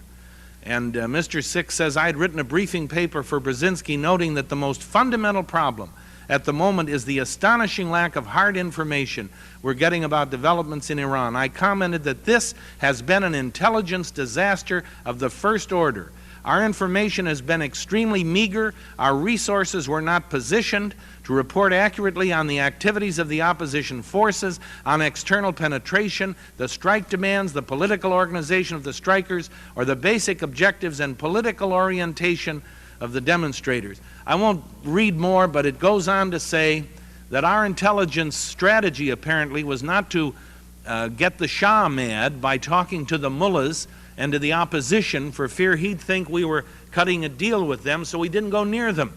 We just kept talking to the Shah, and therefore we knew nothing about the revolution, nothing very useful, and we got caught there flying blind. And so my question to you is whether we've improved. Is the quality of our intelligence any better when you were formulating policy? I suspect not, and I'll tell you why. I'd rather answer it than you for a couple of reasons. I think human intelligence is what we need over there, not satellites and signals intelligence. I think you need people who penetrate organizations over there, and that's the toughest thing to get.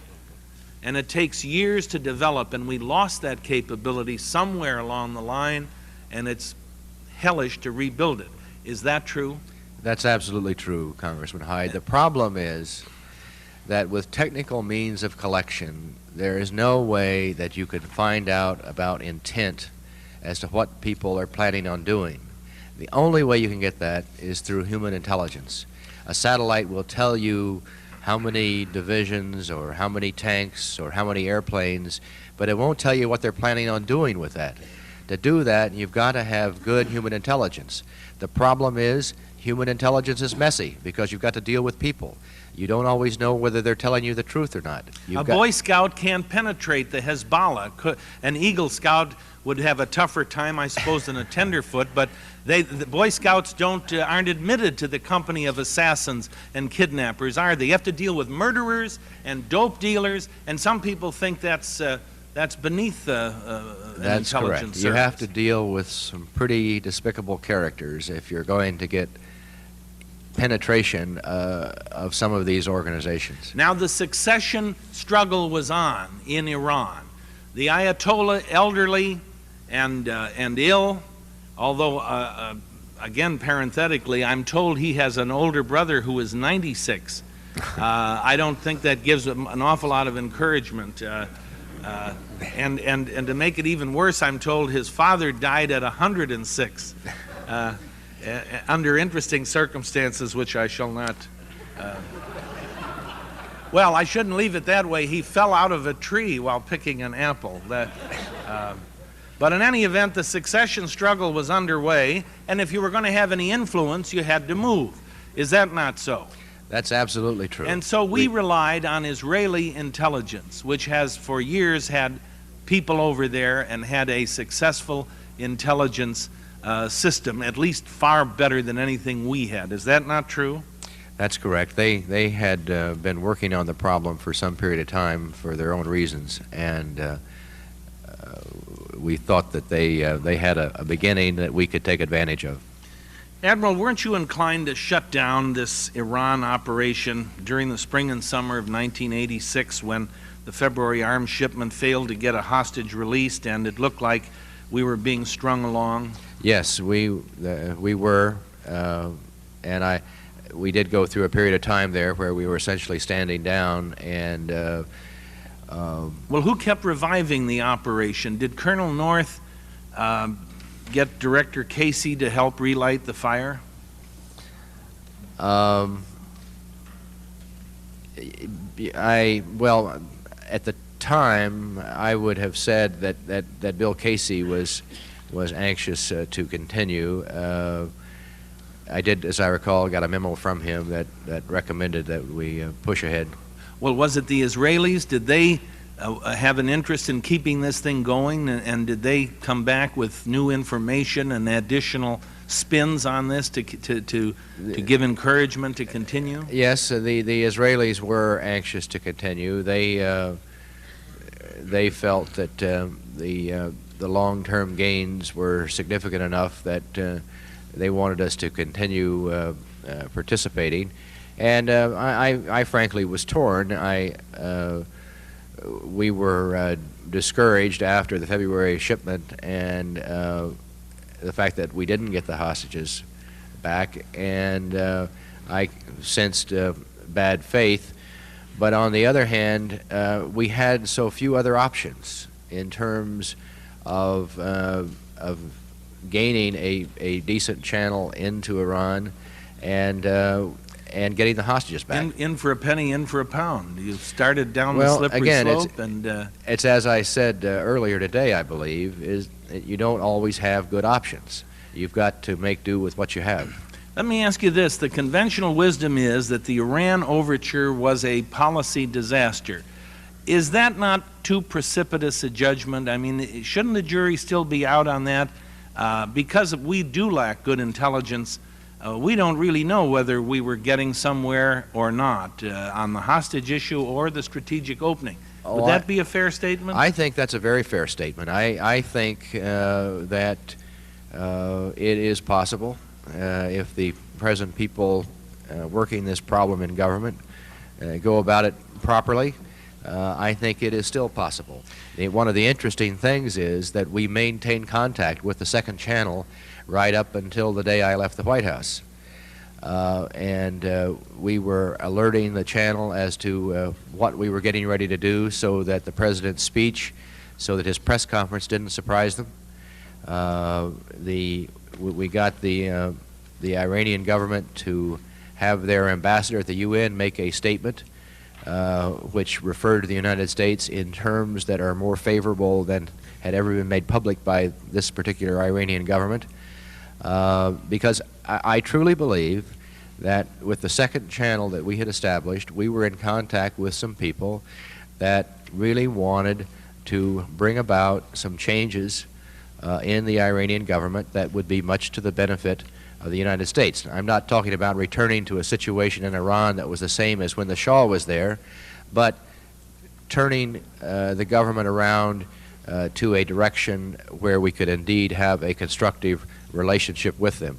And I think it is still possible that that may come about. It's a little disheartening, isn't it, Admiral, that since November, when the succession struggle is being waged in full force and we need the access and influence most, we seem to have lost it, and that's... and I think, you know, there's another problem here. I think it's a misconception, and there are probably people on this committee that will disagree with this point. But I do not agree that we cause great damage to the foreign policy of the United States in that area of the world. I personally spoke to two very senior representatives of governments in that area of the world, and once I explained what we were doing, why we were doing it, there was no big problem. I think you would think those countries would have a great interest in a more moderate Iran rather than a revolutionary Muslim fundamentalist expansive state. And I also, you know, at this point, I want to take a bit of a shot at the State Department, because one of the problems after this became public was that we got a lot of carping and criticism from officials in the State Department, primarily, in my view, because they didn't understand what we were trying to do. They were overreacting to press reports because they weren't aware of what was happening, and I think that that contributed, very frankly, to what I consider to be overreaction to the whole affair. Now, Admiral, moving to the Lying, Leaks, and Paranoia Department, let me talk briefly about lying, because we have all been sermonized about how terrible lying is, and that's a given, and I certainly accept that. But the end doesn't justify the means. It just seems to me that's too simplistic when you have to deal with some very difficult, complex moral situations. Now, a lady from Florida sent me a clipping about her dad, and I just got it this morning. Her father was Walter Razamas, who in 1945, a 31-year-old lieutenant colonel, his job was to change the immigration papers on rocket scientists in Germany who worked for the Nazi government, so they'd come to our country and the Soviets wouldn't get them. They could not be admitted to our country had their position with the Nazi government been told truthfully. So his job, it was called Operation Paperclip, was to change the records so that we kept these scientists from going to the Soviet Union, and by reasonable estimates getting a 20-year jump on us in space science. Now, one can say you cannot tell a lie, you should not tell a lie. That was George Washington's, one of the things he's gone down in history for. But I personally am glad we got those scientists, and the Soviets didn't. There may be a lot of lives saved. Now, leaks. I have a book of leaks. I'm a leak collector, and I have a book that I'm going to keep it here for members to look at.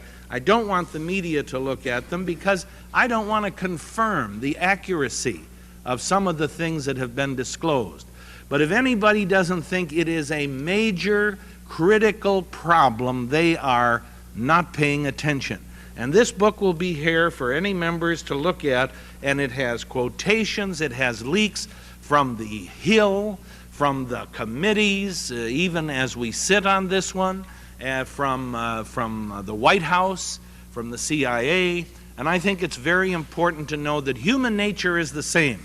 People have a secret, it burns a hole in their mouth or their mind. They've got to tell people about it. And because you're an elected official, human nature remains the same. And a little bicentennial note, going back to the 1776, the Committee of Secret Correspondence. As we all know, under the Articles of Confederation, there was no central executive branch of government, so special committees dealt with the business of government. And on the Committee of Secret Correspondence, Ben Franklin, Robert Morris, Benjamin Harrison, John Dickinson, and John Jay. Now let me read to you from October 1st, 1776. Mr. Thomas Story mentioned that the French court could not think of entering into a war with England, but they would assist America by sending from Holland this fall 200,000 pounds sterling worth of arms and ammunition to St. Eustatius, Martinique, or Cape Francois. Well, Philadelphia, October 1st, 1776, the above intelligence was communicated to the subscribers, being the only two members of the Committee of Secret Correspondence now in this city. And on our considering the nature and importance of it, we agree in opinion that it is our indispensable duty to keep it a secret even from Congress for the following reasons. Should it get to the ears of our enemies at New York, they would undoubtedly take measures to intercept the supplies and deprive us not only of those succors, but others expected by the same route. As the Court of France has taken measures to negotiate this loan in the most cautious and most secret manner, should we divulge it immediately, we may not only lose the present benefit, but also render the court cautious of any further connection with such unguarded people, and prevent their granting other loans of assistance that we stand in need of. We find by fatal experience that Congress consists of too many members to keep secrets. That's Ben Franklin, a wise old man.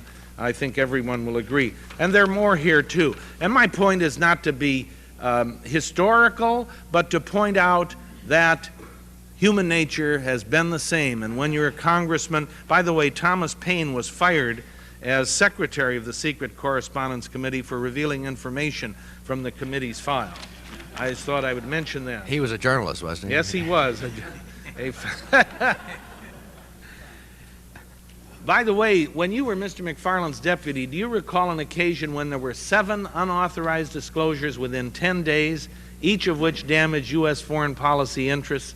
Didn't this precipitate a renewed but futile attempt to identify and punish the leakers? We had I vaguely remember that period of time, but we had a continuous battle in order to try to identify where the leaks were coming from. We have access to someone who made a chart diagramming the 7 leaks in 10 days.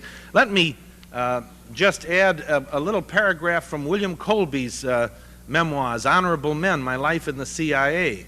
And he's speaking of his experience about leaks. He says, sadly, the experience demonstrates that secrets, if they are to remain secret, cannot be given to more than a few congressmen. Every new project subjected to this procedure during 1975 leaked, and the covert part of CIA's covert action seemed almost gone. Now, who leaks the most? I don't know. Anybody who's got an interest in currying favor with the media, or who wants to torpedo a policy that they don't like. There are all sorts of reasons why people leak. If the soldier lives by the sword, the congressman lives by the typewriter, or I guess the word processor. And We like to be popular with the media, and if we have a little inside story, it can be not too difficult to worm it out of us.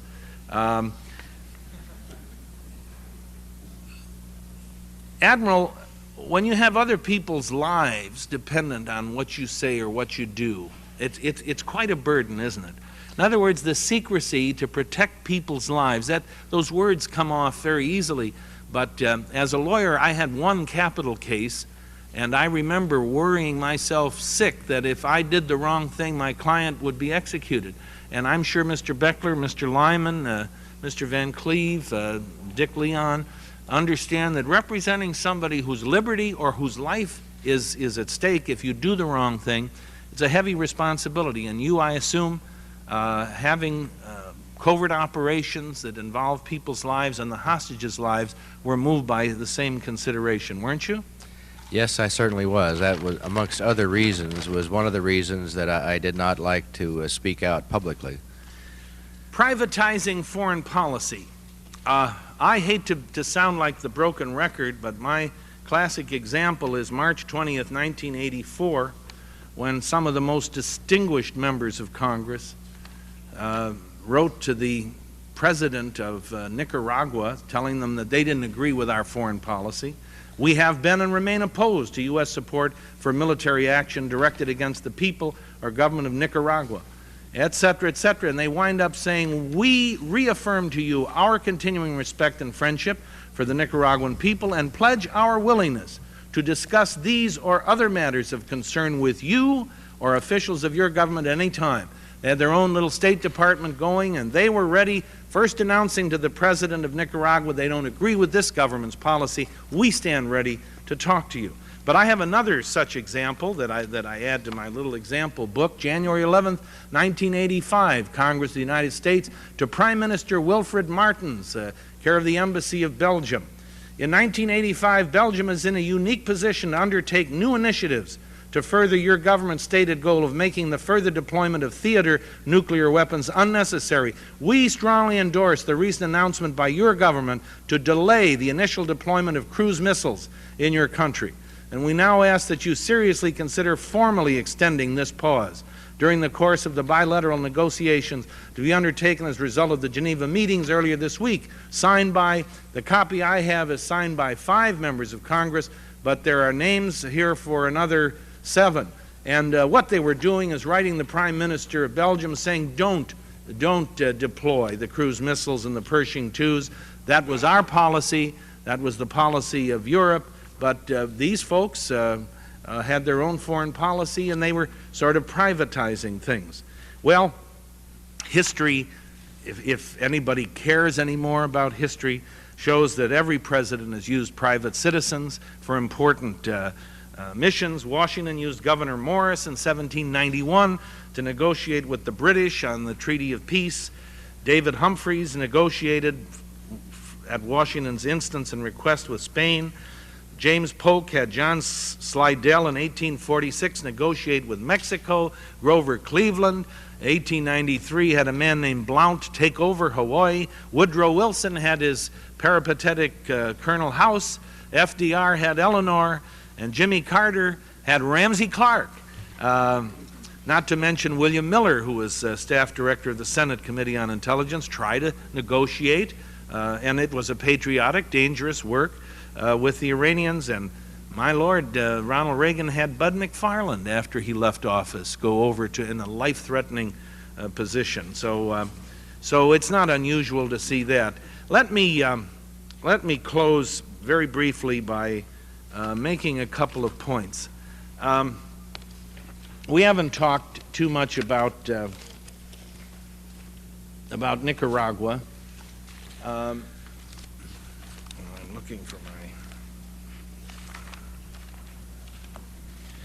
But it just seems to me, Admiral, that if we cut the support for the Contras, they'll become refugees. They'll disperse. Those that aren't in prison or killed will become refugees, and we'll never get them back again. We'll never get them back again. Is that your belief? History would confirm that, I think. And then when that happens, the communist revolution that the Borges and the Ortegas talk about, the revolution without frontiers, will get consolidated. They won't have to look over their shoulders, and they can start working on what they've been telling us, subverting El Salvador, Honduras, Costa Rica. And I often wonder who's going to protect the Panama Canal 10 years from now. The Postal Service, I suppose, of San Jose, Costa Rica, because they don't have an army, do they? No, they don't. They have a civilian militia. And if that happens, we're going to have to send our troops down there, aren't we? That's been the point I've been trying to make. I understand, and if we keep these indigenous people of Nicaragua who love the mountains and their land and are willing to fight for it, as people were in Hungary and got crushed, as people were in Czechoslovakia and got crushed, because that was over there. But this is over here, isn't it? This is in our backyard. It really is, and I've always had trouble understanding why we are not delighted to help when they're willing to fight for themselves. Well, let me read, and this will be my penultimate comment. Let me read to you from a speech that was delivered June 9th of this year at the Foreign Policy Association by the former governor of Virginia, a Democrat. Much of the blame for our erratic course rests with the Reagan administration, whose shifting rationales for Contra aid and extra-legal misadventures has done much to discredit its policy. I agree with that. Still, I hope Congress will recognize that it too has a responsibility to the Nicaraguan resistance. Turning aid on one year and off the next, and these are classic lines, is tantamount to playing with their lives. If Congress is unwilling to make a clear and continuing commitment to aid for the Contras, it should terminate the program and be prepared to accept the consequences. My view is that Congress should approve a multi-year package of aid, for without constant pressure, the Sandinistas will have little incentive to relax their repressive grip on Nicaraguan society or to reach a negotiated settlement with their neighbors. In short, the resistance must win political as well as military victories, but it's unlikely to do either if it must face alone and unaided a Sandinista army of 70,000 men trained by Cuba and supplied by the Soviets and equipped with advanced weaponry like the Soviet Hind helicopter gunship. Only with consistent U.S. backing can the Contras even the military odds sufficiently to win growing support among the Nicaraguan people. We can't expect them to rally behind a doomed cause. Do you accept that? Yes, I do.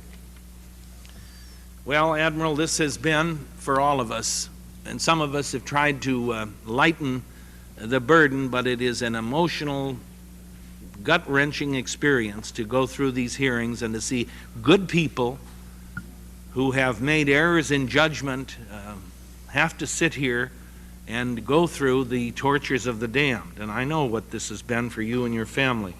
But you were confronted with dangerous and difficult choices that none of us hopefully will ever have to be confronted with. And as you get the back of our hand for your sacrifices and your services, I hope you understand in your heart that there are a lot of Americans who appreciate the sacrifices you have made, because when it all adds up, the good and the bad and the ugly and the indifferent and the hostile and the vindictive and the hypocritical, never forget the hypocritical, you have helped keep freedom alive in Central America. You've given freedom a fighting chance, and that is not a small achievement. Thank you, Admiral. I think the American people, if I may respond, many of them understand that, as demonstrated by the telegrams I've received since my appearance up here has started, and for that I'd like to thank them. Thank you, Admiral. I'm told I have a few minutes left. May I reserve my time for Monday following my friend Mr. Foley or anybody else? You certainly may, Mr. Thank Hyde. you. We have 7 minutes remaining for you.